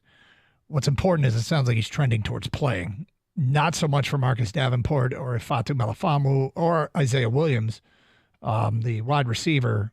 We very well could see Tim Patrick make his Lions debut at wide receiver. We could see James Houston make his debut for the season at the edge rusher, although what was the implication there that Pecco might get that nod and they might move some people around to make up for if Davenport can't go. Yeah, not sure what they're going to do there because they've got Reeder up. But last week they had Pecco played last week, and so did Chris Smith, right? Yeah. So Smith has been waived, and they could, if you replace Smith with DJ Reeder, then you still have a spot from the Davenport spot. So will they use that for James Houston, or will they use that to promote another defensive back? Or a linebacker. I don't know what they'll do. Tough decision. Yeah. I mean, look, as a fan, I want to see James Houston play, and I don't care if it's only going to be 15 or 20 snaps in the game. I think he's impactful in those 15 to 20 snaps. Yeah. All right. We did this thing where we put a prediction for Sunday's game in an envelope. Each of us, myself, Gator, and Kang. And we're going to open them today at 1:30. We've asked people what is in their envelope. And we'll see if they align with any of the listeners. Mike writes in my envelope, the Detroit Lions will beat Wake Forest 42-3. Oh, I see. I see what happened there. My little brain fart with Wake Forest is now playing a role in the Detroit Lions.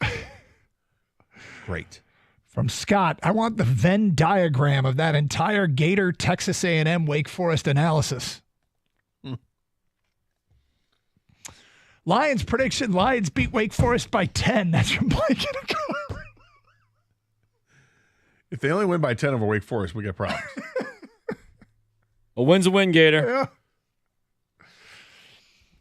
Sneaky storyline from this game is the fact that Kancey went the pick after Jack Campbell. A lot of people thought that pick would have been better used on an interior defensive lineman over an off-the-ball linebacker. No offense, Doug. Well, and Kancey may not play.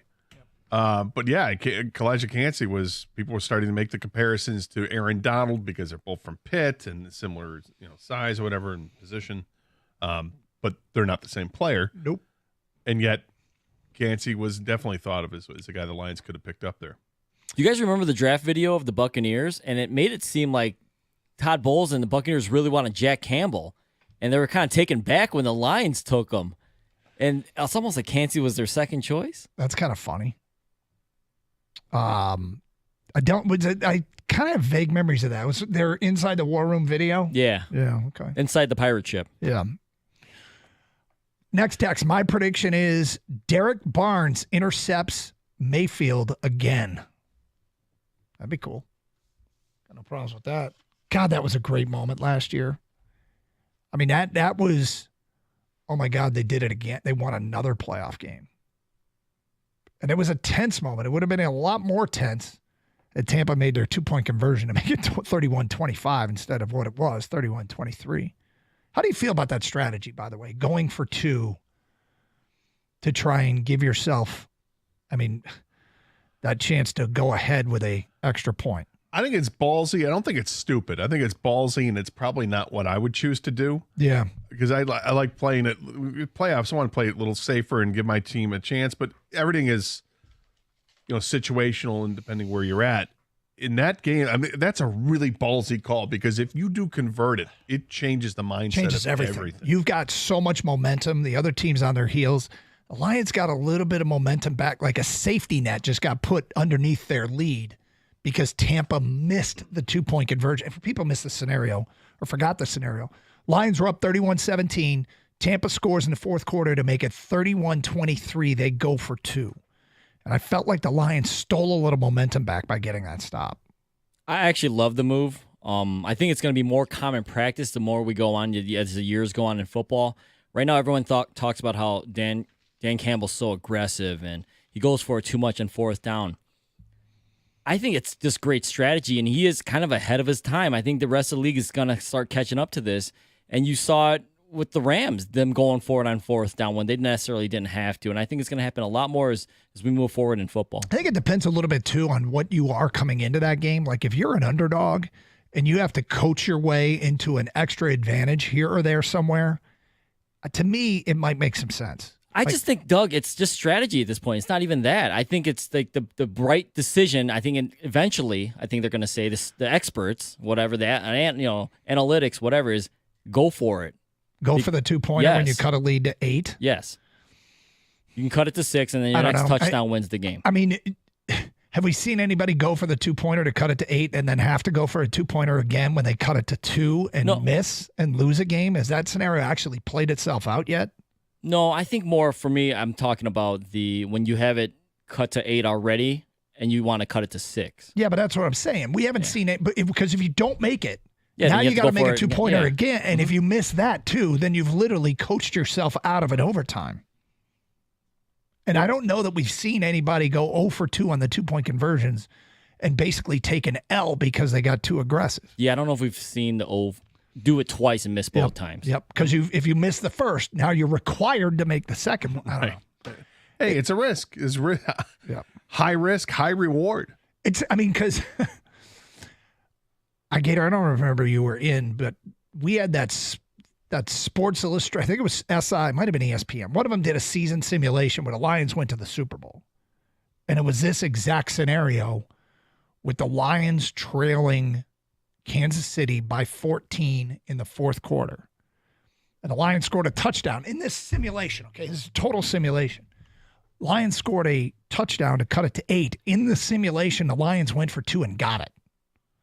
And then scored a touchdown late. The extra point gave them the Super Bowl victory in this, I think it was an ESPN FPI simulation. When it works out that way, you become the ultimate hero if you do it for the You're Detroit. a legend. Yeah. If you go for it, if you're the coach and you decide to go for 2 and you convert and then put the other team on notice and it works out for you, you are a legend. People talk about it all the time. Doesn't mean it's going to end up being a trend. I think it is. I think you guys are missing my point. I think this is going to be a lot more normal than you guys realize. I think Dan Campbell is ahead of his time in a way. I think that if you plan on going for it for 2 later to go for the win instead, right? Then you might as well go for it now. Well, if you're playing for, if you've decided I'm not going to overtime, then it doesn't really matter when you go for the 2.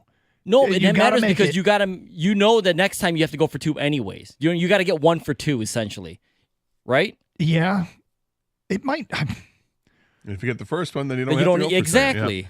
So I'm a big fan of when you're down by 15 and you score to cut it to 9, that you go for 2 right away instead of kicking the extra point and being down 8. Because if you miss the 2-pointer with 5 minutes left, you can play the game knowing you missed the 2-pointer. Whereas if you miss the 2-pointer with a minute left, you can't really make up for it.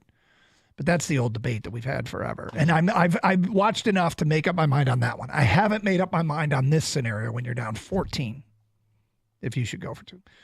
All right. Anyway, it happened last year when Bulls went for 2. Well, it's different in the NFL because of where they're kicking the extra points from now. Well, they're no longer gimmies. You're right. Mike Evans and Chris Godwin will have more than 200 combined receiving yards. That's from Wink and Royal Oak. That could happen. I mean, this new and improved secondary, I wouldn't say they dominated last week. They didn't. Their play wasn't fatal. But when Puka Nacua went out and Stafford basically said, okay, I got one guy in a route. I'm going to throw it to Cooper Kupp like every damn time. Lions passed the test. This is a bigger test. This is 2 and maybe 3 really good receivers. It's probably too early to say that with Jalen McMillan, but when I saw the 2 targets that were incomplete to him, I was like, my God, he could have had 3 long touchdowns. Unnamed texter, Amon-Ra, J-Mo, and Laporta, each with 5+ receptions. That's the prediction of an unnamed texter. So here's the thing with that. You don't tip your hand at what you're going to do, but I'll be shocked if Amon-Ra doesn't get a ton of targets this week. I would too. I just think they're going to have more plays to run, so they're going to have more passing opportunities. They only threw the ball 28 times last week. And when you look at your top 3 receiving options being St. Brown, Jamison Williams, and Sam Laporta, I mean, is it crazy to think between the 3 of those guys you're going to get 20 receptions? No. Not at all. No, it's not. I mean, they're top 3 pass catchers. Probably your next one is Jahmyr Gibbs. You get down to Khalif Raymond, who didn't get targeted once last week. I was a little surprised by that. Could see Tim Patrick this weekend. All right, 248-539-9797. We got open lines. Anything on your mind? Fair game. We unseal the envelopes today at 1:30 with our predictions as to what's going to go down in this game. Get us yours right now here on Carson Anderson on 97.1.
Huge series for the Tigers starting tonight. Unfortunately, they lost a half game yesterday with the loss In the afternoon, the to the Colorado Rockies, that whole tiebreaker thing sucks. Like it's a little nugget that always kind of is when you look at it and see 3 games back, you're like, oh, that's really cool. But it's really 4 games back because in the end, there are no half games. Everybody play the same amount of games. The half game only shows up when you have played a different number of games, but it does kind of suck because essentially it adds another game to the deficit. And they changed the rule back in 2022. Forgive us that we had forgotten about that or never really paid attention because our team wasn't expected to be in the race and turned out they weren't. But there's no more game 163. And the more I think about that, the more I'm pissed. I am a little bit too as we get closer to this being a possibility. Game 163 is awesome. It's amazing. You know what it is. Ultimate. It's like another game 7, right? Well, I was gonna say, are you guys surprised that MLB doesn't want 163? Just extra revenue game. It's an extra revenue game, but the way that they've changed the playoff structure as it is, I mean, they're making them series now, or so I think they want to get it on and start it as opposed to having any delays because they want to get it on. Yeah, someone's thinking about the driveway. Yeah. Major League Baseball wants to get it on. Now. We can't wait. We got to pull over in this driveway. How about that driveway? That's not sexy enough. How about that one? It's got a basketball hoop. Yep. Let's go. If you missed it 2 days ago, we brought up Gators on the Next Door Neighbor app. Somebody had posted about some random people had pulled into a random private driveway and had the intercourse in the driveway underneath the basketball hoop and ended up on Fox 2. It's going viral. That's a crazy story. But no, I think baseball wants to start their postseason as quickly as they can because, as we know, it gets cold in October and you don't want to have games, postponed or delayed or anything like that. So they just want to, as I said, get it on. Speaking of baseball, and we'll get back to football coming up, but speaking of baseball, somebody sent this to me. It's a link to an Associated Press story. Have you seen what Major League Baseball is doing for the postseason? What do you mean? MLB teams, all the teams that make the postseason, will have on their batting helmets a sold logo. One company bought every team's helmet.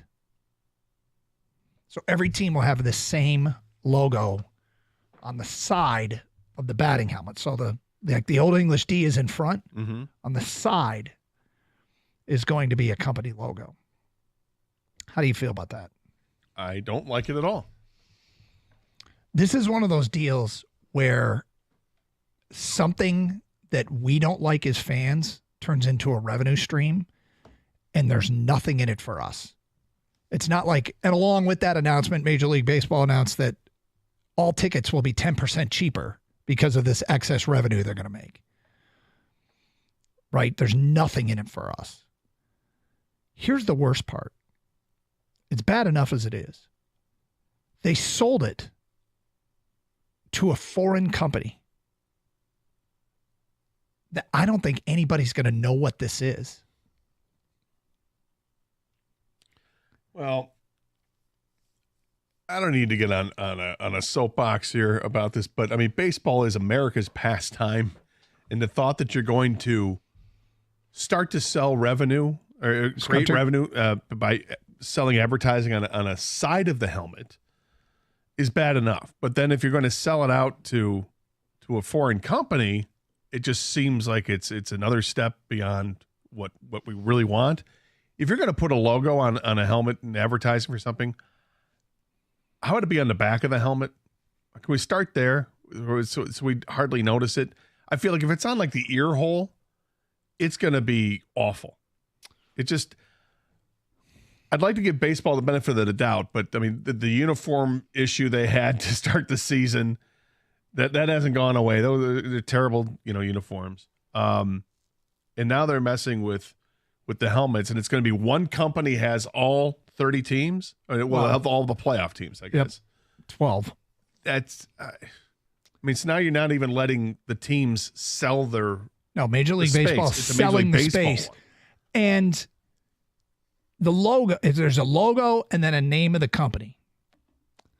The logo is the image of an ostrich. I swear to God, this feels like a story from The Onion.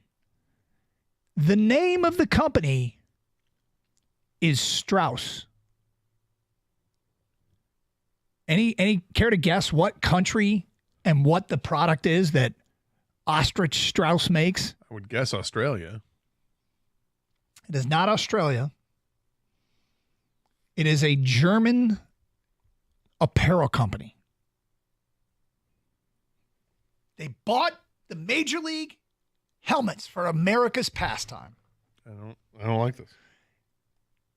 This feels like one of the lowest of lows in terms of corporate sponsorships.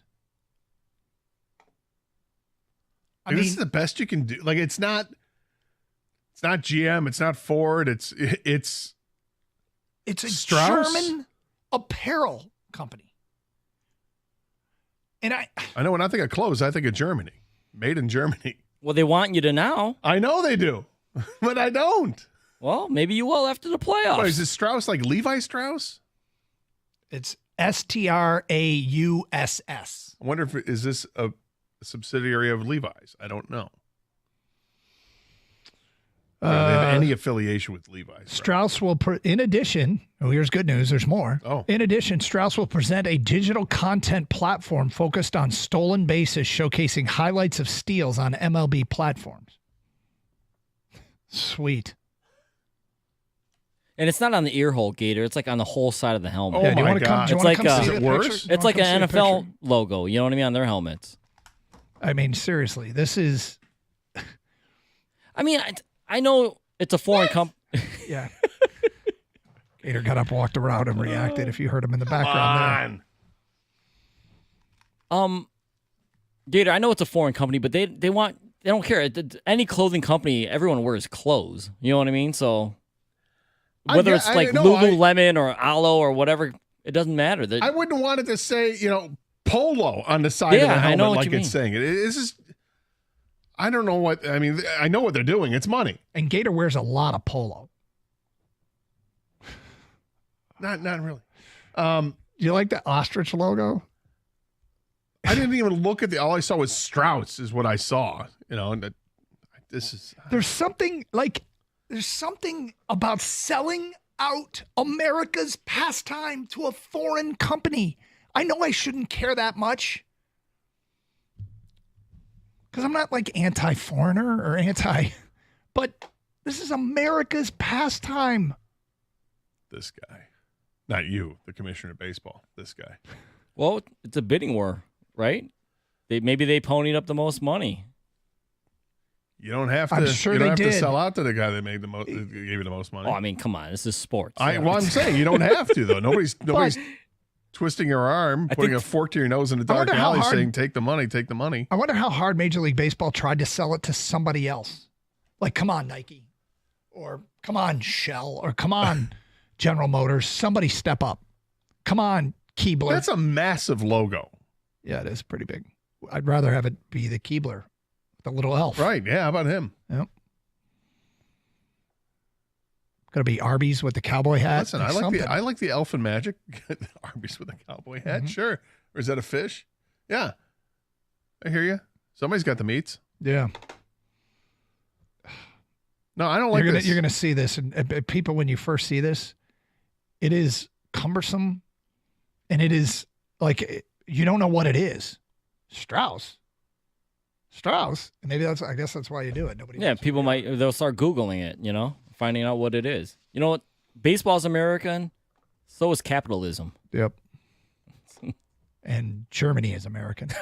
All right, back to some football stuff coming up. It's Carson Anderson on a Friday. Don't forget our predictions. We open up these envelopes and tell you what we think is going to go down in Sunday's game, and we'll pick some games at 1:38 here on Carson Anderson on 97.1 The Ticket. Sarah Chevrolet in Sterling Heights is ready to celebrate fall, football, and the best deals of all. Right now, you can get into a brand new 2025 Chevy Equinox for just $332 a month with $19.99 down. That's a 2-year lease on Equinox LT front-wheel drive for just $332 a month. Unlock the savings with a GM employee discount and current lease in your household. Equinox is redesigned for 2025 on the exterior and features a bold new dashboard with double digital displays. And Sarah has a huge selection on the ground to choose from right now. Call 87-SAY-SARAH or go to saysarah.com. See dealer for details and get there fast. All offers end September 30th. Together, let's drive.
Doug Carr, Scott Anderson, 97.1 The Ticket. It's funny, Gators saw the artist rendering of the A's stadium, proposed stadium in Las Vegas. I saw one earlier today of the renovations, the proposed renovations at Mizzou for their football stadium. Mm-hmm. I think I might be back on board with artist renderings. Well, they're fantastic. I tried to started to think of them as borderline irresponsible because they create unrealistic expectations. And then the next thing you know, we got people trashing the Detroit sign on 94 because it's not as big as the artist rendering made it look. And I'm like, dude, it's just a sign. It's a nice little touch. It looks fine. But since it didn't look like the Hollywood sign and the letters weren't 35 feet tall, people are like, what the hell is this? And it wasn't on a mountain? Right. Yeah. We want our mountain. Put on Mount Dump. Let's go. Figure it out. But this A's stadium, it says the article from the reviewjournals.com says the 33,000 fan capacity domed stadium will feature 6 primary levels with 30,000 fixed seats and an area for 3,000 standing room only ticket holders. The levels are broken down starting from the ground up, including service and field, lower suite, upper concourse, and upper deck.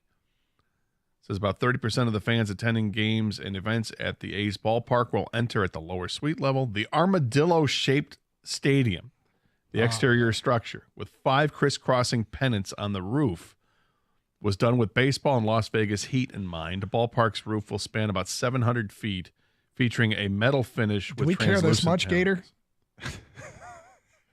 You gonna read the whole thing? No, anyway, keep going. It looks cool. Wake Forest will be the first team to come.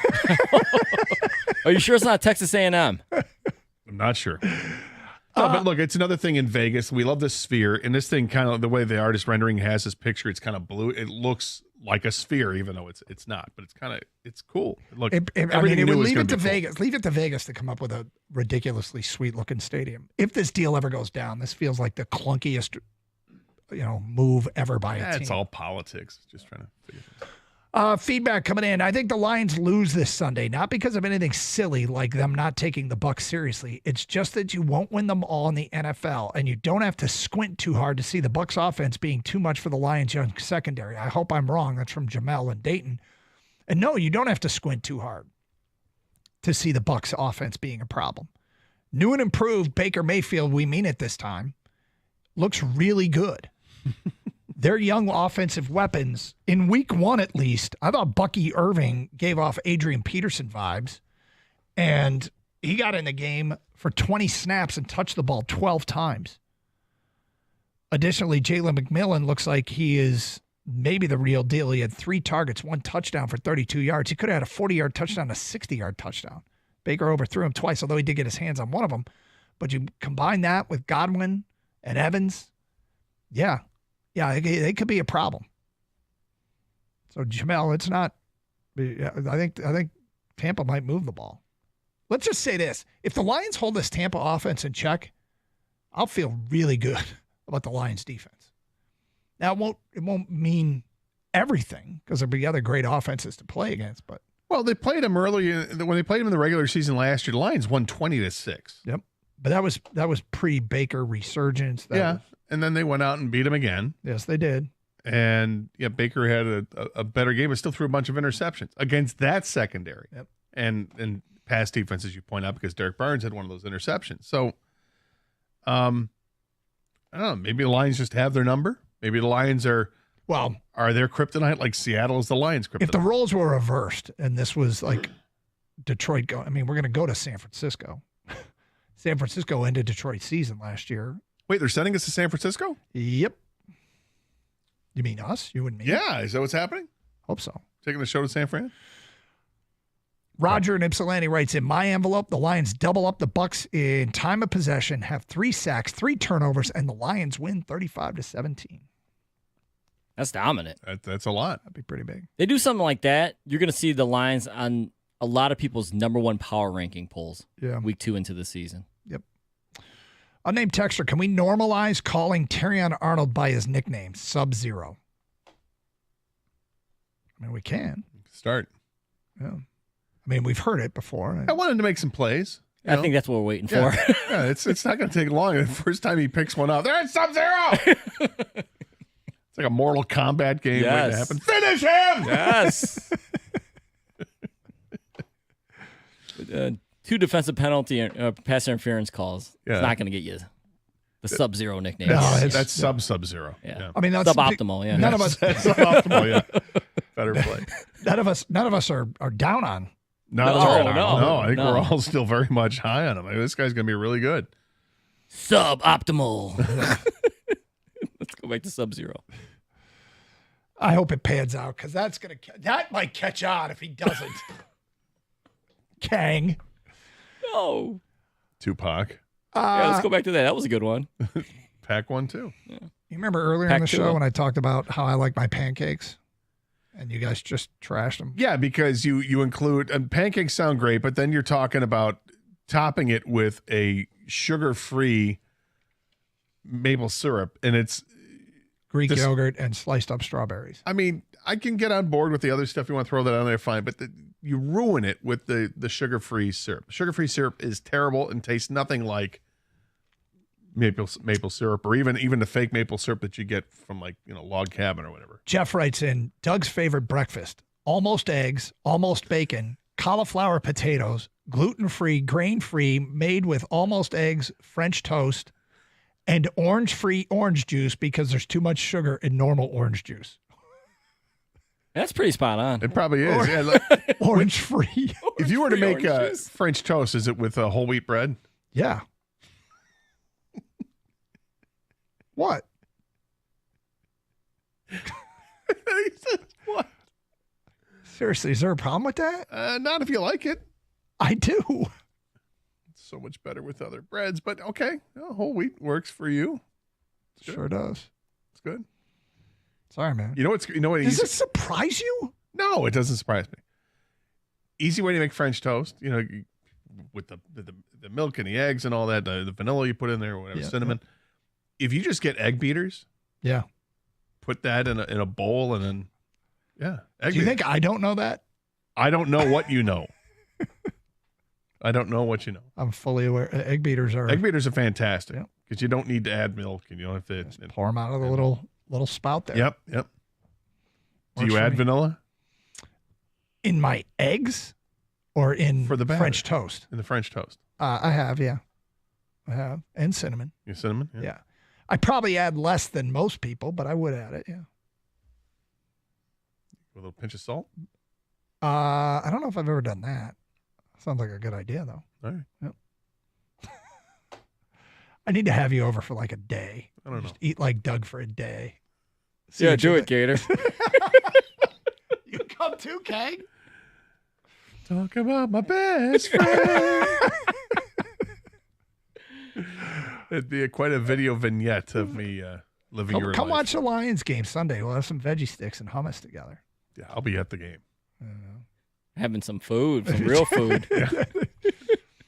They do have a good spread though at the Lions. Yeah, usually, yeah. Yep. Well, we'll be a loud venue. That fact, if you missed it earlier, we had the Birchie kid on. Two things. One is Penei Sewell was back on the practice field today. We don't know how much he practiced, but that's trending towards him playing. Unfortunately, Marcus Davenport and Ifeatu Melifonwu weren't. And Isaiah Williams got banged up as well, the wide receiver. And I think he said he wasn't on the practice field. So names to look for, maybe James Houston getting on the field. Maybe it could be Pecco as well, but they will move some guys around if they go with Pecco. But Houston could get on the field for Davenport, and Tim Patrick could see him instead of Isaiah Williams. But the other thing was the amazing stat. We asked him about the Ford Field home field advantage, and he said that Sub-Zero didn't believe when, I think it was Jahmyr Gibbs or Jameson Williams, one of them told him it's louder than Bryant-Denny Stadium is in Tuscaloosa. So Birchie looked it up. Brian Branch said it. Was it Branch? Okay, yep. One of the Bama guys. Birchie looked it up. The loudest Bryant-Denny Stadium has ever been registered on the Richter. The decibel level was 113.1 decibels, which happened after Terrion Arnold's interception last year at the LSU game. And before the first snap this past week against the Rams, they'd already beaten that. It was louder than that for the first snap. So Terrion Arnold got a taste of what it was like and how raucous this place can be. All right, straight ahead, we'll give you our predictions of what to expect in this weekend's Lions game, and then we'll pick some games in the colleges and the NFLs. We don't bet, but if we did, these would be the games that we would play. We'll get to that today at 1:38 here on Karsh and Anderson on 97.1 The Ticket.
Doug Karsh, Scott Anderson, 97.1 The Ticket. All right, Gator, you ready to open these up? What are you talking about? Are you talking about the envelopes? Yes. The prediction. My prediction. What's going to go down in the Lions game on Sunday? Lions win a shootout. Lions score into the 30s. Baker throws for a lot of yards. Huge day for Goff. Huge day for Amon-Ra. Huge day rushing. But we have renewed pass defensive concerns. That is my prediction for this game. Okay. Mine is Jahmyr Gibbs has over 150 scrimmage yards and 2 touchdowns. There you go. Well done. Man. Both offensive for you guys. Big font. Gators got some big font there. I went with 36-point font on that. Okay. Well done. That is big. Yep. And bold. And bold. Yes. What do you got, Kang? I have something offensive as well. Sione Vaki will get an offensive touch come Sunday. That's right. There it is. It's either going to be a catch or a handoff, but he will touch the ball on the offensive side. So that's your guy. Kang is way on board with Vaki. What do you call him? The Truth? The Truth. Yeah, he calls him the Truth. We'll see if the Truth gets involved. Beautiful voice, too. Yeah, voice of an angel. So the I do have a defense. I mean, I think Baker's going to have a big game, and I think they're going to throw for a lot of yards. Look, the thing about the Lions' pass defense is they are relying on a lot of new parts, and this is the kind of deal that in week 2, they might not be nearly as good as they might be in week 8, week 14, or if you get to the postseason, right? It's a bit of a process. Yeah. And it's forgivable if there are some growing pains. I know. You're calling for them already? I kind of am. I think Tampa's going to move the ball through the air. I think they are. Well, they certainly can. I mean, they did last week, and they showed the propensity to do that over the last, 5 games last year, and then going into the playoffs, they did it. So I get it. And they have what looks like a pretty good triumvirate of wide receivers. The rest of the game, what do they have? We'll find out. Yeah. They're banged up. Defensively, they are really banged up. Banged up on the defensive line, banged up in the secondary. Offensively, they've got an outstanding left tackle, but as good as he is, he can be beaten, and the Lions have one of the better defensive ends in the game. It's interesting with the Lions schedule, opening with 2 straight at home. 3 of their first 4 are at home, but then they get fed a 5-game stretch, 4 on the road.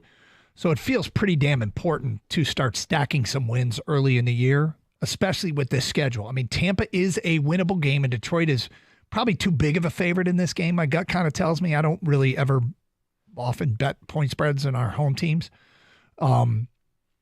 But I feel like that spread might be a bit much. But then they've got at Arizona, and Seattle comes in. Now, Seattle seems to be some sort of Detroit killer, and Geno Smith in particular. But the schedule gets a lot tougher after that with road trips to Dallas, Houston. There's a Green Bay game mixed in there, and Jordan Love should be back. So they got to stack some wins here early in the year. Well, and it's not easy to start the season when you start with 2 straight playoff opponents that you just beat in the playoffs, but that's tough. But, the Lions do have a big player coming back. You remember how excited Dan Campbell was earlier in the week when he was asked about it. Is he coming back? And, Dan Campbell's response was that of the Kool-Aid man.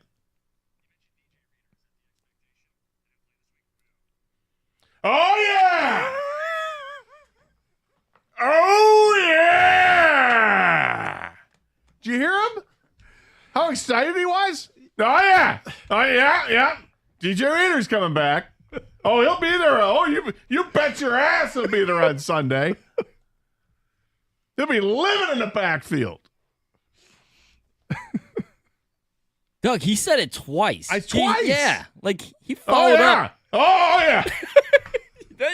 That's he means it when he does that. It's funny. Gator was subtly excited when he actually said that, and we played the soundbite earlier in the week. He's really fired up now. That's how Dan Campbell is. It's not me. That's not me. That's Dan Campbell. Yeah. I mean, I'm excited, but Dan Campbell, that's a enthusiasm unknown to mankind. That is unbridled passion right there. Well, I do want. Should we expect to see DJ? Oh, yes!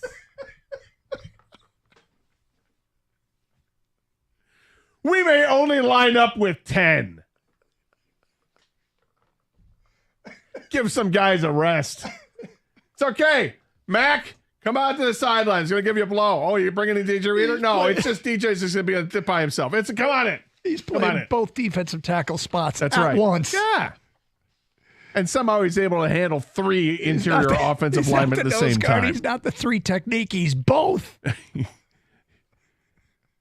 Oh, yeah.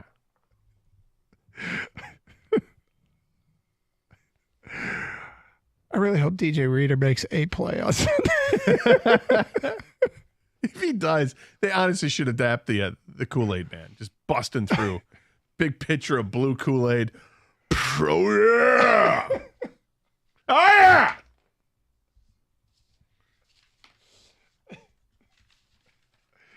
Who made that play? DJ Reader did. Oh, yeah. Oh, yeah. By the way, how high did they have to get to come up with that campaign? We're going to have this big pitcher of Kool-Aid burst through a wall. And the catchphrase is going to be, oh, yeah. It's part of our childhood, man. All right, you ready to pick some games? Yes. Oh, yeah. Here we go. Oh, yeah.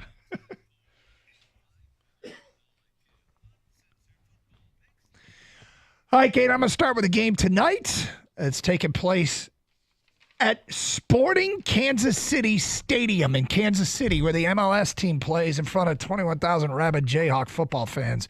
UNLV goes in getting 9.5 points. They get a transfer quarterback, a dual threat guy, run and pass, and a transfer quarterback. I like UNLV plus the 9.5 taking on Kansas tonight. And in fact, that is the Car House lock of the week. In front of how many fans? 21,000 rabid Jayhawk fans. They get more at Rock Chalk at Fog Allen Fieldhouse. Their stadium's is being refurbished. So they're playing at Sporting Kansas City Stadium this game. Then they go to Gaha Stadium where the Chiefs play. Gaha. All right. Yep. I'm going to look at the matchup we have in the Big Ten that we all want to see. Alabama at Wisconsin. No, I don't think Wisconsin's going to be competitive. However, I like the over 49 in this game. Alabama could get that by themselves, and Wisconsin's going to contribute some points. Next up, I talked about this prior to the season. I got Oregon State. They've shown a great rushing attack this year behind Jam Griffin. They actually have 2 running backs that average over 100 yards a game through 2 weeks. This is a grudge match against Oregon. I will take the Beavers plus the 16.5 in this one. I kind of like that pick as well, although it's not one of my 3. Texas A&M is at Florida. The over-under game in this one set at 47 points. I don't think much of Texas A&M. Heck, earlier I thought they were Wake Forest. Florida, and they're not good either, but I like the under in this one, 47 points. Okay. Notre Dame plays at Purdue. Hudson Card in that aerial attack with the Boilers can put up some points. I also think it's a bit of a get-right game for Notre Dame. I'll take over 47.5, Notre Dame and Purdue. It's partial love for Purdue. Doug's coming back. We know what you're doing. Oh, yeah. One more time. Oh, yeah. There it is. Oklahoma, Doug, they are at home against Tulane. 13 points the spread. I think Oklahoma covers. They're going to start to get things rolling there. And look, it's not even 2 touchdowns, so they got this. All right, let's go to the NFL. I'm going to start with what I just talked about. Lions and Tampa. I'm not betting the Lions, but I do like the over in this one. I think a lot of points are going to be scored at Ford Field on Sunday. Total's 51.5. I'm going to play the over. Ooh, it's a big total. I know. Chargers are at Carolina. We have not seen Carolina live up to anything just yet. It's been a real struggle with their offense, with the quarterback. And the Chargers got off to a pretty good start in the first week. Justin Herbert, they travel, and usually when you travel, things aren't going to go so well. But it's only a 5-point spread they're going to have to cover. I like the Chargers. They're just that much better than Carolina. It's my shoot the boot lock of the week. All right, next up, earlier in the week, I predicted the Giants would go 0-17, which means they will lose to Washington, who is laying the single point. Washington -1 over the Giants. I also have Washington -1 over the Giants. My final pick, Tennessee at home, is getting 3.5, taking on the Jets. Tennessee gave away a game to the Bears last week. They cut down on mistakes in week 2. I'll take Tennessee at home plus the 3.5. New Orleans put up a boatload of points last week. This week they get the Cowboys. They're at Dallas. Dallas also put up a bunch of points. The over-under in this game is set at 46. Huh? Yeah, take the over. Hammer it. There you go. Those are our picks. Do it every Friday at this time. And we'll Keep you updated throughout the year. Kang, every week you love on one pick and you hate on one pick. Which one do you like the most this week? I like the most Gator. I'm with you. Texas A&M, Wake Forest. I don't care. They're playing whoever's playing Florida. I like the under 47 as well. And which one do you hate? Doug, I hate the Tennessee plus 3.5 against the Jets. The Bears are a good defense. So are the Jets. Will Levis, he looked awful week one. I mean, he threw a pass that was unnecessary from his knees. I think he does the same thing again against the Jets. I think the Jets win by more than 3.5. Whereas Aaron Rodgers looked great. He's always been kind of slow. All right, there you go. Those are our picks this week. Thank you for listening. It's Carson Anderson, 97.1 The Ticket. Hey, Doug here. As a Michigander, I know how tough our roads can be. You do too. If you've been in an accident, you need a legal team that's got your back. That's where my friend Steve and his team at Michigan Auto Law come in. If someone I care about or a family member needs help, I'm connecting them with the team at Michigan Auto Law. They choose to take on fewer cases so they can provide the best communication and the payoff, of course, more time on your case, which means bigger and faster settlements. They care more, so you win more. Michigan Auto Law, auto accident attorneys. Visit autolaw.com. That's autolaw.com.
Doug Karsh. Scott Anderson, 97 won a ticket. Big football weekend ahead, as always. Love our Football Fridays. You know, CBS does this thing. It's something we might want to consider, Gator. They do this thing that they call bold predictions. We might want to consider doing that. Interesting. Yeah. So they got bold predictions for this weekend. I want you to listen to these two. Packers quarterback Malik Willis outduels Indianapolis Colts quarterback Anthony Richardson. I don't like that for multiple reasons. King's not a fan. I don't either. I don't really like it either, although I kind of like it for one reason. But basically it says Willis looked like a more polished passer in the 2024 preseason in Tennessee, providing a hope for major improvement. Willis showcases that improvement in head coach Matt LaFleur's offense filled with young weapons against an AFC South team that he has seen a lot of film on in his last 2 years with the Titans, while leading Green Bay to victory against his old squad. No, I don't see it happening. I think he is going to struggle mightily. Indianapolis is a decent defense, don't they? Yeah. So. Oh, yeah. There it is. So that's one of the predictions. Here's another one of their bold-ass predictions. Buccaneers quarterback Baker Mayfield throws at least 3 more touchdowns in upset win over the Lions. Well, I don't like that at all. Baker Mayfield's going to do something he didn't do last season, lead the Buccaneers to victory against Detroit. Yeah, he picked on a bad Washington Commanders defense in week 1, throwing for an NFL high 4 touchdowns last week. But that's kind of who Baker is now. He's thrown 18 touchdowns, only 4 interceptions the last 7 games, including the playoffs. Why is Mayfield so on fire? Simple. He finally is on the same page with his top 2 targets, Mike Evans and Chris Godwin. No doubt about it. Last week, Mayfield completed 13 of his 14 passes to Godwin and Evans for 143 passing yards and 3 touchdowns. So, well, look, he can have a good game. We've seen it, and they still lose. So if he's going to throw for 3 touchdowns, I'm not going to be surprised if he throws for 3 touchdowns. But I think I will be surprised if they score more than 24 points. It's really funny because I was never a huge Baker fan until the Progressive commercials came out, but he has bounced around. When you were going over his carear the other day off the top of your head, you forgot about the short stint in Carolina he had. Yeah. He's played like 5 teams. And, you know, it's an interesting story if he truly has come around here. What is this, year like 7 for him? Was he first pick in 2018? Yeah. Yeah, so, you know, that here's a guy pretty patient, was kind of pretty much a failure everywhere he went. I mean, there was some good and some bad, but it was mostly bad, and nobody wanted to build around Baker Mayfield. But at 29 years old, I mean, I guess Goff is having his best years in Detroit, but Goff had some really good years early in his career. He had a couple of fantastic years, and I'm not took his team to the Super Bowl. I mean, Baker in year 2 threw 22 touchdowns and 21 picks.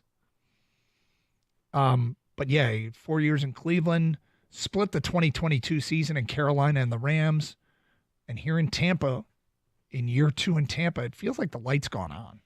It may have, but like I said earlier, maybe the Lions are just his kryptonite because he played so well down a stretch last year, and then here comes the playoff game against Detroit, and he turned the ball over, which he hadn't done. So the Lions beat him regular season, beat him in the postseason. Now here they get him in the regular season again, and it could be a little house of horrors here for Baker Mayfield in Detroit. Meanwhile, Michigan taking on Arkansas State. We're on the air with the pregame show on our brother station, WWJ, at 9 a.m. Pregame show starts at 11 and a kickoff, 12:01, Gator, 12:01, condensed pregame show. Sometimes with those ABC games, it would be a 3:30 start, and the actual kick would be 3:47. Right. So it makes a huge difference when you're piecing together a pregame show. But so they actually say it's going to be 12:01 for the kick? 12:01 kick. You buying it? That's high. Oh, yeah. They keep it. It's a tight schedule. Hi, and welcome to the big house, and we're underway. Is the way that goes. But great quote from Sharon Moore this week. Can't let failure be your undertaker. They are hoping this is a get-right game against Arkansas State. Spartans taking on Prairie View A&M. who are 1-1. Do they have any big transfers? Do you know about teams like this? It's always whether or not they have any. Oftentimes, it's whether or not they have any big transfers. I can tell you in a second if they are. No, they're not listed among these teams where I could find that. Sorry, I thought I had a quick. I happen to have a page set up with Michigan State's roster and includes transfers, and I was going to switch to the other college, but it does not list Prairie View A&M as one of the colleges. Sorry, my bad. It's okay. But those teams, it's really weird now in college football because I find myself doing this a lot. I remember him. Like, you were the fifth guy on the roster. Yep. Who had no shot of playing. Yep. Yeah, look, Michigan State can look good tomorrow because they should be able to put up a lot of points against Prairie View, and they should be able to stop Prairie View from scoring because they're just a better team. They can't afford to just go through the motions, though. They got stuff to work on. They have to improve. Oh, yeah.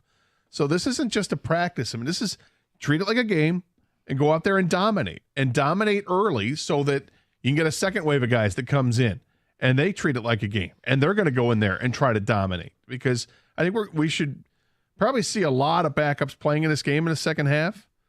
But hopefully they're not doing things that have cost them, like turn the ball over or commit stupid penalties. If they can avoid both of those, it should be smooth sailing. There are 3 teams in the Big Ten that have gotten off to start some played games early that I've gone, what's going on there? One is Michigan State start because I'm impressed with the win at Maryland. The other is Indiana. It's put up some huge point totals against lesser competition. Third is Illinois. Beat ranked Kansas last week. Michigan State's schedule is after Prairie View A&M at Boston College, which is a team that obviously has proven to be better than people thought. Then Ohio State at Oregon, Iowa at Michigan, then Indiana, then Illinois. And Michigan State might be in that category where they might be a little bit better than people thought they would be going into the year. Maybe not you, but others.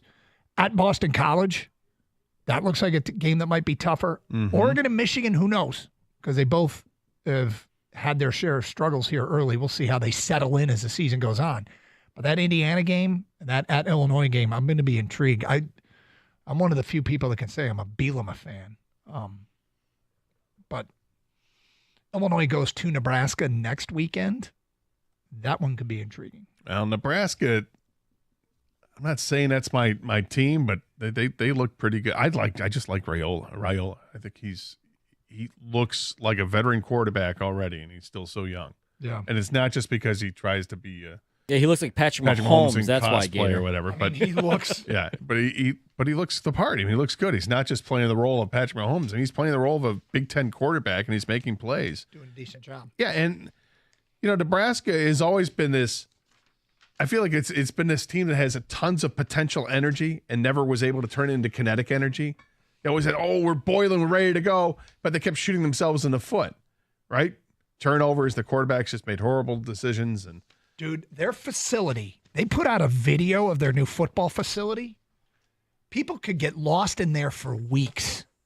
Send for help. Trapped in Nebraska's football facility. They did a 6.5-minute drone fly-through of the football facility. It is amazing. Absolutely amazing. All right, Rico Beard has made his way in studio. What's up, man? I don't know if I'm allowed to talk to minor characters of the movie. You guys are just the fill-in the back of the party scene. That is correct. Yep. Hey, Gator. We'll survive, though. That's your one line. Hey, Gator, and you say, hi. Hey, guys. Hey, I'll be right back. I'm going to go outside in the dark forest and see if I'm going to go to the refrigerator in the garage with the power out. I'll be right back. Isn't there always a couple that go skinny dipping too? Yeah, They end up that would be Or going skinny dipping. No, but you have to say the infamous line. I'll be right back. That's the morning show for people who missed it. What was the topic? If a since it's Friday the 13th, who would die first here at the station? Yep. And I text Cookies. I was like, that's easy. It's me. I'm dying. Brother always gets it. I'm like I said, here's what happened. It'll be some noise outside. You're going to send me and David out there to go and see. Hey, can you two go check out what that noise is? We'll split up.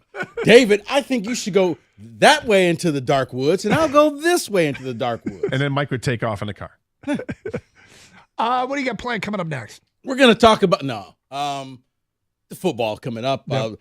Michigan State, really, as I like to tell people, only believe 20% of what you see this weekend. If things go right, it's going to be a feel-good for both fan bases, but that's not what the teams really are. No, one of the fan bases really needs it. Have a great show. Stay safe. Treat each other with respect. We leave you every Friday with the Gator Rant. Enjoy your ham.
I'd like to state for the record, Josh Allen did nothing last night. Factual. Football Friday. He quarterbacked the winning team. He took snaps without fumbling. Congrats. So listen, unfortunately, before we get to have a real party, let's talk about what you have to talk about, which is Tua. Do we all agree? Yeah. Like, I know, I'd rather not do this, but Rico, here's where I'm at with this, and I it's not an issue of right or wrong. I'm just giving you and the listeners, my immediate reaction is, Jesus, not again. And I don't want to watch this. And what I mean by that is players get injured all the time. I am numb to it. Now, it takes something like Nick Chubb, leg on backwards, to get me to react. Football, on average in the NFL, 6.2 players are injured per game per week. But when it is the same player and it is a brain injury and we're doing the air fencing, I have to be honest with you.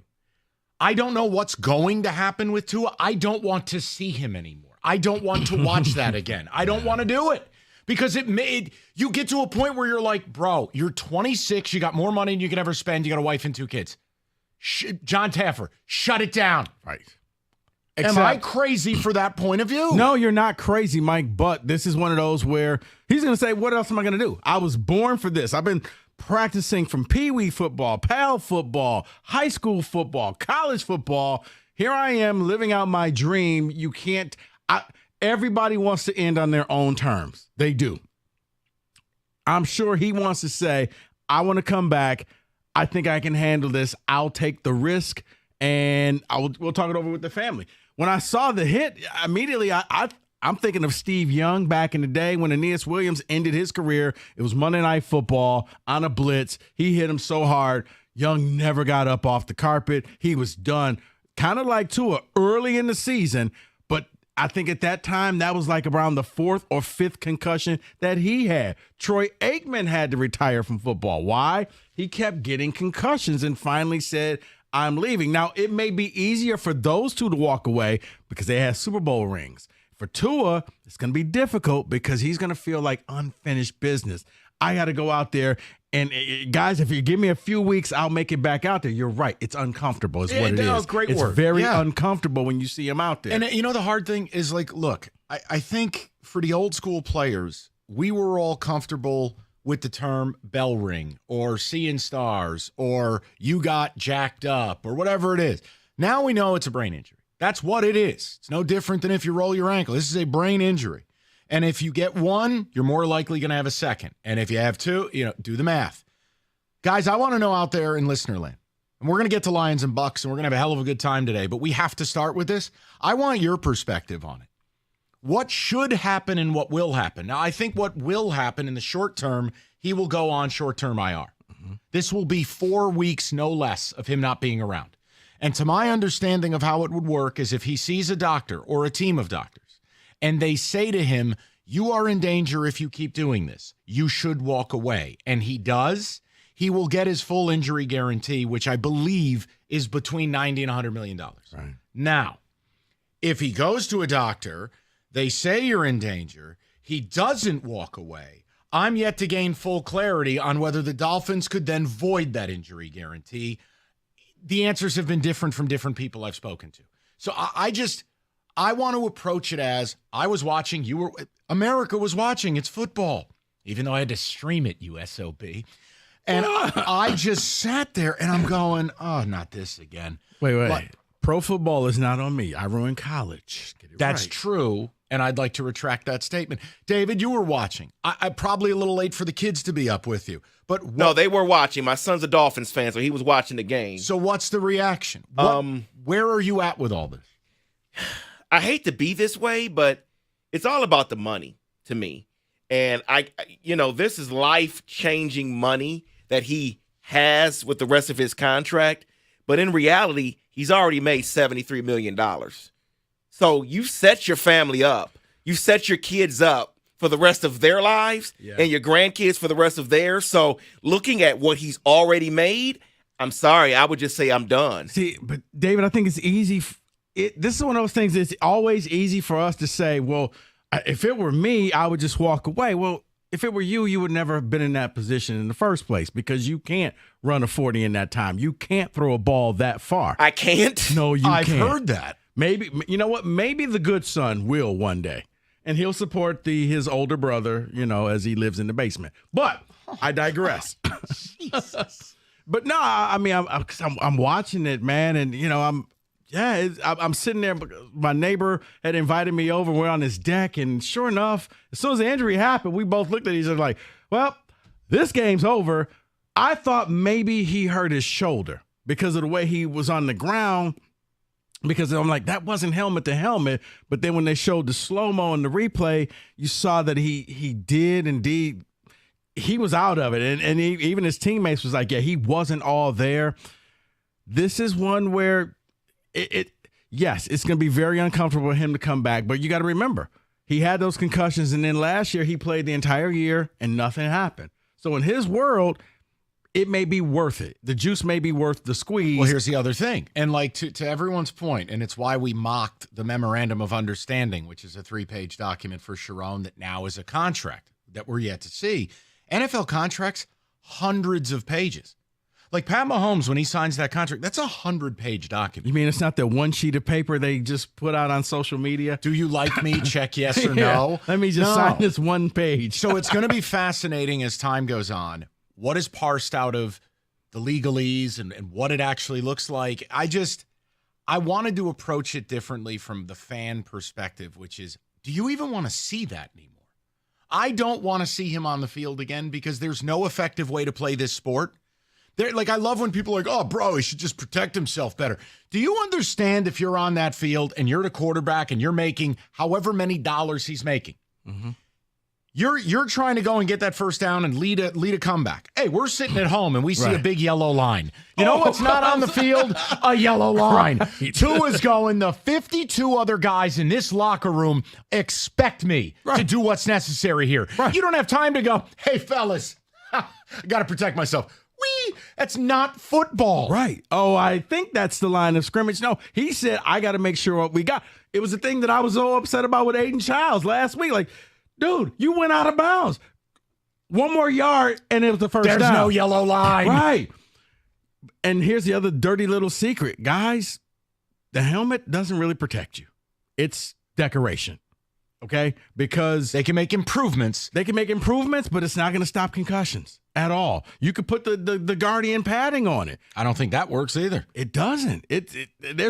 There is really nothing that the NFL can do to stop concussions. And unfortunately, now that he's had his fourth, because you'll never sell me after they had to fire the independent neurologist for not diagnosing the concussion, that all of a sudden we act like it wasn't. No. He doesn't have 3. He has 4 in under 2 years. Yeah. Enough is enough. And I think he had one in Alabama as well. So I will take your word for it. Yeah, I think so. But here's the problem here, and this is on Tua. And what I mean by that is last year, what didn't he deal with? He didn't deal with a concussion last year. And he also weighed more last year. They spoke about that after he got his concussion, that he decided, I want to lose a little weight because I want to run a little bit more. He wants to do that. Well, now you're putting yourself more at risk where 2022 where you get more concussions. But David, you can't. I don't care if you're Josh Allen. I don't care if you're Tua or any quarterback of any size in between. You cannot play a game with this idea of I have to protect. There is no protecting you. No. You're playing a blood sport. So I'm not blaming him. I'm saying, okay, he had his 4th concussion now in under 2 years. Thank God he didn't leave in an ambulance again on national TV. I'm done with it. I don't need to see this anymore. And I just want to know where fans are with it. 248-539-9797. And just so we're clear, I am not saying, oh, no, I don't want to watch football. Oh, no, quite the opposite. I'm conditioned to whatever football deals I can live with. I can't have it be the same guy. Yeah, I understand where you're coming from. Is that crazy when I say that? It's not, Mike, because it does become uncomfortable because it's almost like that person who they already have all types of things going on, but they won't quit smoking. And the doctor has said, hey, you're borderline about to have lung cancer. Okay. And you go out and buy 2 packs and you keep smoking. You're a chain smoker. And it's uncomfortable because now you know, okay, now this person is sick. They got all types of breathing machines, and still they want to come around you and they light up, and you're just like, okay, can you just not do that in front of me? And if you don't care, and you just say, look, I don't care. He could have 12 concussions. You do whatever you want to do. If he plays, he plays. Guys, I'm not yelling at anyone's opinion here. We're talking about what are we we have never seen a situation like this in the modern NFL with a star player. We just haven't. The last quarterback I know that had 4 concussions was Kevin Cobb. You remember him? Guy from Houston. Yeah. Played for the Eagles. He got his 4th. He had to shut it down. His life turned into a bit of a nightmare. Look, I'm asking you guys, what is the reaction to it and what should happen? Because ultimately, the mechanisms of the NFL are so complicated. Look, they'll never say it forward facing. They can't. If you don't think the Dolphins are trying to actively find their way out of that deal through back channel, you're crazy. They know what's up. And I guess you'll really find out how the NFL feels if all of a sudden he's released or let go of his contract and the other 31 teams look the other way and whistle like, hey, can I come play for you? What? We'll get back to you on that. Because that means that the NFL is saying, we don't want this happening again. 248-539-9797. We will get all the Lions and Bucs you can handle. We're going to talk a little Michigan and Michigan State. We got TJ Lang joining us. He's going to be doing the show with 18 Zins. He's going to be exciting. We've got the picks. We got the prop bets. We have Derek Stevens. It is Football Friday. All systems go. 97.1. Peanut butter and jelly, dinner and a movie, football, and Friday. Some things just go better together. In fact, it'd be pretty cool if you can get your favorite streaming apps and the internet together, right?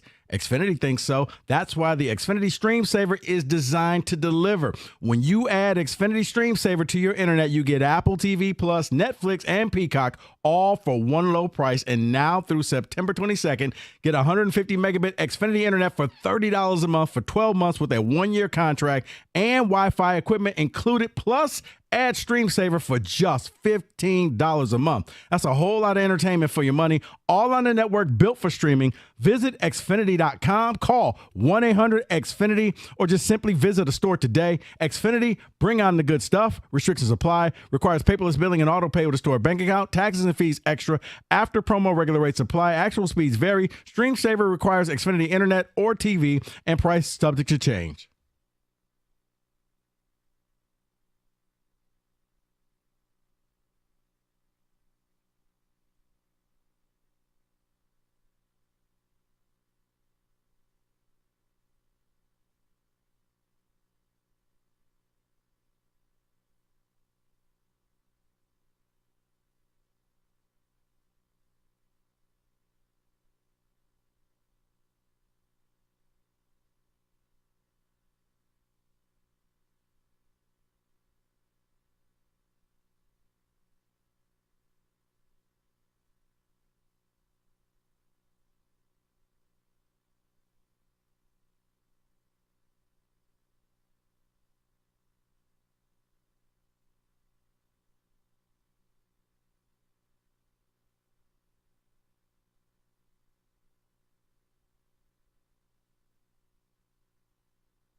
All right, you've heard me talk about injury attorney David Femininio for a long time. Just listen to the results that David has delivered, him and his team, for injured clients. $3.5 million, $5 million, a whopping $11.5 million.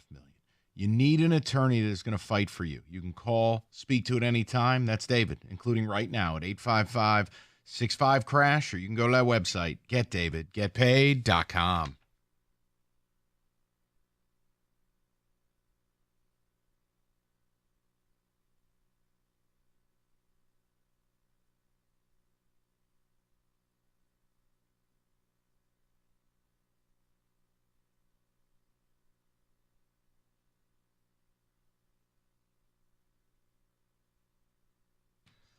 All right, we'll go straight to the people.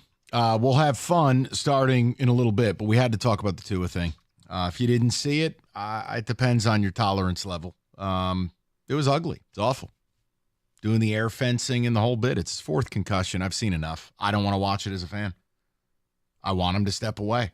It is somehow, maybe I'm twisted. It's like if it's someone new, I don't feel good about it, and it's uncomfortable, but I can move by it.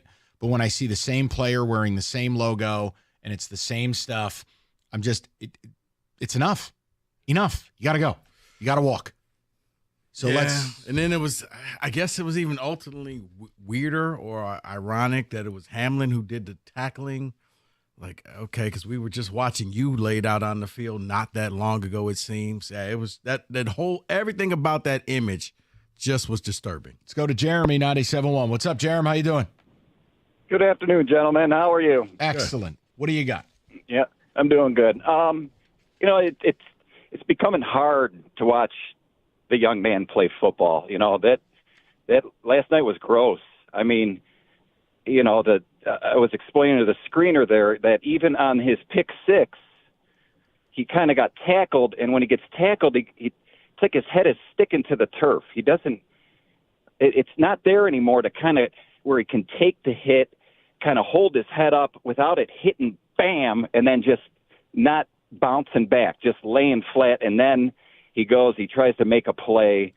And I mean, it damn near looked like he broke his neck. I mean, just the way he got bent up, and it was, not only the shot on the melon, but the crink of that neck. And I'm like, here we go again. The fingers, the legs, and it even right now, it was hard. It was hard to watch. Young man, if you want a quality of life, there are, some retired NFL players out there, alive, not alive, that could attest to these hits, that later in life, it's no bueno. So, Tua, young man, unfortunately, hang it up, quarterback coach it up, stay on the field, but not playing the game because, I don't want to see this man die on the field. No, it's also, no, and I mean, Jeremy, I share your sentiment. It's also, okay, now you've had 4 concussions that we know of. Mm-hmm. Do you know how easy it is to have your 5th? There's really no point to this anymore. He's not going to be able to effectively play this game. It will result in this. You're not a doctor. I don't think I need to be at this point to tell you that's just going to happen again. No, I think it will happen, Mike. You're not that far off. I think it's going to be difficult for him to walk away. If Miami had already had a Super Bowl, that's a different discussion because, you've achieved the ultimate prize, walk away. And he probably would say, you know what, I'll do that. But the fact that he feels like, and he's going to be letting down his teammates and letting down everybody, the city of Miami. I have to go out there. I have to try this again. This is where it's going to take his wife and his family and some people around him that he really listens to say, hey, buddy, thank you for everything that you've done, but we love you and we want to see you have a great quality of life after football. Go to Ivory. Whoa, okay, we'll put that on hold. You want to check on Ivory? That sounded pretty heated. We'll go to Kevin, 97.1. Kev, what's going on, buddy?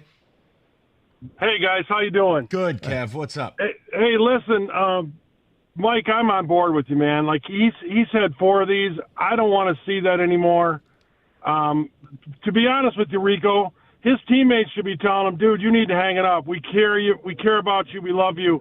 It's time for you to hang it up. If you don't win a Super Bowl, so what? We're talking about your life here and your quality of life.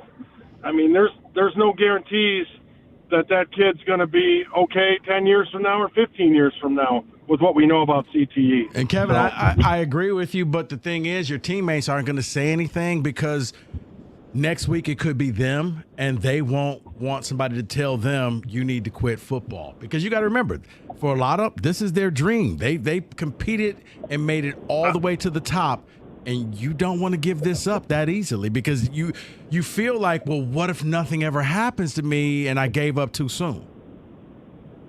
Yeah, but 4 is probably time.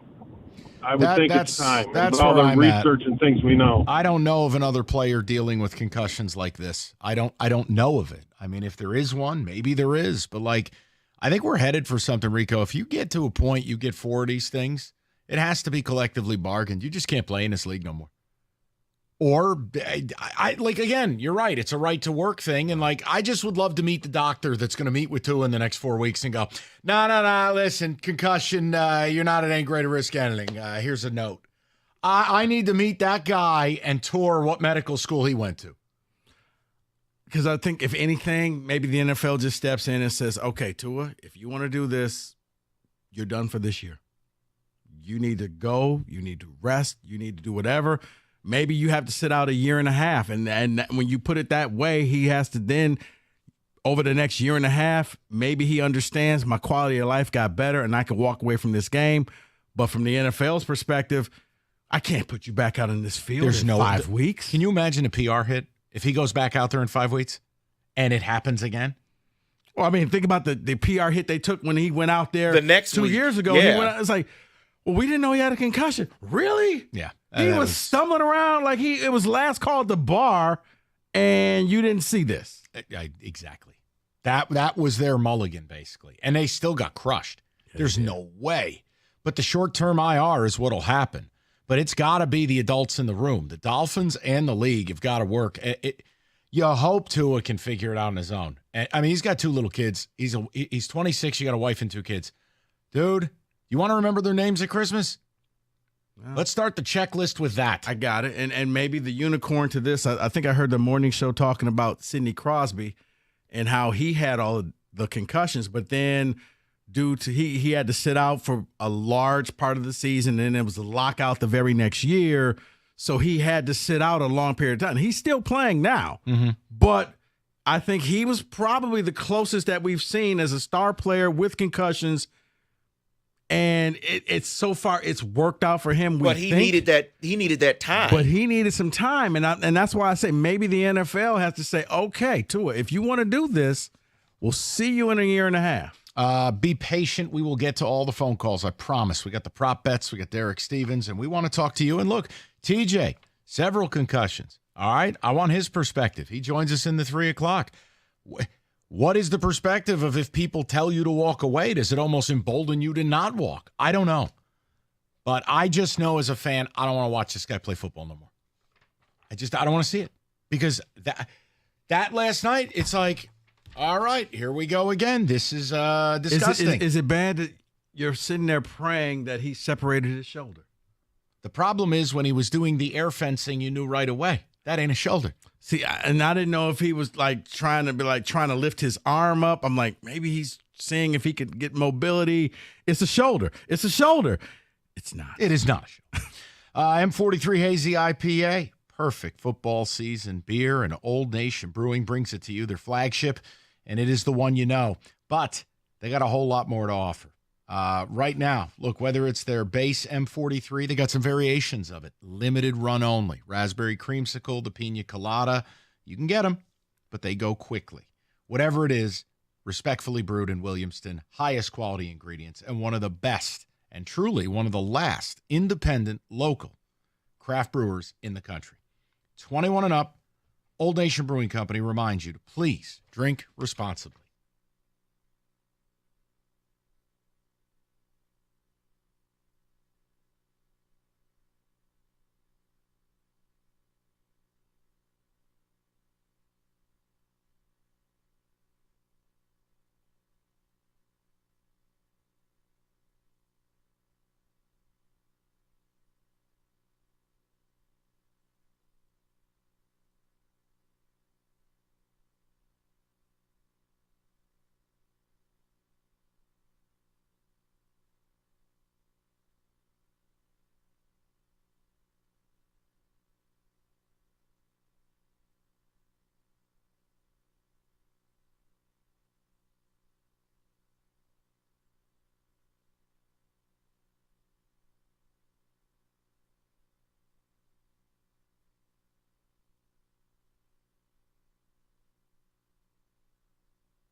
All right, we'll get back to the phones and back to the people momentarily. But we always take a time out this time of the week for the artfully crafted, carefully curated Prop Bet Casino.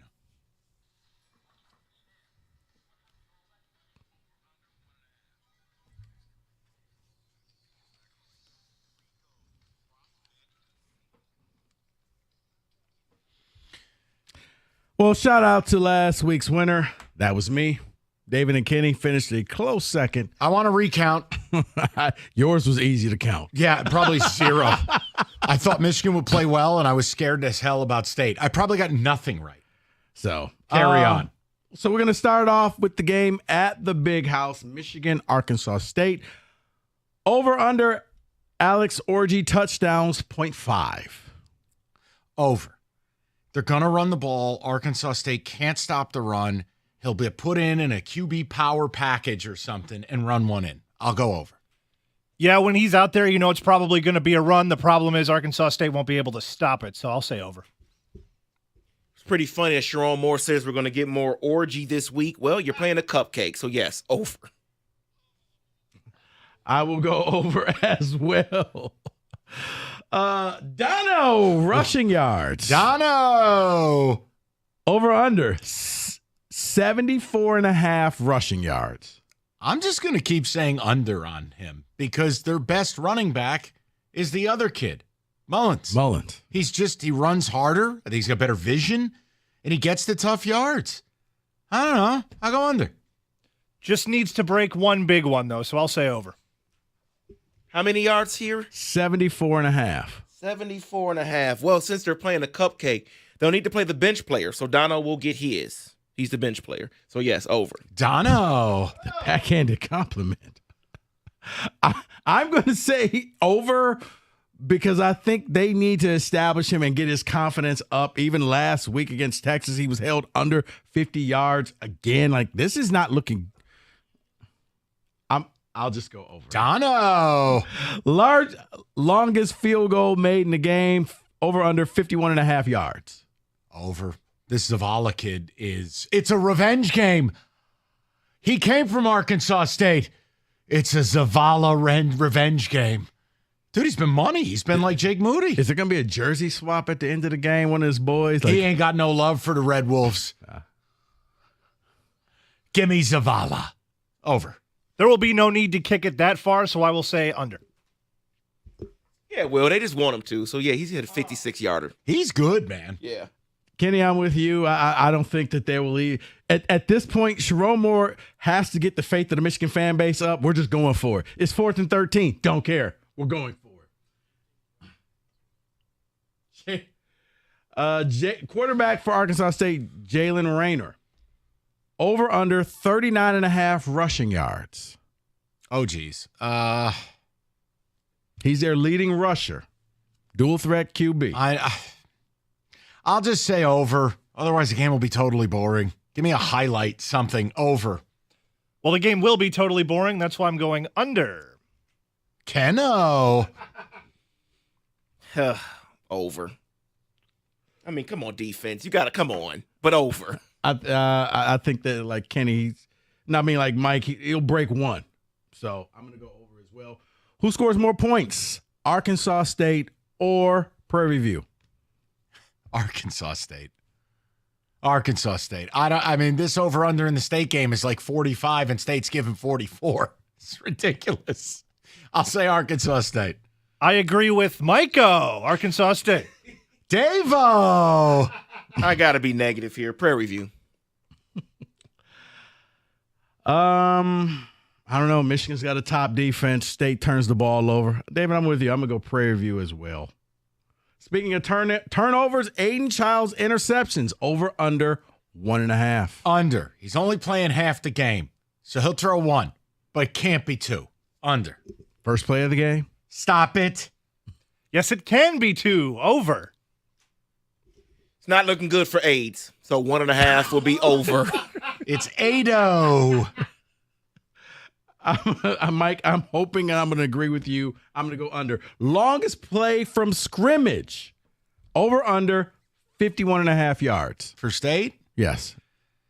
No, either team. Oh, in that game, longest play of scrimmage. 2-for-1? Yeah. Who's the kid on Michigan who celebrates when they're down 50? No. The Michigan State game. So Prairie View, Michigan State. Yeah, I'm only get one team then. Give me an over. Lingering, this guy's calling deep shots like a kid playing a video game. The touchdown play? Yeah, over. Sadly, there won't be many of those touchdown plays. I will say under. I hate you. Honestly, Why? Kenny's got to score 17-13. The player you're looking for, Samaj Morgan, Mike. Guy Roy Williams should be his new name. Guy celebrates down 30. 51.5. Just say over. Under. David. No fun. I'll go over. Nick Marsh touchdowns. Over under 0.5. Over. Because I want to bet it again. Over. Yeah, over as well for me. He will be one of the few times they run the touchdown play. Yes. Davis going under. I can just see I am going under. You're exactly right. I just feel like you can't have fun 2 weeks in a row. Top 25 upsets. There are 16 top 25 games, 2 against 2 teams that are both ranked. 0.5. Over. Meaning, will there be an upset in the top 25? I'll take over. Sleepy week, but someone's going to get popped. Could be Notre Dame, be honest. You see that point spread? That thing's down to 8.5 in certain places. I'm like, what is going on here? Yeah, still relatively early in the year, so yeah, I'll say over as well. Mike, you just said it. That's the one I'm going for. I'm rooting for my friend down there, Purdue grad. Yes, it's going to be Notre Dame. So No, I think over. You can hope that, but I think it's going to be like Arizona State for a second. And then they'll pull it out. And it's guys, are we really going to lose to Texas State? Exactly. I'm going under. No upsets. More passing yards. Baker Mayfield, Jared Goff.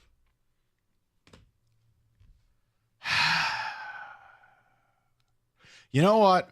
They played the Bucs twice, and it's not like the Bucs look good doing it. Goffo. Give me Goff.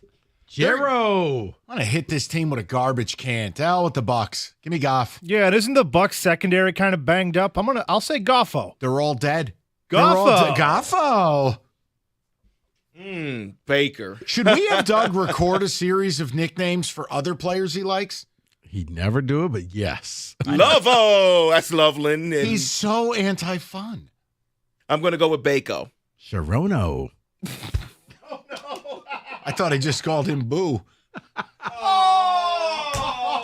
I'm going to go Baker as well. You're my best friend. Wow, I didn't mean that. Come on. What's the matter with you people? Receiving yards. Who has more receiving yards? J-Mo or St. Brown?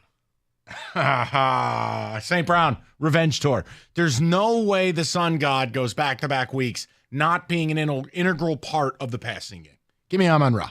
Yeah, absolutely. He has J-Mo's name written down on that list of players he keeps. Watch. He'll cut block J-Mo just to get him out of the way. Oh, yeah. Hey, who can't change the code in my locker? How come I can't? Don't worry about it. J-Mo's the new number one. J-Mo. I'm with you, David. I think St. Brown may get more receptions, but I think J-Mo gets more yards. The touchdown play. Golf interceptions, over under 0.5. Under. He will be flawless.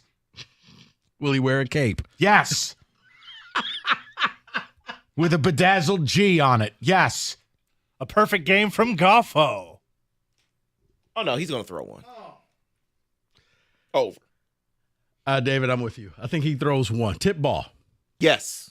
Montgomery rushing yards, over under 41.5. Over. Okay, that must have been a good number. I almost made your sound effect over there that David's been playing the last few days. The lead for most of this game, so I'll say over. Under. It'll be Gibbs Day. You know what, David? I hate the fact that we keep having the same one. I'm going to say under as well because Montgomery has horrible days against the Bucs. So I think if they run the ball, it will be with Gibbs. So I'm going to say under. Caleb Williams passing touchdown. Over under 0.5. He's got to throw one. Yeah, stop it. He's got to throw one.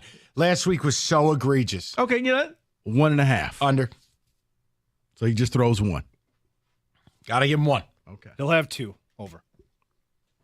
They are on the road. Whether it was 0.5, 1.5, whatever, it's under. Yeah, I think it's under as well. He may get 1. David, I got time for one more because I left one out. Going back to the MSU game, more rushing yards. Nate Carter or Lynch Adams? What about once they're up by a lot, they would sit Carter and maybe give Lynch Adams more? Give me Lynch Adams. He's got more speed. Maybe he pops one. I will do the opposite, Nate Carter. I'll go Carter as well. You know what? I'm going to go with Mike and go Lynch Adams. He gets more carries in the third quarter, and that'll be the difference maker. That is your Prop Bet Casino 97.1. Dono. All right. Listen, Moran Buick GMC football is here, and you can get great deals right now. The 24 GMC Sierra, 1500 Elevation Edition, $239 a month, $999 down. Or you can lease a 24 Buick Envista, $249 a month, $1999 down. New stock arriving daily. They will have what you're looking for. Denali's in stock as well. Something wrong with the current vehicle, just go to MoranExpress.com. You get that free loaner. It's on Telegraph just north of Eureka and Taylor, or you can visit them online at MoranExpress.com. It's Moran Buick GMC. We are professional grade.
All right, we'll get to the phones momentarily. We're talking everything from Tua to Lions and Bucs. Get a little college football later, but right now we do it every week at this time. We welcome in our man in the desert, Circa Las Vegas, Mr. Derek Stevens. Derek, how you doing, buddy?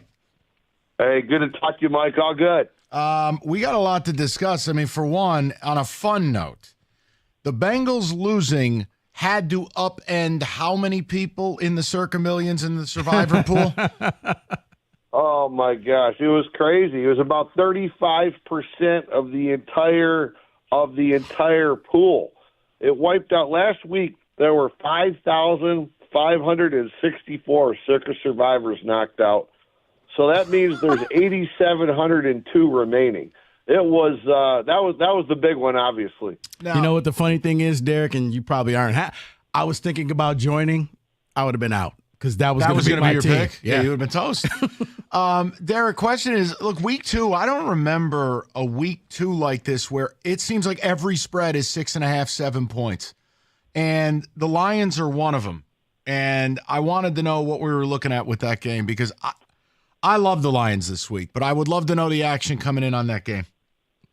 Well, we opened this on Monday morning. 5.5. Lions a 5.5 point favorite and 48. And since then, it has been consistent. It has been money on the over and money on the Lions. We have not seen any buyback. We went to 6.5. Tuesday we were at 7. Yesterday we had to move to a 7.5, which is a real big deal when you come off a key number like 7. And then on the total, we went from 48 up to 51.5. Good God. Wow. So, Derek, I want to talk about another game that happened in week 1 and how it affected you going into week 2. At the last second, San Francisco pulls Christian McCaffrey, and it looks like, every fantasy owner was just throwing their hands up in the air. They end up winning. It looks like he's going to be out again. Have you seen that affect the line for the Niners and the Vikings? Oh, I will tell you, the Niner game last Monday, I mean, this was pure chaos in the risk room when this came out. And then when Mason makes the comment after the game saying, he knew he was starting on Friday, everybody's like, what is going on? I would say from a house perspective, we went in with a disproportionate amount of risk on that game, but we had no buyback at all. But then what ends up happening is San Francisco comes out and smokes them. The house had a heck of a good day on Monday, but it was random. The house didn't earn it. Players didn't deserve getting beat like that. But this information was crazy. It all led you to taking the Jets. So this week when we're trying to monitor this is just up and down. And obviously the 49ers have lost some credibility. There's a little bit of thought with regards to injury reporting. There's a little bit of thought that they're going to watch their P's and Q's a little bit better. But right now there's a lot of tentative issues relative to anything the 49ers say. Yeah, I just got one more, Derek, and it's something you only see, usually 1 week in college football is you get these crazy spreads. And like for instance, Michigan State is playing Prairie View. I don't even know how you come up with a line on something like that. And then boom, a line hits and it's 42.5, or you see Tennessee playing Kent State and it's 50. How much harder is it to come up with a line involving one of these FCS teams versus a standard Division I team? Oh, it's quite a bit harder. And the only way you really handle it is you have to have lower limits on games like that, and then you have to allow the market to go after it and let the market set the price. So you really need to have hundreds, preferably thousands of bets that kind of gets you the feel for where the equilibrium is. But these games are very, very difficult. Our risk room, they don't like seeing Prairie View, Arkansas State, these types of games on the board because you can't really take the size bets that you're accustomed to taking, and the volatility is just crazy. Yeah. So how much is the limit? Like, for instance, what percentage-wise, what do you cap? Like, if a guy rolls in and wants to play MSU Prairie View, how much are you capping him down, limiting him on, versus let's say a standardized game such Purdue, as Notre Dame and Purdue? Right. Great call. Yeah, so on a game like Notre Dame and Purdue, we post what our limits are, on the site. As you get closer to game time, our limits go up. So this will be a game where if you walk in the door, Notre Dame Purdue, we would take like 60,000 on a walk-in with nobody knowing anybody. On something like Prairie View, it's our limit is probably going to be about a third of that. Wow. Okay, so that's a big reduction. Derek, appreciate the knowledge on it. It's just something as I'm doing the podcast and stuff, and you see some of these lines, and I'm going, I got to ask him this Friday. Because I'd love to know the guy and his abacus and his little calculator in your risk room trying to give you a line on Northwestern State and South Alabama from last night. Roughly, they were about 70 points off. You see the final last night? It was 87-13. It was they basically said we're just going to play a 5-minute fourth quarter. The moment they got over 80, I thought, oh boy, this is something special last night. Yeah. The crazy thing is we took a lot of action on that.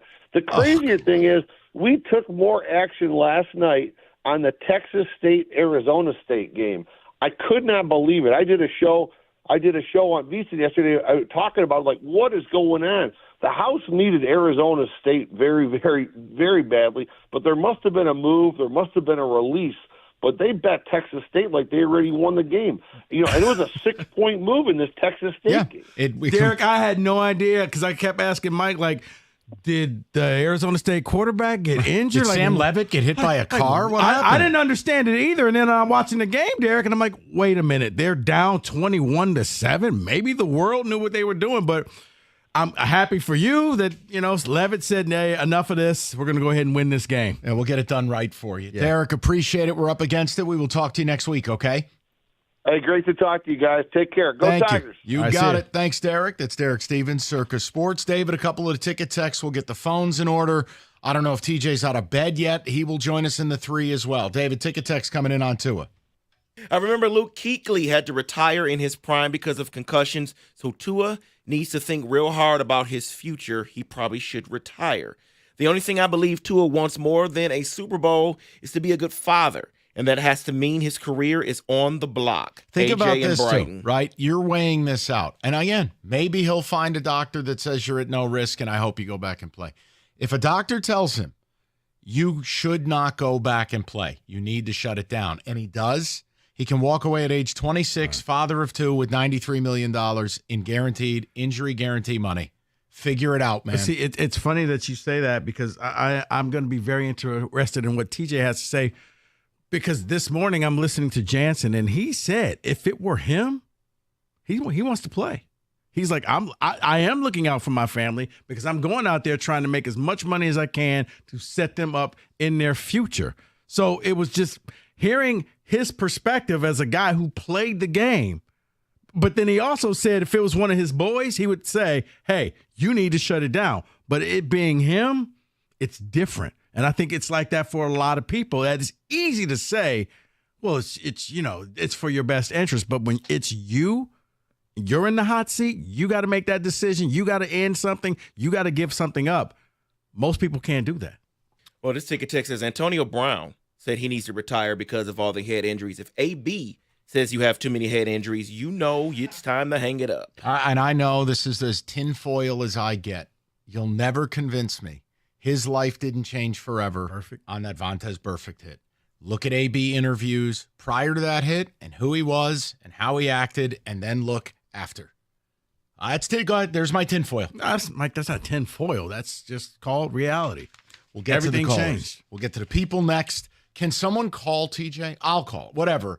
I mean, He's here. Oh, he is? Yes. Oh, I'm sorry. We don't have a bar here, so where is he hanging out? There's no dinghy at the office. Where's he hanging out? All right, it's week 2. It doesn't mean the season's over. You can start your season with a return to FanDuel, America's #1 sportsbook. Get started with $200 in bonus bets guaranteed when you place your first $5 wager. You can build that SGP for the Sunday matchup. Listen, just do yourself a solid. This is the Big G SGP. Daniel Jones looks like Pat Mahomes versus the Commanders. Just go over all Daniel Jones bets. Why? Because he's terrible. They probably got the over-under at 38 passing yards like he's Navy's quarterback. Visit FanDuel.com/ticket. Make every moment more. It's FanDuel, an official sportsbook partner of the NFL. 21 and up, present Michigan. First online real money wager only. $5 first deposit required. Bonus issued, non-withdrawable bonus bets that expire 7 days after receipt. Restrictions apply. See terms. Sportsbook.fanduel.com. You got a gambling problem? Call 1-800-GAMBLER.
All right, 3 o'clock. Good to have you aboard. Okay, that's sufficient. TJ joining us. We are going to get to the callers as well. But TJ, before we get to have a good time and talk about how the Lions are going to win by 1 million on Sunday, we got to talk about the Tua thing, and I'll get you up to speed because I know your schedule's packed with golf and couch time. So, fair. Rico, why do you allow this man to slander me when I'm not here? It's not slander. It's true. What were you doing yesterday? I'm sitting in the parking lot and I hear, oh, TJ at the bar. Oh, the guy out there drinking. Yeah, well, you like to be on the sandbar on the weekend. True or false? You know why? That's not what you meant. You want to know why? You want to know why? That's not what you meant. I'll tell you why, TJ. Because random weekend texts, TJ starts firing them off to me.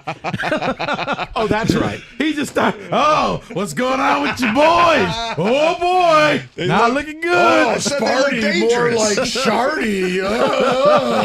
Okay. Thanks, Rico. I said they look dangerous. Rico said dangerously bad. So Yes. I didn't say anything bad. You did. So, look, we brought this up. We all watched.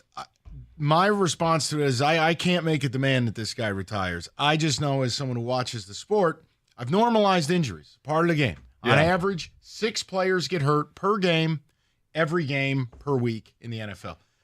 It's that I don't want to see him anymore. When it's the same guy with the same injury, and it's a brain injury, and it's the same. TJ, it happened last night. I go, get this guy out of this game and get him into a different career. Yeah. I want to know where you're scary. at. That's my point. It is. It's starting to get scary, and it's happening quite frequently, right? I mean, almost every single year he's going through this. It's 4 now. in under And 2 years. And it's not. Last year, he escaped, any concussion. He played relatively healthy. Yeah, and you look at around the league, I mean, there's a bunch of guys right now that are, limited in practice with concussions. Maybe things pop up, on Monday or Tuesday after a game, but when you watch it live and you see the reaction and you see how scary it is, I mean, you're going to draw a bigger reaction from people watching. It's scary, man. It is. And I went through a bunch of concussions. I mean, I think probably 5 or 6 documented and maybe a handful other ones where I was just like, I'll just see how I feel tomorrow, right? I don't want to go say anything because I know automatically, it's a 5-day process once you're in the protocol. And so there's part of that where, not a lot of people got to see, maybe some happened in practice, but they're scary. And ultimately that's what made me walk away from the game. My last year I had a couple. I had one against Dallas. In Minnesota. So the Minnesota one was the last game I played in. It started off as a neck injury. And then as we progressed throughout the next couple weeks, I started feeling it was something more. And that one was scary because it was maybe 3 weeks after I had the one in Dallas. And, spending time with physicians and neurologists and you start to learn more about brain injuries and the impact. I think the neurologist put it very simply for me where, if you're just getting punched in the arm and eventually you're going to get a Charlie horse and then, somebody might come up and just tap you, but it might hurt a lot, right? Because the more impacts you take, the harder it is for your brain to recover, just like a lot of other muscles. But I've had a ton of, not a ton, but I think every concussion is different, right? There's some where you might get diagnosed on a Sunday and you might come in Monday morning and say, okay, feel great, right? Like everything's calm, settled down. The lights aren't bothering me.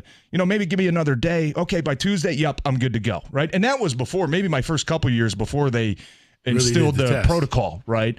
I've had concussions where, it takes a week sometimes before you're feeling better. And unfortunately, the last one I had that really made me walk away from the game I was 10 years in. I kind of knew that I was at the end of my career anyways. I wasn't a young player, thankfully, that had to make that decision. But that one lasted probably a couple months. And I think for me, the scary part was my kids were old enough to start being concerned. I would come home and my family's like, they really started getting concerned. And that's what hit me the hardest is when my family started to get worried about me getting injured.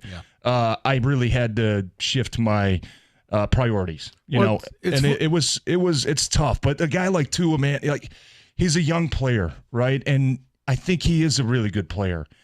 But this is scary. You know what I mean? And just seeing the reactions there. And yesterday it didn't seem like a major impact, right? Head to head. I mean, he did get jolted a little bit, but I had a similar response my last year too, where we'd be in practice, and I remember you go block a linebacker, and you're like, "Oh my goodness, he just blew me up." And then you get in the meeting room, 2 hours later, and you look at it, and you're like, "No, it couldn't have been that play. Like I've made that block 1,000 times." And then you start thinking, oh, my goodness, like the little impacts feel like explosions now. And I think that's what Tua's going through. I think every little impact that he's having now is having a major, major response when it comes to his brain. And it's scary. But he's, like I said, every concussion could be different. He could show up today and say, guys, yeah, it kind of threw me off, but you know what? I actually feel pretty good. I don't know how he's going to respond. And I'm not suggesting that So what's he it hang like? it up, Take us behind the curtain because you went through this. Doctors, family members, like what are the people saying who are around you? What did they tell you? Or did you just internalize all of this and come up with this decision all on your own? I think it was a collective decision. And, going into I think I was in my second year with Detroit. Probably knew I wasn't coming back the next year. And I kind of knew, I always told myself, I don't want to be a guy that hangs on forever. And by the end of my career, I'm playing terrible. And I still felt like I was playing good, but I kind of knew going into training camp that probably going to be my last year. But once you have the concussions, and I think the first concussion against Dallas was kind of scary because the impact was major. I couldn't really remember anything right after. It was kind of wobbly, right? The balance was off. Probably 3-4 days later, started feeling better. So it was scary, don't get me wrong, but it's like, okay, I'm back to normal by Wednesday or Thursday of the same week. The scary part is when they happen consistently, maybe not back-to-back weeks, but you're, every 3 or 4 weeks, man, I got my bell rung. And then it gets to a point, shoot, do I want to say something? You know what I mean? If I say something, I'm out for another week and I'm letting the team down. But I think when it came to the brain injuries, and this has taken a long time, but there's no more toughness when it comes to brain injuries, right? If I mess a knee up or an ankle or a shoulder or a wrist, like let's figure it out, right? I'll deal with that in the offseason. I'll get something fixed. But I think with all the information we have now when it comes to concussions and the brain injuries and potential down the road, you have to make an adult decision. You have to be smart. And I don't know. I heard John this morning talking about it. Hey, if it was me, I would keep playing, going. Right? Like you understand the risks. And even me to this day, 5 years retired now, there's nothing I would have changed about my career. I would have still done the same thing after concussions, or maybe not reporting some because I knew we had a big game the next week and I knew I had to play. Maybe I'd take it easy Wednesday and Thursday, but I know the team needs. But I think that with the more information we have now regarding traumatic brain injuries, I think that a lot of players are starting to be smart and just starting to make difficult decisions. I mean, I go back and I think, who was the linebacker that played? I think he was at Wisconsin. Chris Borland, right? And he was a linebacker, and he was a good player. And he walked away from the game very early. He wasn't an all-pro guy or anything, but he was early in his career. It was like second year, wasn't it? And I think it was. And he made the decision, I don't want to do this anymore. Luke Kuechly was a guy. I think career probably ended a couple years too early. He was still in his prime. So it is incredibly difficult because this is your profession, man. It's hard to walk away from, and it's hard to walk away from if it's not on your own terms. You know what I mean? So it's just. And Mike, I'm sorry. It's sticky. It's just a sticky. Oh, yeah. I've already done 3 radio shows today. Please. Did it make it easier because you had a Super Bowl ring? No, I think what made it easier for me is that my kids were getting older, and my kids were starting to look at me and really be afraid every time I got hurt. I'd come home days where my knee's banged up, or I'm in a boot, mess my ankle up, or hey, I got to go get surgery on my shoulder. Like that didn't worry me. But when it came to the brain stuff and the concussion stuff, I remember like laying in bed at like 4:00 in the afternoon, just a dark room, and my kids coming in like looking at me like almost in tears, right? Because they were scared. That's what made it easier for me. And I think it also made it easier that I was 10 years in, and like I said, I kind of had a feeling that probably last year in my career, no matter what. So I think that made it easier for me. And I think that's what makes it harder on younger players because Tua has got his entire career ahead of him, The question I have, Tej, and he signed a big contract, so there's a lot of people relying on you. That stuff that weighs on you. It does. Well, here's how it was explained to me this morning, talking to a couple of people, is if he goes to see a doctor or he gets multiple opinions and the doctors say, look, you are absolutely in danger if you continue to play. Our recommendation is for you to shut it down. If he then shuts it down, he gets the full injury guarantee on the contract, which is, I believe, $93 million. That is the injury guarantee. Yeah. So my question is, when you go and you see these neurologists, how forward are they about a hard recommendation of, you should stop playing, or they say, look, this is my best advice, do what you want? Like, how does that work? It's got to be a collective decision, I think. But going back to my time, I remember I saw the neurologist after the Dallas game, and I missed it the next week. Probably would have been ready to go, but just, cautionary, hey, let's give you another week. And after the first concussion, it was, listen, and we went through every step and explained it. And like the way I told you about a Charlie horse, right? Your brain is weak right now. You might feel good, but one little impact might cause another one. And that's the thing I think scares doctors and neurologists the most. When you start seeing them back to back and you start seeing, oh man, I barely got hit and the bell got rung, right? And I think that the first time was, hey, I recommend, listen, this has potential to cause another one, which then can cause further concern. But I'd never had a doctor tell me, you need to stop playing. You can't do this. You can't. It's your decision, but I'm just going to give you my professional advice. And there's potential it could keep happening, right? And if it does keep happening, then we got to start rethinking. And then when I went back, a month later after, I had the neck injury and then some symptoms a couple weeks after that, I think that was I think the doctor looked at me and said, okay, we had this conversation a month ago. Yeah. We got it. You got to talk to your family. We got to be smart. It's why I wonder because Rico and I were talking about it, and I just brought up the idea of it'll be short-term IR. There's no scenario he clears a base protocol. He'll be out at least a month, but like Rico said it, and he's right. What the hell? The league can't withstand a PR hit of him going out there in 4 weeks and it happening again. Yeah. And so, is he, in your mind, just your opinion, is he done for the year? To where this will be handled in the offseason and there will be a decision made? There's no way he can play again this year, right? I think you're right. And only because I think that the highlights and the impacts and the aftermath of his arm standing up and what do they call it, that fencing position are just they're horrifying, right? So I think every time that he takes the field, it's going to be in the back of everybody's mind, right? This guy takes one hit. My goodness, what's going to happen next? You know what I mean? I think that's got to be in the back of your mind. So hopefully, I don't know how much the NFL will control that, but hopefully the Dolphins, have the sense to kind of put and look, I'm not saying throw the season in. Obviously, Tua is a big part of that offense. That's a hard decision you got to make, but hopefully they look after the person, Tua, and not just the competitive aspect of he gives us a better chance to win. We got to go win these games, right? We got a good team. Hopefully they can put that to the side and give him at least some ample time. I don't know if it's the rest of the season, but I think it's at least short-term IR. Yeah. Just because you don't want him making decisions this week or even next week. Dude, you want to make sure you give somebody ample time to go do all the testing and talk to people and talk with your family and go through the options. It's like Tua. I'll see you in November. That's the earliest you're coming back. All right. If you guys have questions for TJ, you have opinions on Tua, you want to talk Lions, we're here for all of it.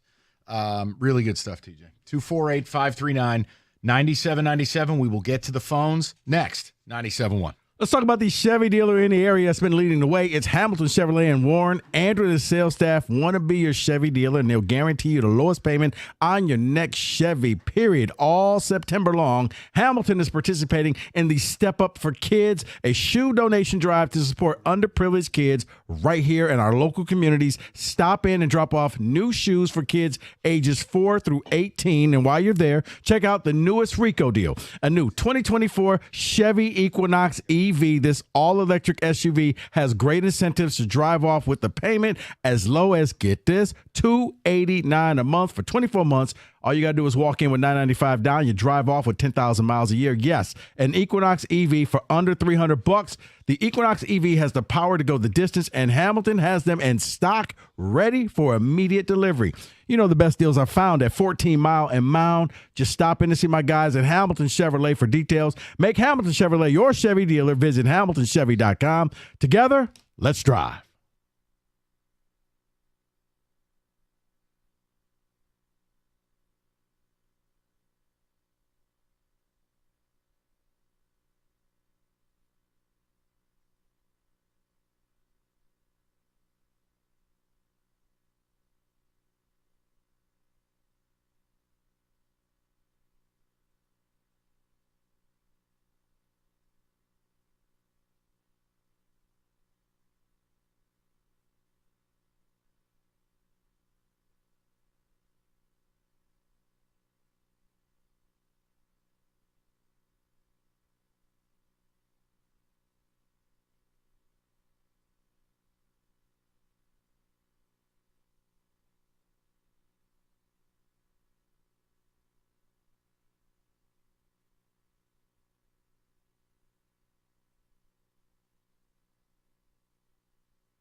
Sorry about that.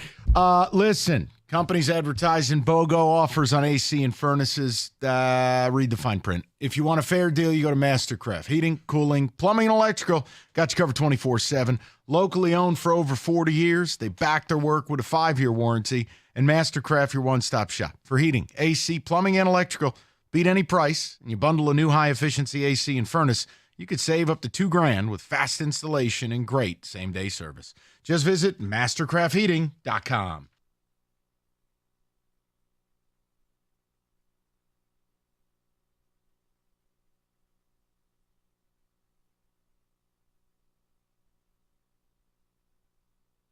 All right, let's get to the people, whether it's the Tua issue or you want to start talking Lions and Bucs, because we'll get TJ's opinion. I happen to think the Lions are going to hit this team with a flaming garbage can. We'll get to it. Let's go to Ivory, 97.1. Ivory, how you doing? I'm all right. How about yourself? Excellent. What's going on? Not much. Yeah, so, my thing is,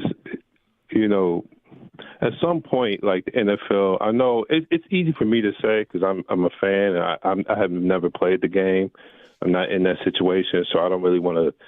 It kind of is easy for me to say, but I get that aspect of it. But the reason why I called was it kind of disgusts me sometimes. Like I listened to an interview that McDaniels, the coach, had. And he was saying like, whoa, we got to wait on. Speaking for this guy in his future. No, let's be real. You're worried about your job. You're worried about winning because just like and it's odd, just like you said, Rico. That the guy that hit him or he hit, Hamlin, that still bugs me. Like, dude, you almost died on the field. Why are you still playing? I don't understand. As a citizen, I don't understand that. So with Tua, it's like if you're the Dolphins. If you're the NFL, do you care about the person or do you care about the player? And at this point with Tua, at least at the minimum, I don't want to see him on the field this year again. If he steps on the football field again this year, what are we doing, man? I'm with because the risk, it's not about, okay, you go to a doctor. Well, what's more important to you? Like, what is the reality of what's more, like you said, TJ, about your family and your kids? He's got kids. What's more important? The next time you step on the field, you already have 4. Like, what are we doing? And Ivory, to your point, and it's something TJ brought up, and I'm not saying it's nefarious, but, like, it's 4 that we know of. There's probably countless others. Right. So I'm with you. Like, I know, like, I'm not in his position. I know you guys, like TJ, you guys play the game. It's easy for me as a fan to just sit back, I go to my job and say this. But I'm saying when you see these things on TV, when you see that and little things, it's like what's really, and then PR hit that you would take as a back end of that. But what first and foremost, the player. If you're the Dolphins. And you're Mike, if you really care about Tua, you see McDaniels kissing him on the cheek and, doing all this and that. If you really cared about him and you really cared, he's like, oh, we can't make that mistake of making decisions for him. Yes, you can. You go to the Dolphins, and even as his teammates, as players, you're like, this guy's back on the field again? Oh, my God. It's hard. You don't want to even hit the guy because it's like, well, what's going to happen next? I'm just saying. Lastly, TJ, go ahead. What's more important? No, you're right, and we don't know what they're talking about behind closed doors. I thought Mike McDaniels handled it well today. I think he said, "Look, we don't want to make. I'm not going to come out and say anything about what he should do with his career because all that's going to do is put more pressure on Tua right now, who's probably feeling awful today, right? And even if he is able to move around, and they tell you don't watch TV, don't look at your phones, but." They don't want to put any more, I think, pressure and anxiety on him right now in this moment, a day after the game. So I thought the coach handled it well today by basically just talking about the person Tua. But I think instead long-term, of how's this going to affect you next week or the rest of the year?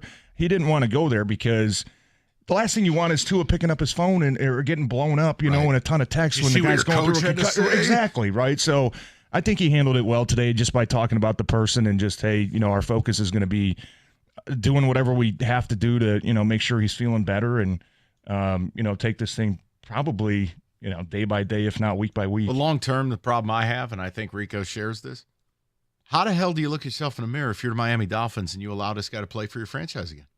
There has to be an element from the franchise because, again, I understand. Obviously, it's all about money. But there has to be a space left for people. This is something so different from a knee or a shoulder, etc. Mike, and I'm going to take it a step further. I think it's not a Dolphin thing. I think it's an NFL thing. Yeah. Because he is one of the faces of the NFL. This is not some low-level punter, somebody you didn't know who he was. I mean, no offense, but most people didn't know who Damar Hamlin was until the incident happened. This is Tua. We all know him from his days at Alabama and being a top pick. He's and a star. In the league. You're right. He's Visibility. a superstar. Yeah. It's almost has to come from the NFL to kind of let the Dolphins off the hook and just tell all the other owners, if the Dolphins let this guy go, nobody picks him up. He's just going to ride out into the sunset. Wouldn't be the first time the NFL did that. Yeah, we're gonna. Whoops. We're just gonna allow him to go into the sunset. We're gonna look the other way. He's gonna call you. Don't answer that call. Just let this man walk. We're doing it for his own good. Yeah, and what was Andrew Luck's injury? He had a neck issue, I think, with the Colts, wasn't it? I know it wasn't concussion, but I think it was a neck issue that he had. And the Colts actually did right by him by saying, you know what, we know this wasn't your fault. We're actually going to pay you the rest of your contract that you signed, and we're going to keep you around and be a part of this team. It's a day after, right? I don't know what this is going to look like in a month or two from now, but I think there is a way, Rico. But look, you're football players too, man. You have so much pride. Like John was talking about this morning, you have so much pride. You don't want to be known as a guy that got hurt early in his career and had to walk away. And well, would you rather be known as the guy who has to wear a diaper? I'm just saying, there's just you have that. It's why I asked you the don't question. Want that label. It's why I asked you the question. Did it matter that you had a Super Bowl ring? Because I got to think for Tua, I don't have a ring. This is what I'm playing football for. This is what I've been training for since I was 6 and 7 years old. I wanted to hoist that Lombardi trophy.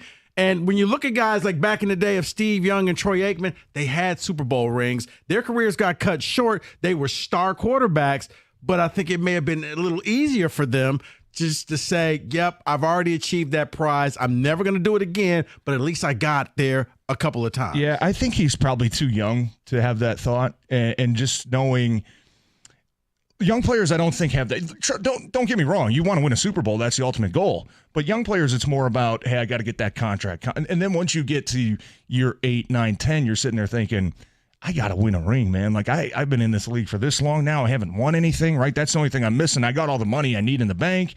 Now I got to go. I really got to focus on going to win. What was that?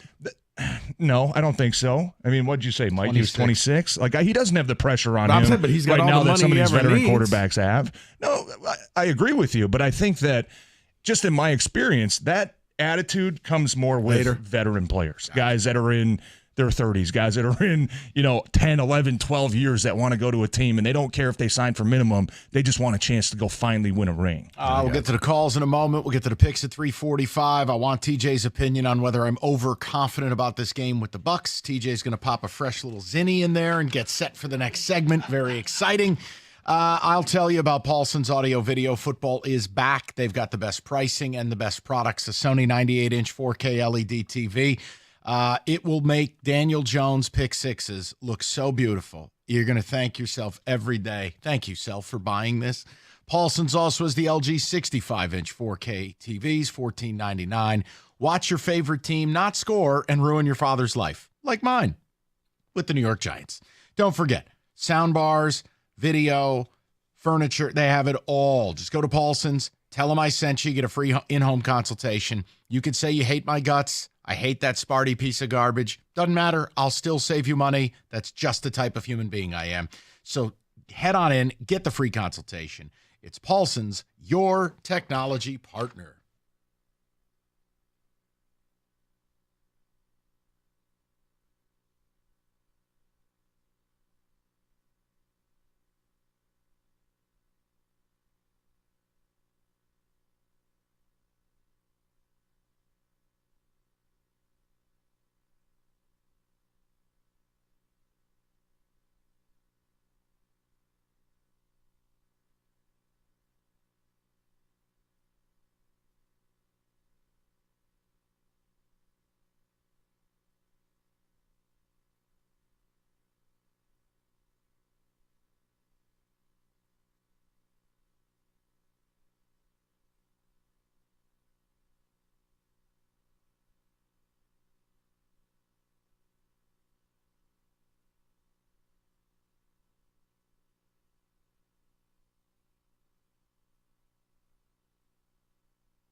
All right, David, a couple of ticket texts. We will not repeat what TJ said to Stoney moments ago.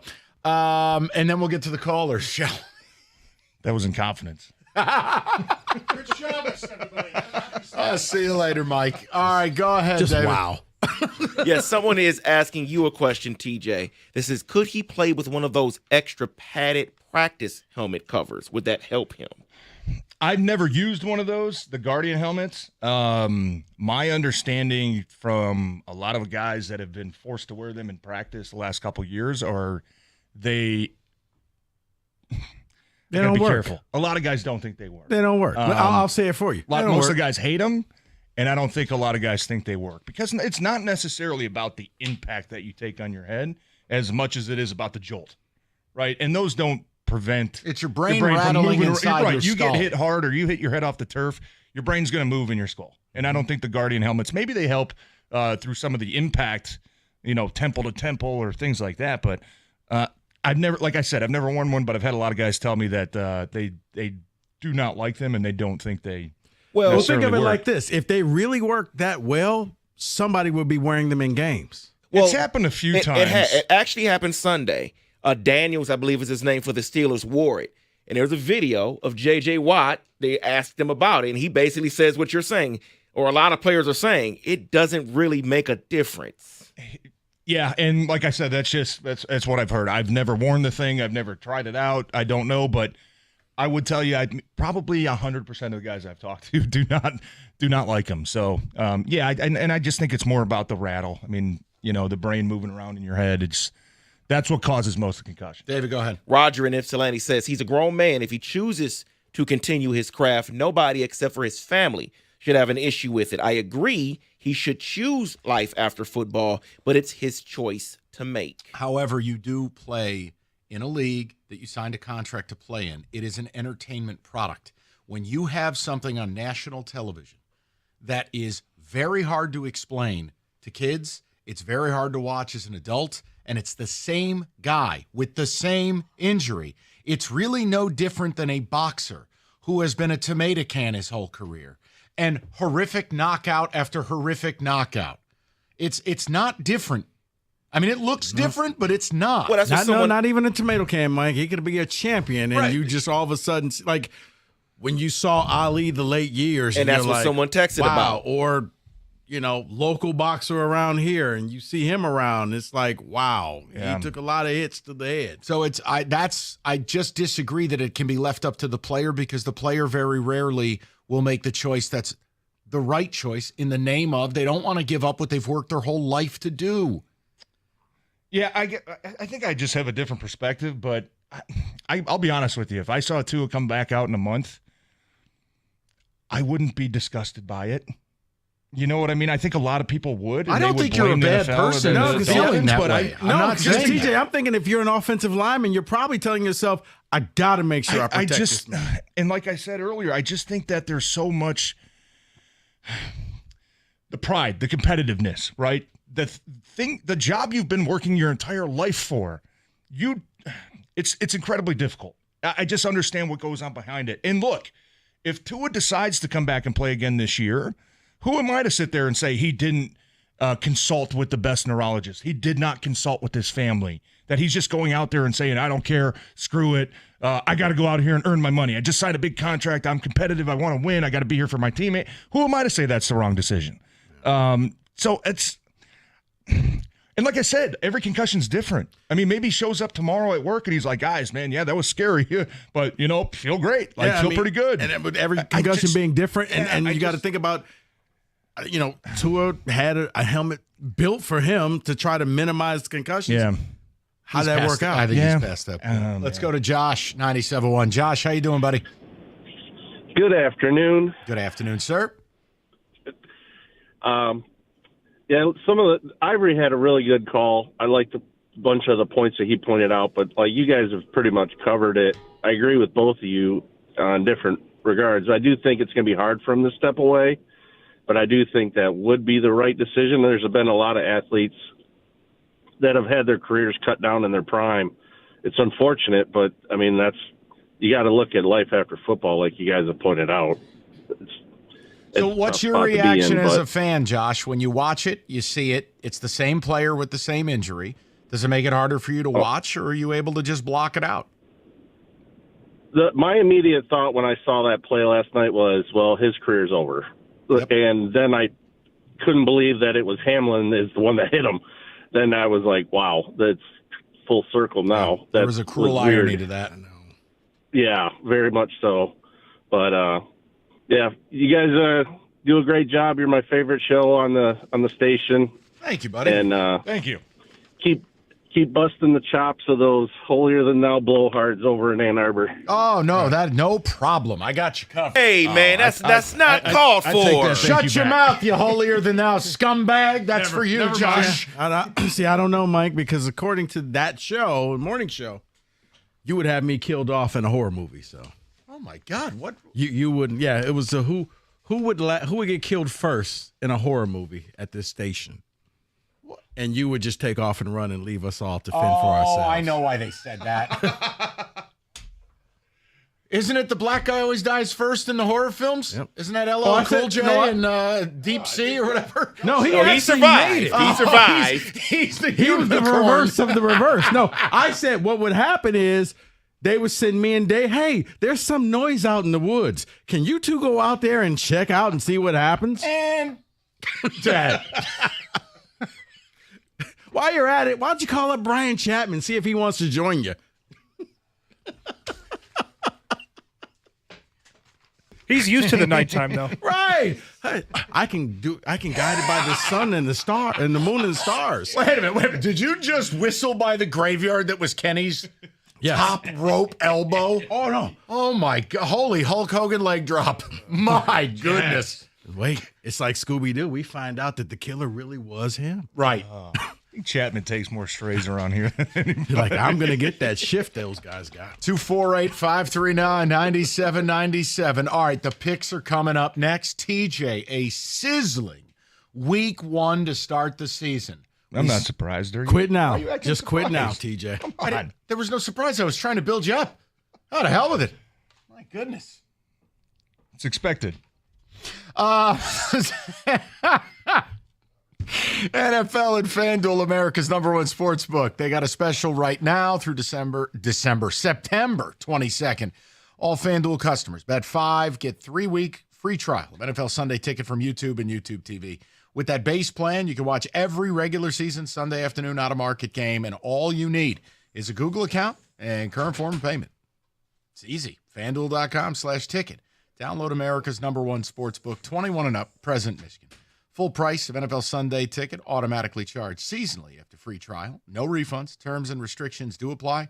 Gambling problem? Call 1-800-GAMBLER.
All right, it is week 2, and it is time for the picks.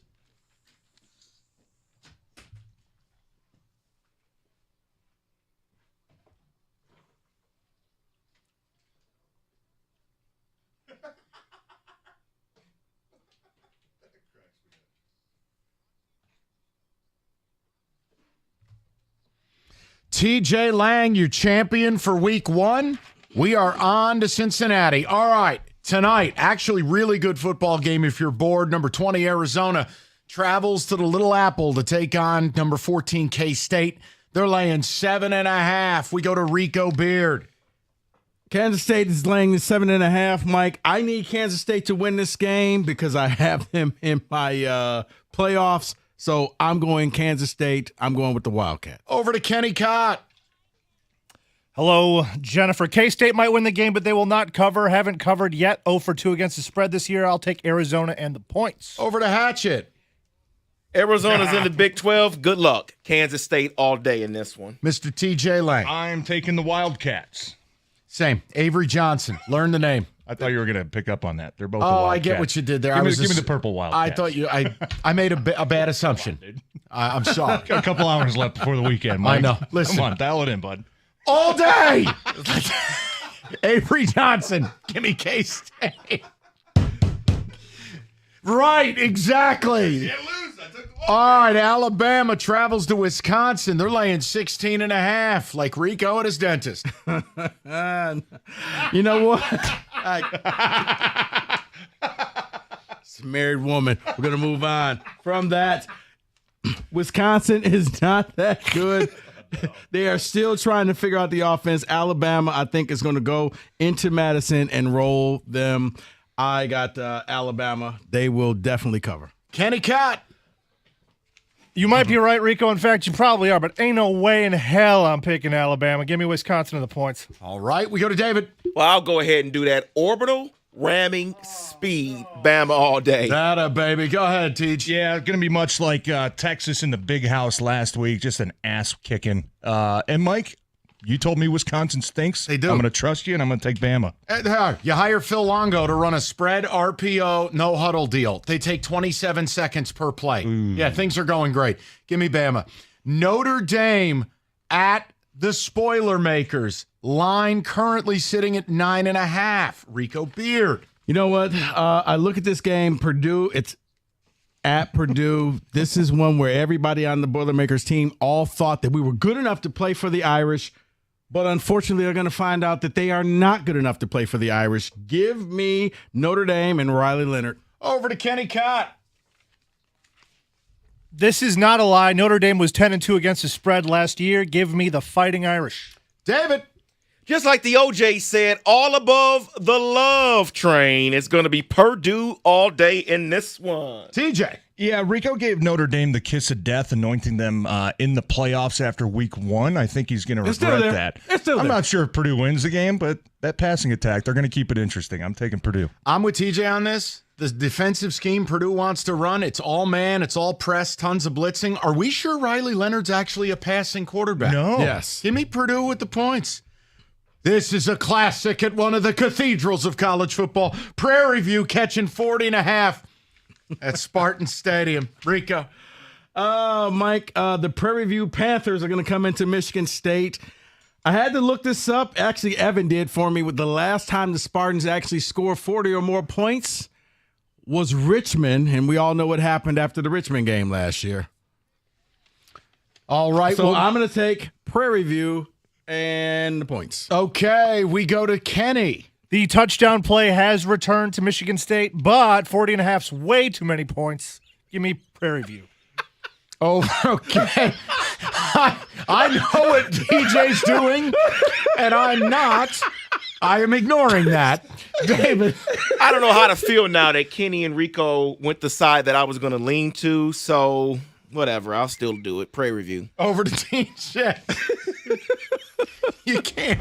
TJ, you can't. 40 points is a lot, man. I don't think I could do that unless it's a top 10 team. Michigan State's gotten better, don't get me wrong, but my goodness, they haven't scored 40 points since Richmond. I've seen Ohio State score 40, but Michigan State. I mean, it might be 38, but I can't take Michigan State's going to kill them. But I won't look either way. I won't be watching. I got to take Prairie View. Give me Michigan State. The TV will get turned at halftime. 40.5 points. I won't watch. Oh, Lord. Go to Michigan laying 22.5, taking on Arkansas State. Rico. I think Michigan. Thanksgiving. Michigan will win this game, but historically speaking, they've always had problems with a mobile QB. I think it'll happen again. Give me Arkansas State in the points. Go to Kenny. I'm sure he's pulling for his birthplace. No, I'm going to take Michigan laying the points, all because of Dono. The Friends of Karsh. We go over to David. I would love to select Dono and company, but I can't. Arkansas State. I got to take Arkansas State too. Michigan's offense is boring. I don't think they have one single exciting player on that offense. Could be Samaj Morgan missed the first down when we're down 30.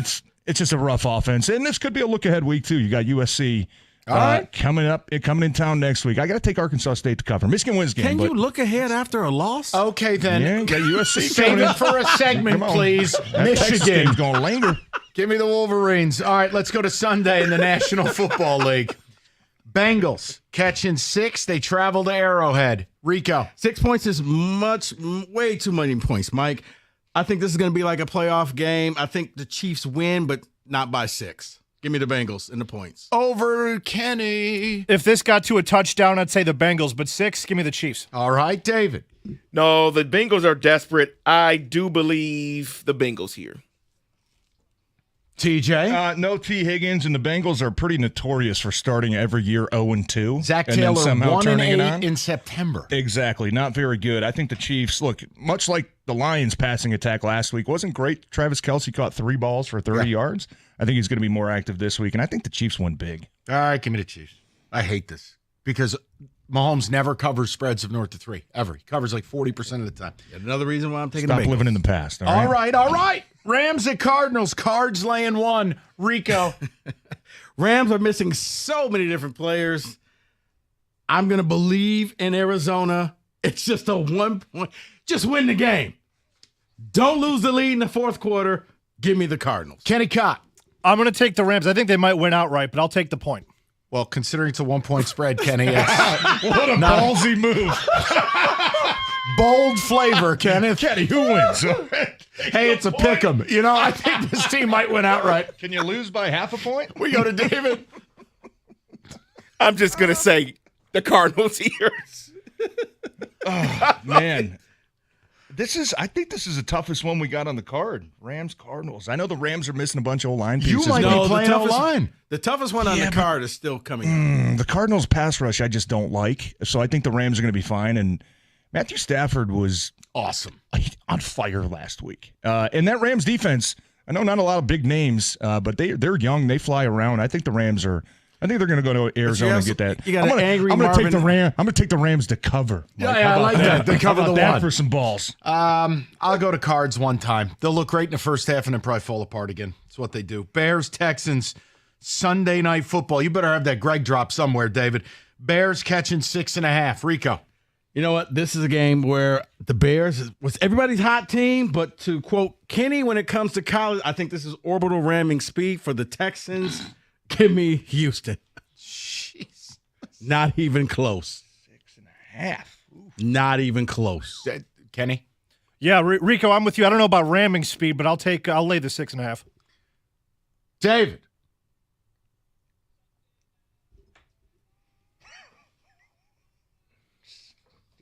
Yeah, Texans. That's your boy, Greg. No, thank you on the Bears. Over to Thomas John.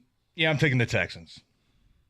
Same. Caleb Williams, it's going to take him a while. TJ, I'm telling you, it's going to be Sunday Night Football. I know, but it's just awful with all these big spreads. And it's like, how do I make a case for some of these teams? The Bears, without 14 points off turnovers / special teams, they get blown out last week by the Titans. Oh, why is this on here? This is the toughest game. Giants at the Commanders. Commanders laying 1.5. You said Texans in a blowout. No. This game is the toughest coming game. up next. Okay, Yeah. I got you. Commanders. Teaser. Yes. Jacks, baby. How can we further ruin Big G's life? Here we go. Giants at the Commanders. Kenny thinks the Giants might win outright. You know what? Yeah, that's a horrible team. You know I'm what? sorry. Hey, Big G, earmuffs. Earmuffs, Big G. They're not going to win this game, Mike. They're going to get killed. Kenny Give me the Cobb, Commanders. do you want to see my dad have a will to live? I think the Giants could win this one outright. Give me New York. Yes! Please for Come him. on, you got to say it. The G-Man. G-Man! Kenny really reveals new talents every time we talk to him. David.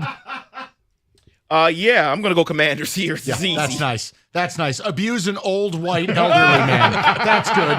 He's not old. That's good. Well, he ain't young. TJ. I'll show Kenny how to do it. Give me Jaden Daniels and the Commanders.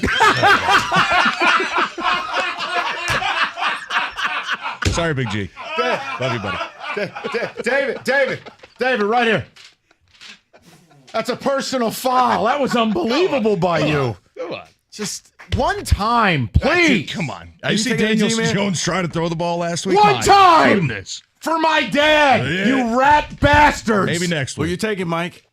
Giants. Got to say it. G-man. I don't have the ability to be excited about this garbage. All right. Bucs, Lions. Lions laying 7.5. Rico Beard. Mike, I think this is a game that's going to be a lot like a 7-on-7 game where both teams are going to pass the ball around. The Lions will win it, but they will not cover. Give me the Bucs and the points. Kenny, you know what to do. Bucs secondary all banged up. Lions offense returns to form. Give me the Motor City Lions. There you go. David. No iffy means it's iffy for the Lions. Let's go Bucks. Okay, over to TJ. I think the Bucs are a good team. I think they play good defense. They're missing some secondary pieces, no doubt. All but of them. Baker Mayfield is he's a scrapper, man. I think the Lions win this game, but I think against good teams, it's hard to win by more than a touchdown. So I'm looking more at a 4, maybe 5-point game, but I got to take the Bucs cover. Garbage can. Give me the Lions. Bucks are coming up here with no orbital ramming secondary. speed. Orbital ramming speed. The Bucks look all pretty, all dressed up. Ooh, you beat the Commanders. It's a whole different deal. We're going to send them home in a box, Kenny.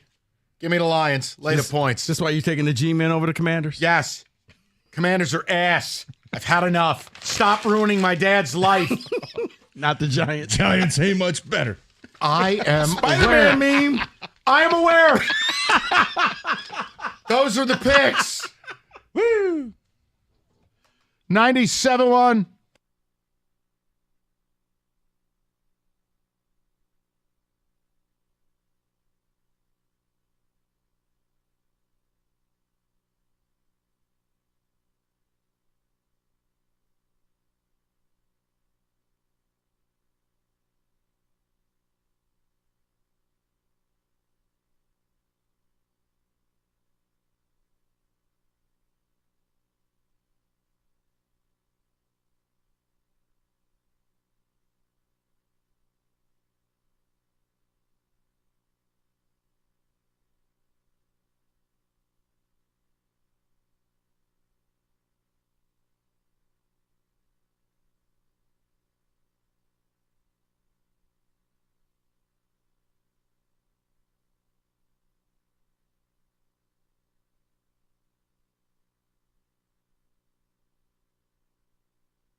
All right. I want to catch up on the ticket text.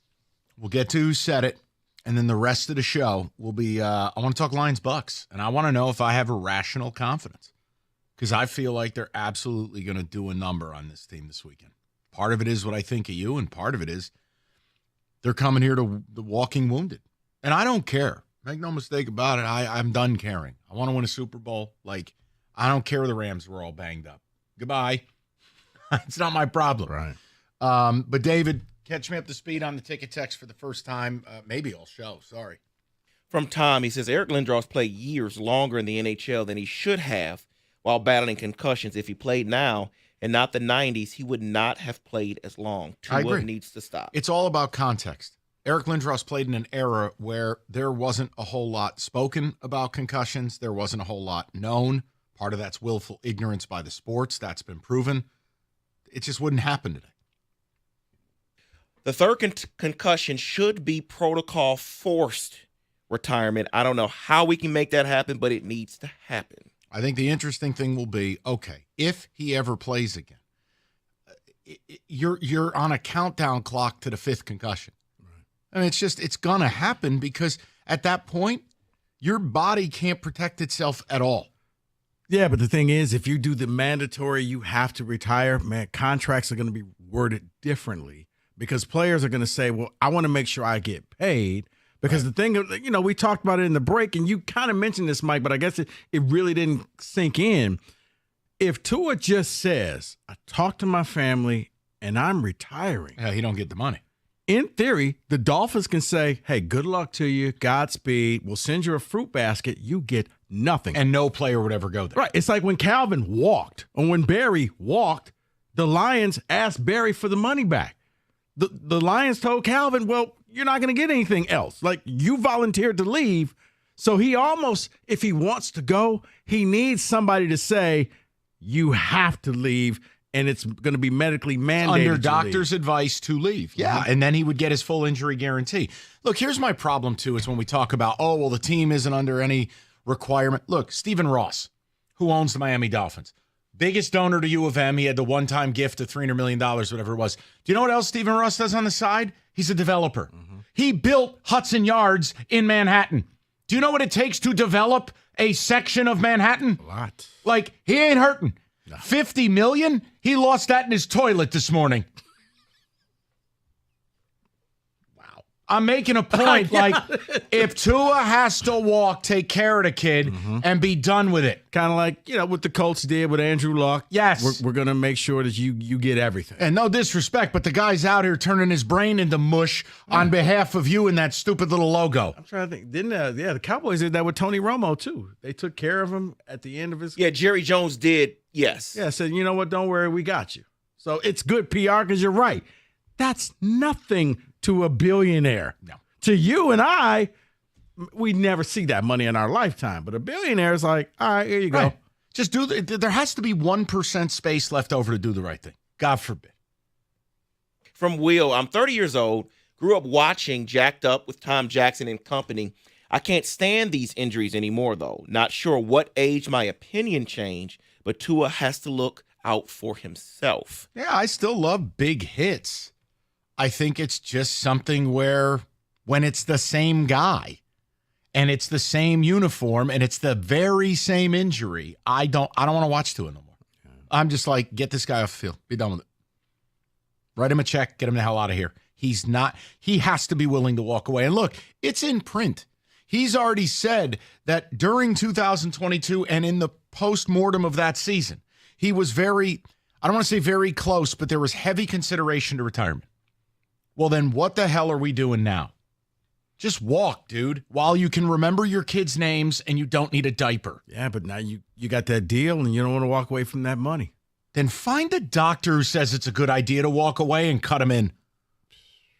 $93 million. Keep the change. I mean, Christ. I think the competitive nature of sports, it will be difficult for him to walk away. Because, all right, then have the wife explain to his kids why daddy doesn't know who you are. Here's the thing, like it or not, you're an athlete. You're going to feel like a little bit of a failure and a quitter that you walked away thinking, but then, what if I could have just defied the odds and never got hit Then again. David has to say this because he can't stop having kids, and I hate kids. But bottom line, you being a father supersedes being an athlete. You made that choice. Understand, but a guy. Sorry, David, you need to say that. You have the kids. I don't. But here's You're the right. thing. A guy with more kids than David, who was an athlete, said this morning, I would go back out there and play. That was John Jansen. But John's clinically insane. There's a difference.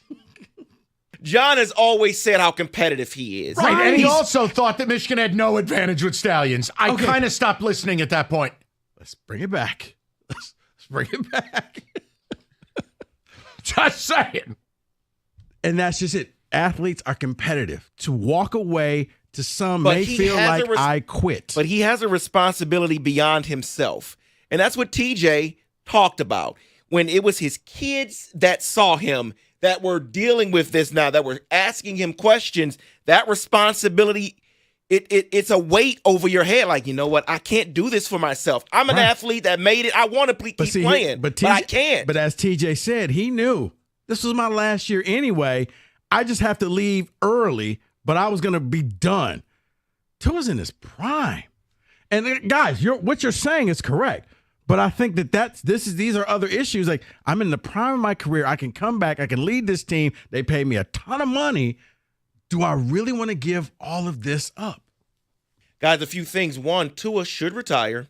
Imagine his brain health as he ages. You can't enjoy the $212 million if you can't cognitively think and enjoy your family. I totally agree with that texter. Okay, now I'll let you finish, David. No, yell at David Moore. I like that part of the show. I do wonder, and I'm not a doctor, and maybe a doctor can call in and let us know. But right now, is there that big of a difference between the fourth and fifth concussion? I don't know. Because people are like, oh, well, he's already had 4 in 2 years. So maybe the damage is already there, that if he quit right now, it's still going to be the same as if he had another concussion. I don't know this. But it just wonders, is a point of diminishing returns where no matter what you do, you're already screwed? Yeah, from Rick, he says Mike McDaniel kissed him like Fredo as if to say goodbye. Okay, hold on. He didn't put him on a fishing boat and have him recite a Hail Mary. Right. He was being affectionate and showing he loves the kid. So long as my mother's alive. Right. I mean, come on, man. Jesus. Nothing will happen to Fredo. I'm a huge believer he needs to walk away. It almost feels like the team or the league needs to make the choice for him, but that's never going to happen. I think there's a delicate way for that to happen. I don't think it'll be forward-facing. I don't think there'll be a press conference of this is what we're demanding. But the back channels, it'll begin with his family. It will then be the doctors. And then the team and the league have to play a role in this because they got to get ahead of this. I mean, different circumstances, but yeah, they may just end up Colin Kaepernicking him. Nope, you'll never play here again. Wow. I said different circumstances. I know. It was just the way you said it, and then you're like, nope. I'm like, oh, dear. You're not wrong. It's just the way you said it. Very matter of fact. The truth hurts. Yes, Dave. Tua has triggered my PTSD from Austin Collie getting hung out to dry week after week by Manning years ago. That is Matt in Flint. 248-539-9797. All right, let's get to who said it. Then we get into the prop bets, and then it's Lions football towards the 5 o'clock. Do I have a rational confidence about your football team? We'll get into it. 97.1. Guys, you've heard me talk about Specs at LTU. You want a career in radio, TV, graphic design artist? Specs at LTU can help you start that dream with your very first steps. What do you need to do? You need to visit the website. Be curious. ltu.edu/specs. You will learn more about the broadcast, media arts, digital media arts, and graphics communications taught through Specs at LTU right here in Southfield on the campus of Lawrence Tech. Your instructors are going to be people who actually work in the business like yours truly. And with the hands-on approach and the expert faculty, you will learn the practical skills you need to succeed in today's media industry, because you're going to learn from day one everything that it takes to make it, whether it's radio, TV, or graphic design. So you want to make that career change, Specs at LTU can help get you started. So what are you waiting for? Be curious. Visit the website, ltu.edu/specs to learn more. Then make magic by enrolling in Specs at LTU certificate program today.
David barking orders at me per usual to tell you about America's favorite place to watch football. Stadium Swim, located at Circa Resort and Casino.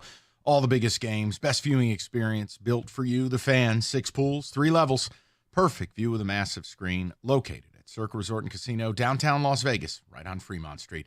Stadium Swim, book your spot today at circalasvegas.com.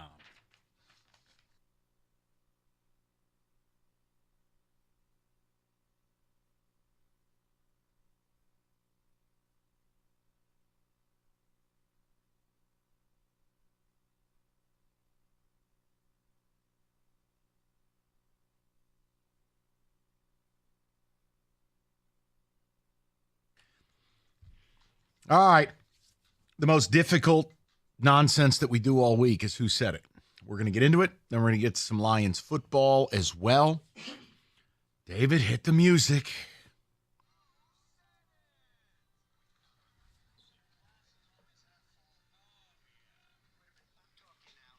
All right, our coworkers say stuff, and it is on us, through sarcasm, to guess who said it. Everybody ready to play the game? Hatchet Man, drive the bus. What do you got for me? Number 1, but it is crushing. It's definitely crushing. If you had your hopes on making the postseason, you could have been 2.5 back going to sleep tonight. Okay, that's about yesterday. That's yesterday's Tiger game, Scuba loss against the Rockies. Multiple usages of crushing. Who's eligible? Everyone. Everyone. Does that include everyone? Everyone, yes. Kenny? I think that may be this show. I remember thinking the word crushing. I don't know if I said it on the air. Do either one of you remember if either of you said it on the air? I don't think I said that. I know yesterday the framework of what I said was, it really hurt. It's not the end, but that was really bad. Like that, but I don't think I used the word crushing. I think that was me then, because I remember thinking the word crushing. I didn't know you knew what crushing meant. Oh, right. So no, I'm thinking, who came? Was it Rieger after the game, or was it Mark Ryan? No, Rieger and Wojo were here last night. You yelled at both of them. I did. If Kenny believes it's him, I'm inclined to go with Kenny on this. I didn't hear, and I admit this, I didn't hear the morning show Talk Tigers today. They wouldn't have been on at the time right after the game. So it could be us or the night show. Well, see, I'm thinking it's the night show because it's talking about going to bed tonight. Could you read it again, please? But it is crushing. It's definitely crushing. If you had your hopes on making the postseason, you could have been 2.5 back going to sleep tonight. Now, Wojo doesn't believe they're in a chase. Wojo's been steadfast, so it would be Rieger. Rieger. I'm going Rieger. I'll go Rieger. I'm going to switch to Rieger because I wouldn't use the word postseason. I would say playoffs. Good self-awareness. All right, we're going Rieger? Yeah. God, can we get this right, please? David, who said it? Yeah! I want to tell you, that may be the most collaborative effort we have ever had during this game. Tremendous job. The tonight, firm handshakes all around the room. Yes. Well done. Well done. Now, who cares if we tank the rest of this? All right, David, number 2. Man, I hate you guys. I'm sitting here like they're going to figure it out. Dare I say, and Kenny, you'll need a thesaurus for this, we deduced it correctly. We're like Scooby-Doo. David, next. All right, number 2. The Lions have a better team. They showed it twice against Tampa last year. Is Tampa slow and steady getting better? I think they probably are, but the Lions were better last year, and they got better in the offseason. Okay, I would not. I don't think I said slow and steady, so that would take me out. But this is Lions confidence. Who else is confident about the Lions the way I am? I have an idea. And he's a cat owner. You do a podcast with him. You think it's cookies? I don't think he's eating his cats, but I do think that he's making this statement. I'm going cookies. I think it's somebody who was yelling about this team earlier today. Did you guys hear Doug and Scott? Gator was bullish just because DJ Reader was coming back. He was very loud about it. I'm going to guess Gator. Wait a minute. Slow and steady would be a Gator phraseology. Right. I just thought he was on Instagram Live. Oh, my God. Come on, dude. Oh, my God. Kenny, I'll change my vote. I don't know. I just don't envision Cookies saying slow and steady. We'll go Gator. Where are you? I'm still Cookies. All right, Cookies, 2 Gators. David, who said it? That's enough out of you. All right. Okay. 2 for 2. Kenny, I don't think there's ever been a world I've gone 3 for 3 in this stupid game. David's upset. You don't like seeing people around you succeed. I hate you, Kitty. I hate you, Kitty. All right, let's try this one. Okay. Today, though, with Scuba on the mound, 2-1 lead in the 7th inning, that does kind of hurt. Wait, one more time, David. Yeah, let's try Today, though, with Scuba on the mound, 2-1 lead in the 7th, that does kind of hurt. All right, my initial thought, that feels like Wojo. Just my initial thought. See, I'm wondering was it our show yesterday? That's what I was thinking. That was my first blush. It was one of you two, maybe. One more time, David. I'm sorry. Today, though, with Scuba on the mound, 2-1 lead in the 7th, that does kind of hurt. I'm going to say, I think I may have said that. Can you just play his sound effect for no reason? Because it's enjoyable. I think. Thank you. I think that may have been the end of one of your sentences, Mike. I think maybe you said that.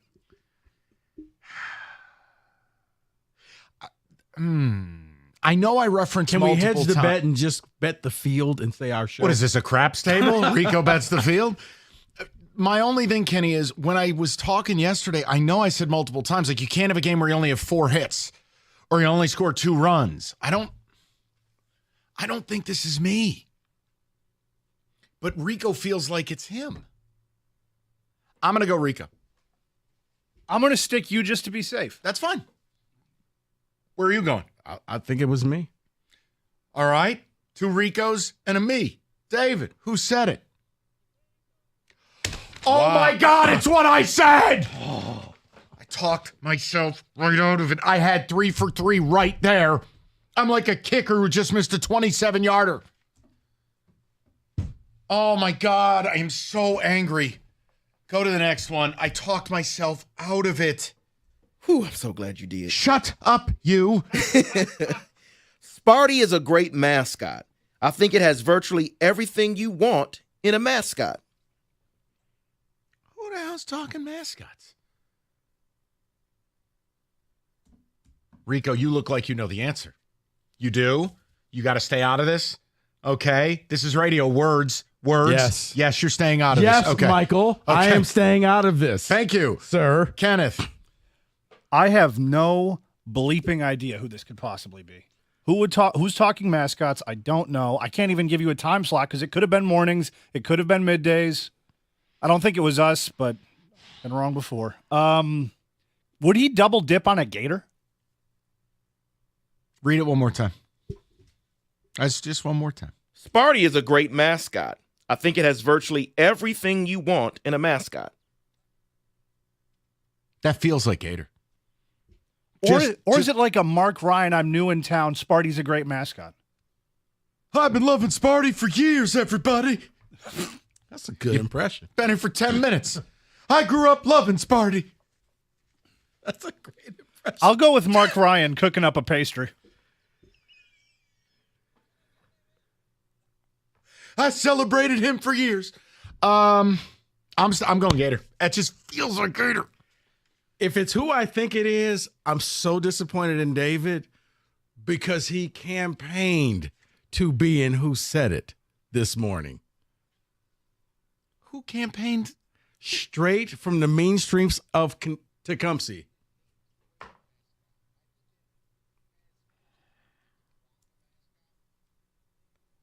He was like, put this on your Who Said It. New rule, don't allow people to campaign to be on Who Said It, especially not Gov. Right, because I'm like, David will never use that. He campaigned like, hey, they never say positive things about me on Who Said It. Mike, will you tell David not to do that so he'll stop it, please?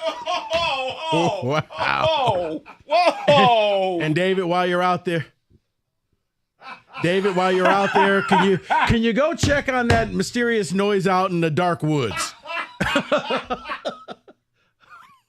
I can't even There's a grizzly bear and a chainsaw killer, but you'll be okay. I was looking for a very specific drop. I can't even find Here's a it. Pez dispenser. You'll be all right. We got one more? Sure. In the month of September, Brant Herter has thrown the most innings for this baseball team. They've had appearances from someone named Brendan Hanafy, Sean Gunther. Who are these people? Was that you on a rant? No, because I butchered the names of these bullpen's arms. I'm like Bobby Salmon and, Pete Gunther. That's true. I don't think I would have gotten it right. But Cookies would have. You're very close to Cookies. That's what I'm thinking. Yeah, he's a bit of a nerd too. So yeah, I'm gonna go with that, Kenny. Cookies, it is. Yeah, let's go with that. Yeah, you're right because you make fun of the names. This might have been one of my best Who Said It's ever. I think I only got one wrong. This is what happens when someone buys you a pizza pre-show. Kenny has the brain fuel necessary to dominate. I gotta get here earlier. Yeah, you do. Lunch, you got pizza. Brought to you by Grease and Pepperoni. I got ushered into 2 studios. Go there, then go there. That's exactly what happened. I love it. I'm the guy that gives you Nick Marsh every week. Yes, touchdown black guy. And that is Who Said It. All right, football's here. It's time to elevate your tailgating. Moran Buick GMC. You could lease the 24 GMC Sierra 1500 Elevation Edition, $239 a month, $999 down, or the 24 Buick Envista, $249 a month, $1999 down. New stock arriving daily. They will have what you're looking for. And yes, Denali's are in stock. If something's off with that current vehicle, get in for certified service. MoranExpress.com. You get the free loaner. Go on about your day. It's Moran Buick GMC, where you always get the best price period. It's on Telegraph, just north of Eureka and Taylor, or visit them online anytime at MoranExpress.com. It's Moran Buick GMC. We are professional grade.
All right, we have the injury report. We turn our attention to Lions and Bucs, Odyssey.com. Rewind, you missed anything. We did cover the Tua injury and what went down last night. You can go back and get that.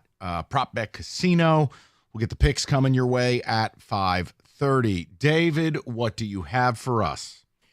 Detroit Lions injury report. Iffy Melifonwu, expected. He's out. Isaiah Williams is out. Here's the important stuff. Marcus Davenport groin, doubtful. Oh, already this guy's hurt? Already.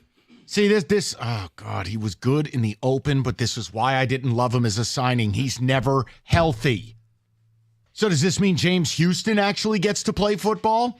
Hi, it's me again. Hi, it's me again. Like, does James Houston dress?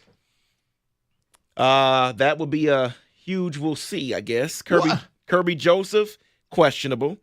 Penei Sewell, questionable. Jamison Williams, questionable. All right, but questionable. All had limited practice. Correct. Right, but they're questionable is probable. Yes, they're probably going to play. In the new NFL. You play if you're questionable. Okay. You just do. Well, I mean, didn't you Campbell kind of, when it came to Sewell, kind of hemmed in hard this morning. Like, well, we'll see, kind of. Look, whenever he does, because normally he'll just say, yes, this guy's going to be out there. When they asked about Reader last week, well, stuff and things. So, but now when you ask him, hey, is Reader playing? Yes, he's playing this week. Okay, David or Kenny, one of you two. I mean, someone alert me. I mean, obviously, Aiden's going to play 90% of snaps. You're going to mix in Pascal. Fine. But if Davenport's out, yes, you get Reader back.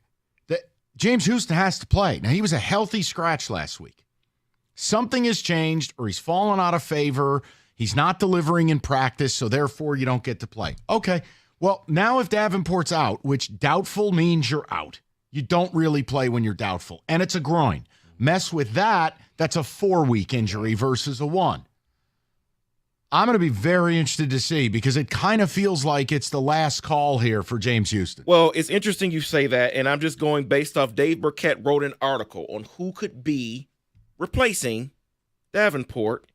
He does not mention James Houston in his article at all. He mentions Pascal, Wingo, and Anzarike, who could play a bigger role, but he does not mention Houston. Wow. And he's really good at his job. Dave does a great job covering the Lions. So what does that say? It just says we have to stop bringing up James Houston's name because clearly the team doesn't feel what we thought they felt about him, that the sample size as a rookie is not who he actually is. And the only thing I can offer you is if he's healthy, the way you fall out with a team, unless it's off the field, is you're not practicing well, that you're not putting out in practice, you're not putting the tape out there, and they don't believe in you. It just makes me really wonder what's going on behind the scenes with that dude. I know. Because that's when people call in about guys they want to see more out of, that's the first name on the list. Yeah, and think about it. We were all questioning, was he going to make the team? That's what threw me. It was like, well, he's on that cut line. Like, wait, did they draft a different James Houston? Like, seriously? Did they draft a And there's no reason to doubt Burkett at all. Like you guys said, he's one of the best. fantastic at what he does. So, look, I mean, it gives me some pause to but overall, it's always going to be a by-committee approach. I thought Davenport played well in the opener. But this has been my issue that when you put your eggs in the basket of a guy who's never healthy, great. So now Davenport's going to miss a game. I don't think he plays. He's doubtful with a groin. You're not playing. No, you can't. You can't afford for that. Yeah, you'd rather sit him this week knowing maybe you have to sit him the next and you got an early bye coming up because you're going to need him for a playoff run. Any other bad news you want to deliver there, Deacon? Well, I'm just wondering if there's – so we have no concern for Sewell, no concern for J-Mo. You're just assuming – I just view when guys are questionable, they play. No, I'm with you largely. It's just those are two big names on this roster. They are. Well, see, Kenny, now we need to know who's that third wide receiver. Oh, stop. Oh, my gosh, no. Please don't bring this back. Please don't bring that back. Yeah, I don't want to do that topic. David, go ahead. Oh, my gosh. Someone's saying this is one of the best Friday shows in a while. Love the Tua conversation. Love everything about it. Well, it's Football Friday. I mean, there's vibes with football. And you get to be a little looser and have fun, and it's different. I mean, we're coming out of summer where, look, let's face it. I know it upsets a couple callers. The Tigers wasted our summer, and it was all consternation and anger and bitterness and stress and disappointment. That's not where the Lions are at. And that's, look, it just, of course, it feels different. Yeah, it could be a clean sweep weekend for football. Yeah. Locally. Yeah, it could. Yeah, someone's asking, how do you attend these games this weekend? I don't want to see Arkansas State, and I don't want to see Prairie View. Listen. You know what? I wanted to see Prairie View, but I just found out. I thought the band was going to be there. Budget cuts. They're not. They don't have a band no more. You didn't hear that? Yeah. They shut the program down. Stop it. No, they have a band. They had a band. They just couldn't afford to bring them here. It's actually just one dude in a tuba now. Man, inflation's real. They shut it down. If you're 42-point underdogs to Michigan State, you don't deserve to have a band. Those are the rules. That's written in the charter of the school. Mike, no band. At the HBCUs, people don't go to the games for the games. They go for the halftime. They show up close to halftime. Seriously, they show right up before halftime. They watch the show, and then they leave. Okay, well, this isn't a home game. Well, I thought maybe they would bring them here. But why would we care about their band? Because their band is better than our band. Yeah, but I don't care. It's for entertainment. Keep them out of my stadium. Get out of here. It's the same reason Ohio State shows up with their, Michigan shows up with their band. I don't need invading bands. Unbelievable. Thanksgiving. What you're saying is way better than what Kenny's saying to me right now. Wow. Whoa, Kenny. I'm making a point. I never liked it when the opposition would bring their band to a home game, and then they expect you to dutifully stand and clap while they're doing their thing. I don't like it. You're correct, except for I would sit there and I would watch their entire show. Why? Because it's different. What, do they have Mariah Carey singing lead? No, but they might as well. Mike, they could probably play her whole album. I mean, have you ever seen... Yeah, I've seen like the Florida A&M band or the Georgia, the Georgia Southern, the Southern and Grambling game. Yeah. Overrated. What do you like? I don't care about bands. Jeez. You know what I don't want? I don't want football games taking longer anymore. We are at a flashpoint here. What's longer? The halftime is set in stone. It's this long. But if I have to allot more time for invading bands. No, MSU band, you don't need to play. Well, now I have an issue with that. Why? Because it's a home game. Listen, I'll tell you what I'm going to do. Kenny, do me a favor. Go to Prairie View's website. I want to buy Rico the band album, and then he'll shut up about this, and he can listen to the Prairie View Band and Prince anytime he wants. Okay, first of all, I was responding to the ticket texter of why would you go to the game. We're all responding. Second of all, you're just being rude. You're a problem. You're a real problem. Mike, and third, I think it's clear, David, Mike hates HBCUs. Wow. That's the conclusion we drew? To hell with it. To hell with it. Unbelievable. Okay, come on. That is the NC State football helmets. What? Or bands. Let's talk irrational confidence. And Rico's love of the Zouzaphones. Next, 97.1.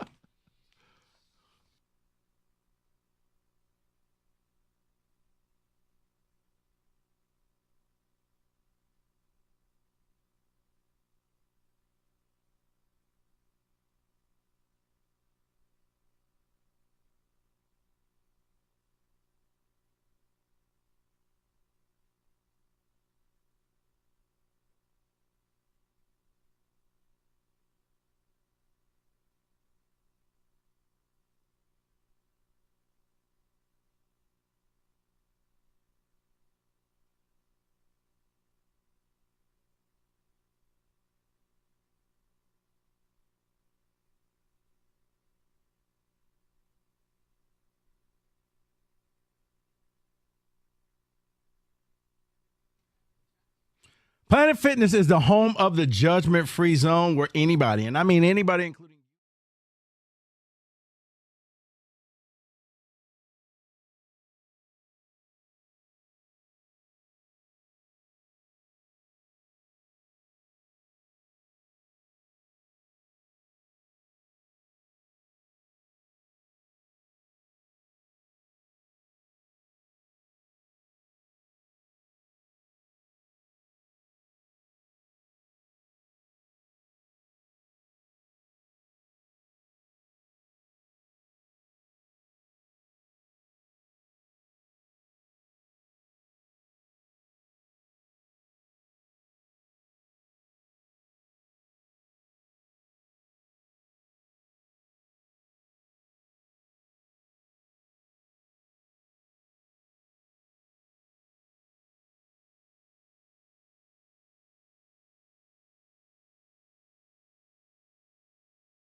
have the worst defense in all of football. It's atrocious.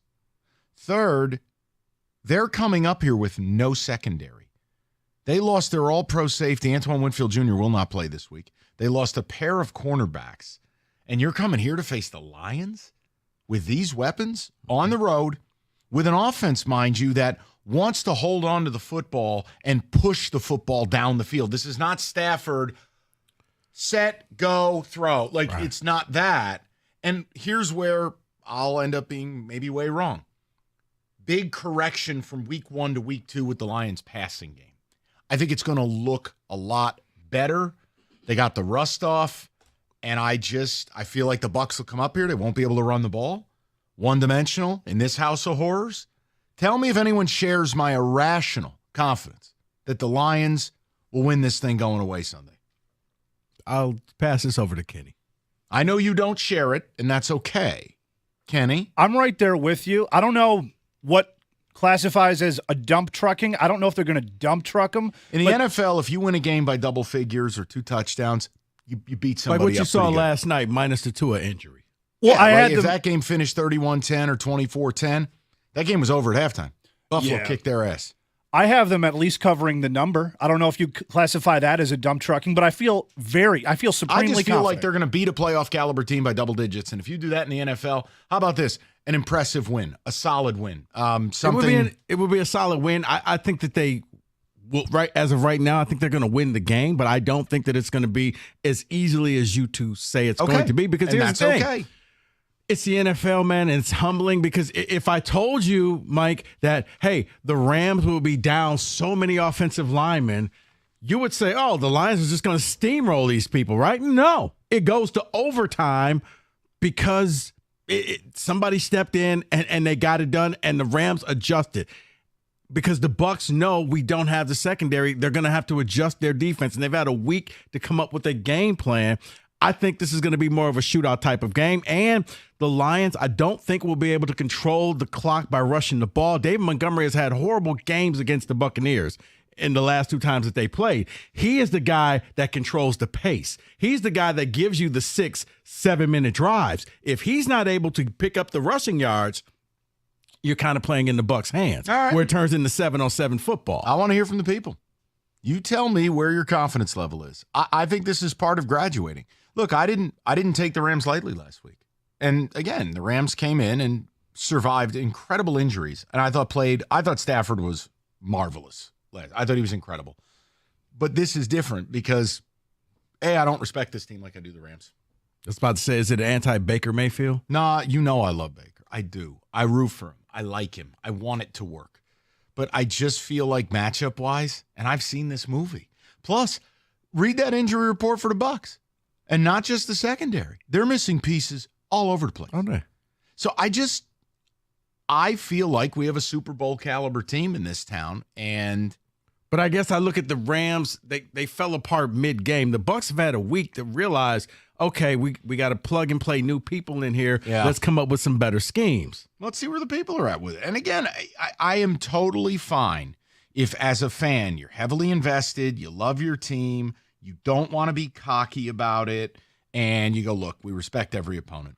I get it. And it's easier for me to do what I'm doing. And, Mike, it could be a little bit of a revenge factor because in a few weeks, I'm thinking that the Lions will have that same revenge factor. The Bucs know, okay, we've lost the last 2 times to the Lions. Just like when the Lions play the Seahawks again on Monday night, you've lost the last 2 times you've played them. I don't want to make this a 3rd time. So you wonder how much of the Bucs saying, you knocked us out of the playoffs. Our coach went brain dead and just took a knee and said, no, don't try to win the game. We'll just concede this victory. See, I'm going to tell you this, because something changed my thought on this game after the injury report. I believe the Lions were going to lose this game because all week Carlton Davis was limited. And that meant 2 rookies were going to start against Mike Evans, Godwin, McMillan. Wait, you're telling me a guy who's always hurt and has missed at least 3 games each of the last 3 seasons and 16 total? You mean that guy's hurt? Correct, but here's what changed my mind. Sorry. He's playing. So now there's not going to be 2 rookies out there starting against these guys, and that changed my mind that I think the Lions will now win this game. Yeah, but it'll be 7+. Yeah, but David, it's about, do you believe this team is in a position now to authoritatively win games, to be impressive, right? To take the next step and do what Rico's team did. They didn't just beat the Jets. They beat them like a drum. Like, do you? I mean, that's basically where I'm getting to, is that you don't need all your pieces. That Mike, the life of privilege is ours now. No, but Mike, here's the thing. That game rarely happens. And Aaron Rodgers stinks. I tried to tell you, this game wasn't not going to be good. He doesn't stink. And it wasn't. He does stink. His best days are behind him. Does Aaron Rodgers stop the run? No. Okay, then. I'm making a point that on the laundry list of Jet problems, Aaron was very low. No. Their biggest issue was running into you. And I want to know if people are going to start having an issue running into this team. The same way. The Niners, I am petrified of them because they can absolutely murder anyone. They do what the Chiefs don't do in the regular season. They murder people. I want to know if the Lions are turning into that. But here's the thing. What has that gotten them? Nowhere. So, David, listen, well, that's because your quarterback turns into the rat that he is in the playoffs. David, what do people have to say on Ticket Text while Kenny screens? He lead them to playoff win comebacks. Yeah, I know. How'd they go in the Super Bowl? It wasn't his fault. Yes, it was. That was Kyle Shanahan. No, Kyle Shanahan didn't know the rules. Joe Feliciano disagrees. Go ahead. Feels like the Lions are built to beat Tampa, like the Seahawks are built to beat the Lions. I agree. I feel a ton of confidence in this game come Sunday. Embrace it. Jason in the car says, should win by 10 or more against the depleted Bucs. Hope the Lions finally show up in the third quarter, though. Well, okay, that would help. Kevin from Clarkston, beep, beep, beep. That's the dump truck backing over the Bucs. Let's David, go. You're crazy. Well, no, David, say they're going to win. Listen, no, there's nothing crazy saying, hey, this is going to be a really tight game. It's the NFL. Rico and David are more rational than I am, and Kenny is. I just feel like this is your time, and you knocked the rust off last week where no one had played. No one. Now, even if you don't have every single piece, hasn't this team taken a step where they can do what the Niners do? Oh, no CMC? No problem.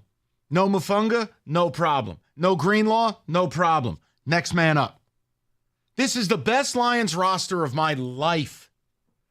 Yeah, I want to see an impressive performance. Why? Because that's what Super Bowl teams do several times a year. Not every week, but several times a year. I don't know. And if I get it wrong, I get it wrong. But see, I see that impressive performance next week, and I know that's for next Friday's show when you go out to the desert to play the Cardinals. Yes, that's going to be orbital ramming speed out there. This game, okay. I think they win, but I do think it's going to be somewhat of a shootout. 248-539-9797. Happen to agree. It'll be a higher scoring game. No doubt. Over-under's 51. That's huge for an NFL game. Huge. David, any other ticket text rolling in? Lions 27, Bucs 13. Yes, it's going to be orbital ramming. Jason at work. I'd be elated if you held the Bucs 13 points. Elated. That would be a great defensive performance. Wow. I was about to say, that means that you probably have at least 2 or maybe 3 turnovers. The Lions have caused 2 or 3 turnovers. I want to trust Mike, and usually do, but after his BOGO yesterday, that didn't work. I can't let my heart be broken again. I cannot control that you lost with Scooble on the mound and only produced 4 hits. Don't put that evil on me, Ricky Bobby. That's not on me. How dare you? How dare you? Last week was our first preseason game. Right. I don't agree with sitting regulars in the preseason. That's why we saw rust. I do think they got the rust off, and they will be back to it. That's from Jerry. When are we going to start holding Brad Holmes accountable for his lack of pass rush? Well, hold on. They had a ton of pressure last week. We want to see it get home more. Obviously, Stafford got rid of the ball very quick.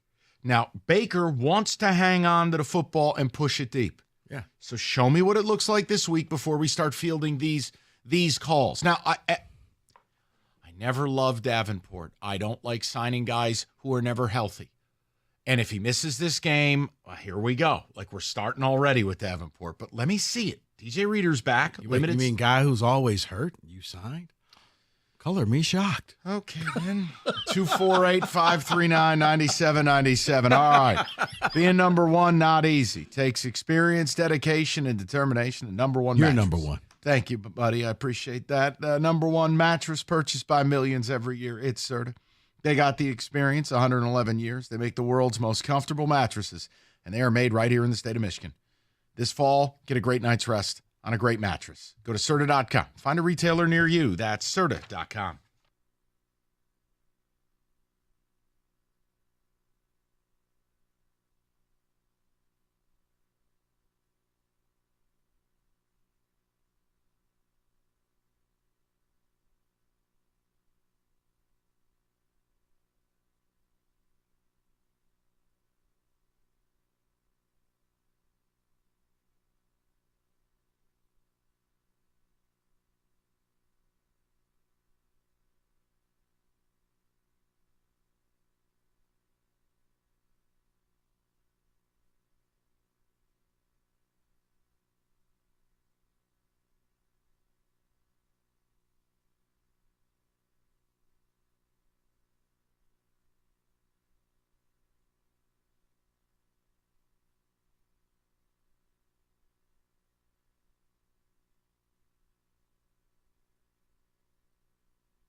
Hey, something interesting, and I know we're talking Lions, but the Tua thing has been a storyline all day. Did you guys see what Antonio Pierce said at his press conference? Head coach of the Raiders asked what he would tell Tua, and this is straight up. Quote, "I'll be honest. I'll tell him to retire. It's not worth it. It's just not worth it." Close quote. Especially now, is he allowed to talk about it? Well, he just I mean, did, I know he so did, but he didn't leave any room to interpretation. So it's very interesting. And again, former player, one of my favorite New York Giants of all time. He just straight up retire. He'll be alive a lot longer than he plays football, was the other thing he said. So do what you want with it. Let's get to the people. Glenn is in Royal Oak, 97. Glenn, what's going on, buddy? Hey, guys. How's it going? Good, Glenn. What's up? Good. You know, I want to hop bandwagon with you, Mike, but I was saying the Rams game last week was going to be what you're describing. When I heard they're down the tackles and then Naku go up 17-3, I'm like, all right, give me the Cleveland Brown-Dallas game now. Let's lay it on. Then they just, I don't know why that keeps happening. They just let the foot off the gas. I think Tampa Bay, honestly, is going to be legit. I think they're going to repeat as the South champs. And their O-line is, I think, one of the better ones in the NFL. Like, I really like Graham Barton. He looks like a stud. They have Tristan Wirfs, one of the best left tackles. They got Godwin and Mike Evans. I honestly think this is going to be way closer than it is. I think the Lions will win, but, I mean, I don't see this runaway type game, but I'm really curious to see how Reeder plays because me too. I think that could definitely. Oh man, I just cannot wait. And the whole Davenport thing is really. They're going to have to make a trade at the deadline for another D end, in my opinion, because I knew this was going to happen. Well, the guy is probably not going to play. If it pans out that Davenport's unreliable and James Houston has fallen completely out of favor, I don't know another conclusion you could come to. I don't. I'm with you on that. Josh Paschal has shown really nothing at this point. I mean, Enrique is hopefully does well. It seems like more of a D tackle. They do not have a D end on the roster outside of Davenport, so I think putting all your eggs in that basket was a bad idea. So I think their hand is forced.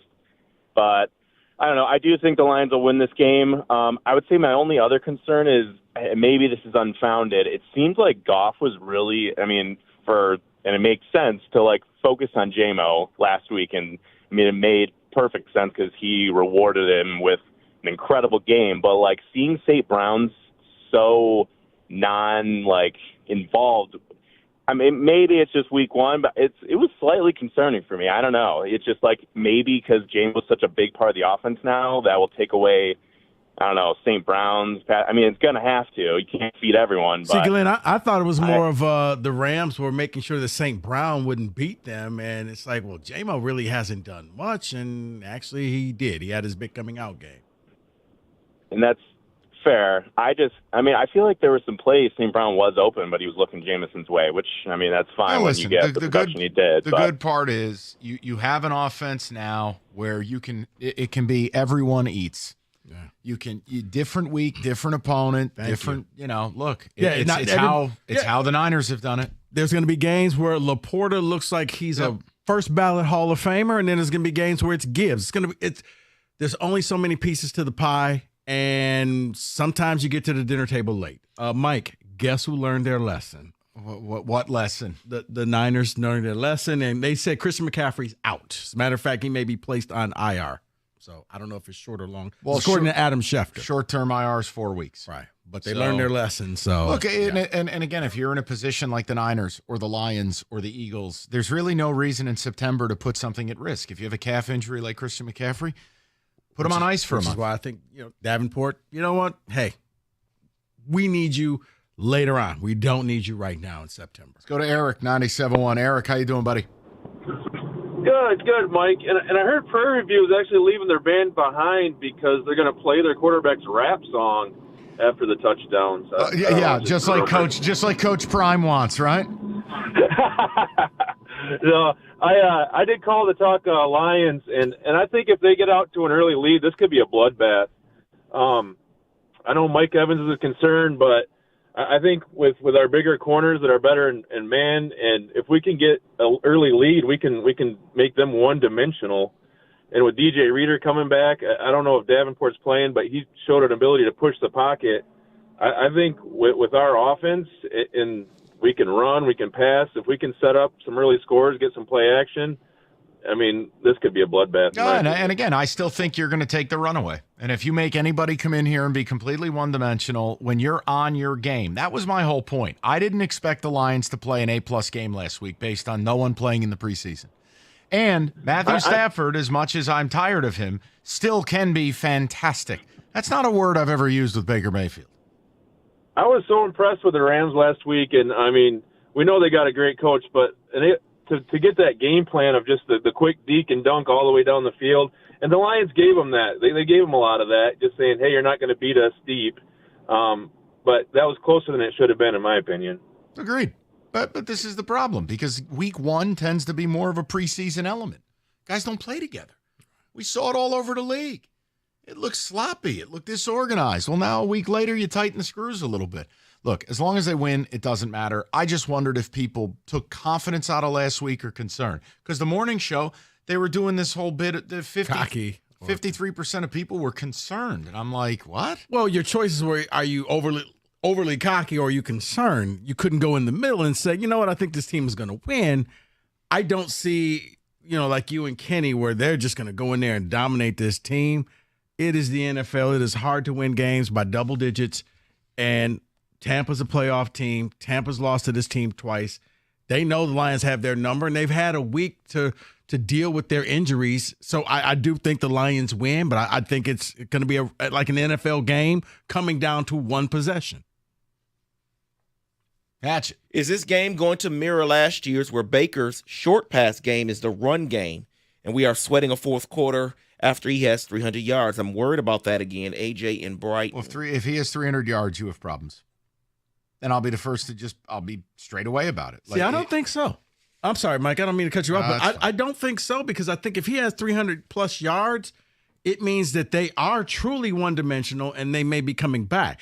If Baker is under 300 yards is why I would be concerned, because it means that maybe Bucky Irvins is out there getting some yards against your defensive line. Another great signing by Brad Holmes. Another injury for Davenport. Shaking my head. Someone else, this is for Kenny. Guys, did you see the Georgia player, Daniel Harris, get arrested for reckless driving? Kenny, what is wrong with your program? Somebody get these guys a freaking Uber. I'm tired of these stories every single week. Well, 7 days without a driving charge on your record. Maybe we should put up one of those signs, days since last Georgia driving. We really should. We should put it on the board there and erase it 0. Why is it, George? What is going on with Georgia? Dude, I couldn't explain it to you if I tried. You have players at every major program driving very nice cars, often very fast cars. I don't see this at any other program. Why is Georgia the Mario Andretti School of Irresponsibility? Like what? And here's the thing, Mike. It's an excellent opportunity for NIL, whether it's an executive car or Uber or Lyft. Hey, Georgia, we're going to help you out here. Your players just call us, and we'll take care of them. If it was just one or two guys that this happened to throughout the course of a few weeks, I would kind of get it because, hey, young kids, NIL money, fast cars, irresponsibility, fine. I can wrap my head around that. It's got to be at least 12 or 13. An unreasonable amount. I mean, obviously, it's not a priority because Kirby Smart's not laying down the law. Because I got to think, probably after the 12th time, hey, guys, no more or consequences. We were talking to Jimmy about it, and he said, thank God for depth, but at a point, man, this has got to stop. Well, you kicked Ra Thomas off the team, yep. right? Yeah, but he had other stuff going on, too. Yeah, he had family legal issues going on. Okay, then. David, go ahead. Thank you for the Georgia report. Lions win 27-20. Both QBs throw an interception, but Laporta gets loose for 70 yards. Can't wait to see it. He struggled last week. No one struggled. Oh, my God. Okay. You're right. He struggled. No. I quit. Let me clarify. Because the offense is so prolific, everybody expects 100 yards from every player and a touchdown from every player. That's not realistic. The beauty of your team is the depth. Because one guy, like J-Mo, had the game of his life. On Sunday, it could be Laporta. The next game, it could be Montgomery. You even saw a microcosm of that in the game. Montgomery was nowhere to be seen, and then overtime came, and he said, I got this guy. Like he was a baseball closer. I'm going to end this game. Everybody's not going to get 100 yards and 2 touchdowns each game, because that means you're scoring about 70 points a game and you're going to set an NFL record. It's football season. Here's a different twist. You imagine driving the length of a football field 55 miles an hour blindfolded. That's what happens when people text while driving. It takes about 4.5 seconds. That's why so many people get in accidents or even worse, die. If you do not have life insurance and you have a family, I don't know what you're doing. Get affordable life insurance. Call Mike Papura. National Benefit Plans. He will take care of it for you ASAP. Just call 877-734-2200. He will shop over 70 different life insurance carriers nationwide, guarantee you the best possible rate. And in the event of that tragedy, your family will have the financial security they deserve. Just call Mike right now, 877-734-2200, or go on the web at nbphealth.com. And remember, National Benefit Plans would like to be your health and life insurance agency for a lifetime.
All right, we're going to turn our attention just for a couple moments.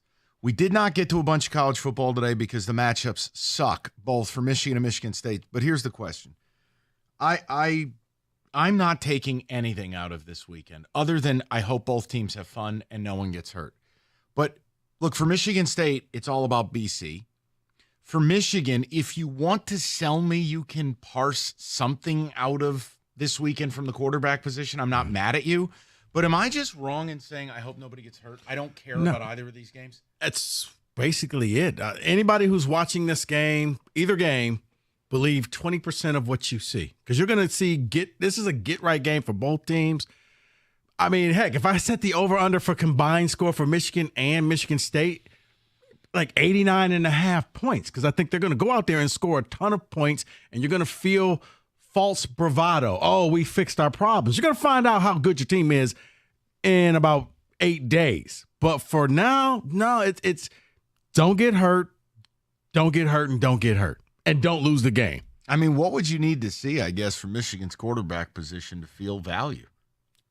It's probably something they're not going to do. What, air it out? Yeah. I mean, I think if Davis Warren came out there and threw for 250 and 3 touchdowns, you would say, okay, he can do this. But the way Arkansas State, David had a stinky look on his face. No, but the way Arkansas State, you're just going to run the ball because here's the other thing. Stinky. Donovan hasn't done anything. And how's that any different than last year? But he wasn't on the cover of a video game. That ain't my fault that the higher up at EA said Wolverine grad. Don't look at me. He's got all the endorsements. He's got all the commercials, but he's not having the productivity on the field. How many yards did he have last year in the regular season? 375. Yeah, I don't expect him to do anything. I don't. Okay, based off last year, I don't. But you're right. The strategy should be run the ball, but I want to see competence in Davis Warren. So I want them to throw it more than usual because I just want to see that he can. You want to feel good going into USC of saying, hey, if we got to go up against Miller Moss, we can do this. We could go toe for toe. Well, let me be honest. I don't think there's anything they can do that can give me that kind of confidence that they can go against USC and Miller Moss. I mean, if he comes out there, David, and he's 19 for 20, like just 250, 3 touchdowns, at least I know he can do this. The potential is there. The offense can run the touchdown play. But the other side is that we're still going against Arkansas State. So that defense doesn't compare to what USC can do. And I know we're not used to having defense. This is coming from someone who was high on USC all summer. I picked them to beat LSU in the opener. So take this for what it's worth. When did we arrive at a point that this is Pete Carroll's 06 USC team coming in? You beat LSU, who is morbid defensively. And offensively, guys, Joe Burrow ain't coming out of that tunnel. Leonard Fournette's not walking out of that tunnel. Like that, this is not – they have 2 really nice offensive tackles. Outside of that, I don't like much they got. Guys, you can beat USC. If you don't, it means that David's right. If you don't beat USC, you're a 5-loss team. Mm-hmm. That I agree with. But – hey, if you think I'm just pie in the sky with U of M because I'm not ready to write them off, that's fine. But see, I think for David, you need to see a lot of points, and you need to see an ease of game. You need to feel good about this team at the end of the first quarter. We got this. Because you didn't get that against Fresno State. No. Correct. You didn't feel comfortable until 5 minutes to go in the game, and you scored those 2 touchdowns. Then you were able to take okay, we got this. We cannot blow this lead. See, here's the thing. While, yes, I want the confidence to answer your question, Mike, it's not even about USC. It's about everything I see from Michigan. I just don't see that they have enough. I don't see the competence in the offense, and then now you're putting the defense out there more than usual because you can't get a first down. You can't continue a drive. That's a problem. Yeah. It's more about them than USC. And, I mean, look, as far as Michigan State, the only thing I could offer you or the listener, I just MSU's already lost 5 players to essentially season-ending injuries. Now, some are depth, some are starters. I mean, they lost their starting left guard, who I don't know if he was any good, but they lost him for the year. They've lost a couple secondary depth pieces for the season, and now they just lost Alante Brown. Now, look, for me, just stay healthy because I don't know if you guys are aware of this. We're not Georgia. We don't have 8 million 5-star players, so I'd kind of just like to see starters play a half shut it down. I don't care if they cover. I don't care if it looks good. Yep. I do not care because guess what? BC is going to be a street fight like Anchorman, tridents, hand grenades. I would like to see them win the game by double digits. Like, I don't want a squeaker game. I don't want it like their first game where you didn't relax until a minute 50 to go in the game and the defense had to get a fourth down stop. But I'm pulling my guys at half. Yes. I would, if I'm Jonathan Smith, if you can go out there off first team, I need 28 points out of you. The second you get 28 points, you're done for the day. Here's the big thing I need to see from MSU. 6 turnovers or less. I mean, not turnovers. 6 turnovers? No. Penalties. I'm sorry. Oh, Jesus. 6 penalties or less. And, God. No, but as far as turnovers, 1. You're allowed 1. That's it. Real low bar you're setting there. 6 turnovers or less. I was mortified. 6 penalties because they've had double-digit penalties in their first 2 games. Cut that in half. 1 turnover, and that's progress. What about the red zone efficiency? You looking for that? That's cutting down on the turnovers, David. You've turned the ball over 5 times in the red zone. The only other one was the first play of the season. Correct. You're right. Other than that, you get into the red zone, the other team is like, gimme. Come on. Don't turn it over. That Run can't the touchdown happen play. review. No, it can't happen. Next week will be fun. We'll have real games on Saturday. Obviously, the NFL, every game's real. This week, Michigan State, I saw a lot of what I wanted to see last week against Maryland, and really the litmus test will be BC. For Michigan, they're in such a weird place. Like, for Michigan State, there's no quarterback discussion. We know who our players are. It's just how quickly can he develop? Yeah. For Michigan, you feel like it's all very murky. And even this Donovan thing. Yeah. And then for Michigan, I just want to see if they can handle their one Achilles heel throughout the 90s. The mobile QB. Oh, my bad. Sorry. We almost got through the show. We almost got through it. It was a mobile QB. That's always been the Achilles heel. All right, we've mentioned Northville Lumber, oldest company in the state, largest Trex decking outlet in the country. Nobody stocks more or sells more Trex than Northville. Last year, contractors, homeowners, they bought enough Trex from Northville to cover 26 football fields, and there is a reason they can move that product. It's all in stock all the time, right in their warehouse. Some of it as low as $1.59 a foot. So whether you're a builder or do-it-yourselfer, they've got you covered. Deck season's here. You could be enjoying yours right now. They will intro you to a Trex certified pro. All you need to do, stop on by the showroom, call them, or simply go to northvillelumber.com. That's northvillelumber.com.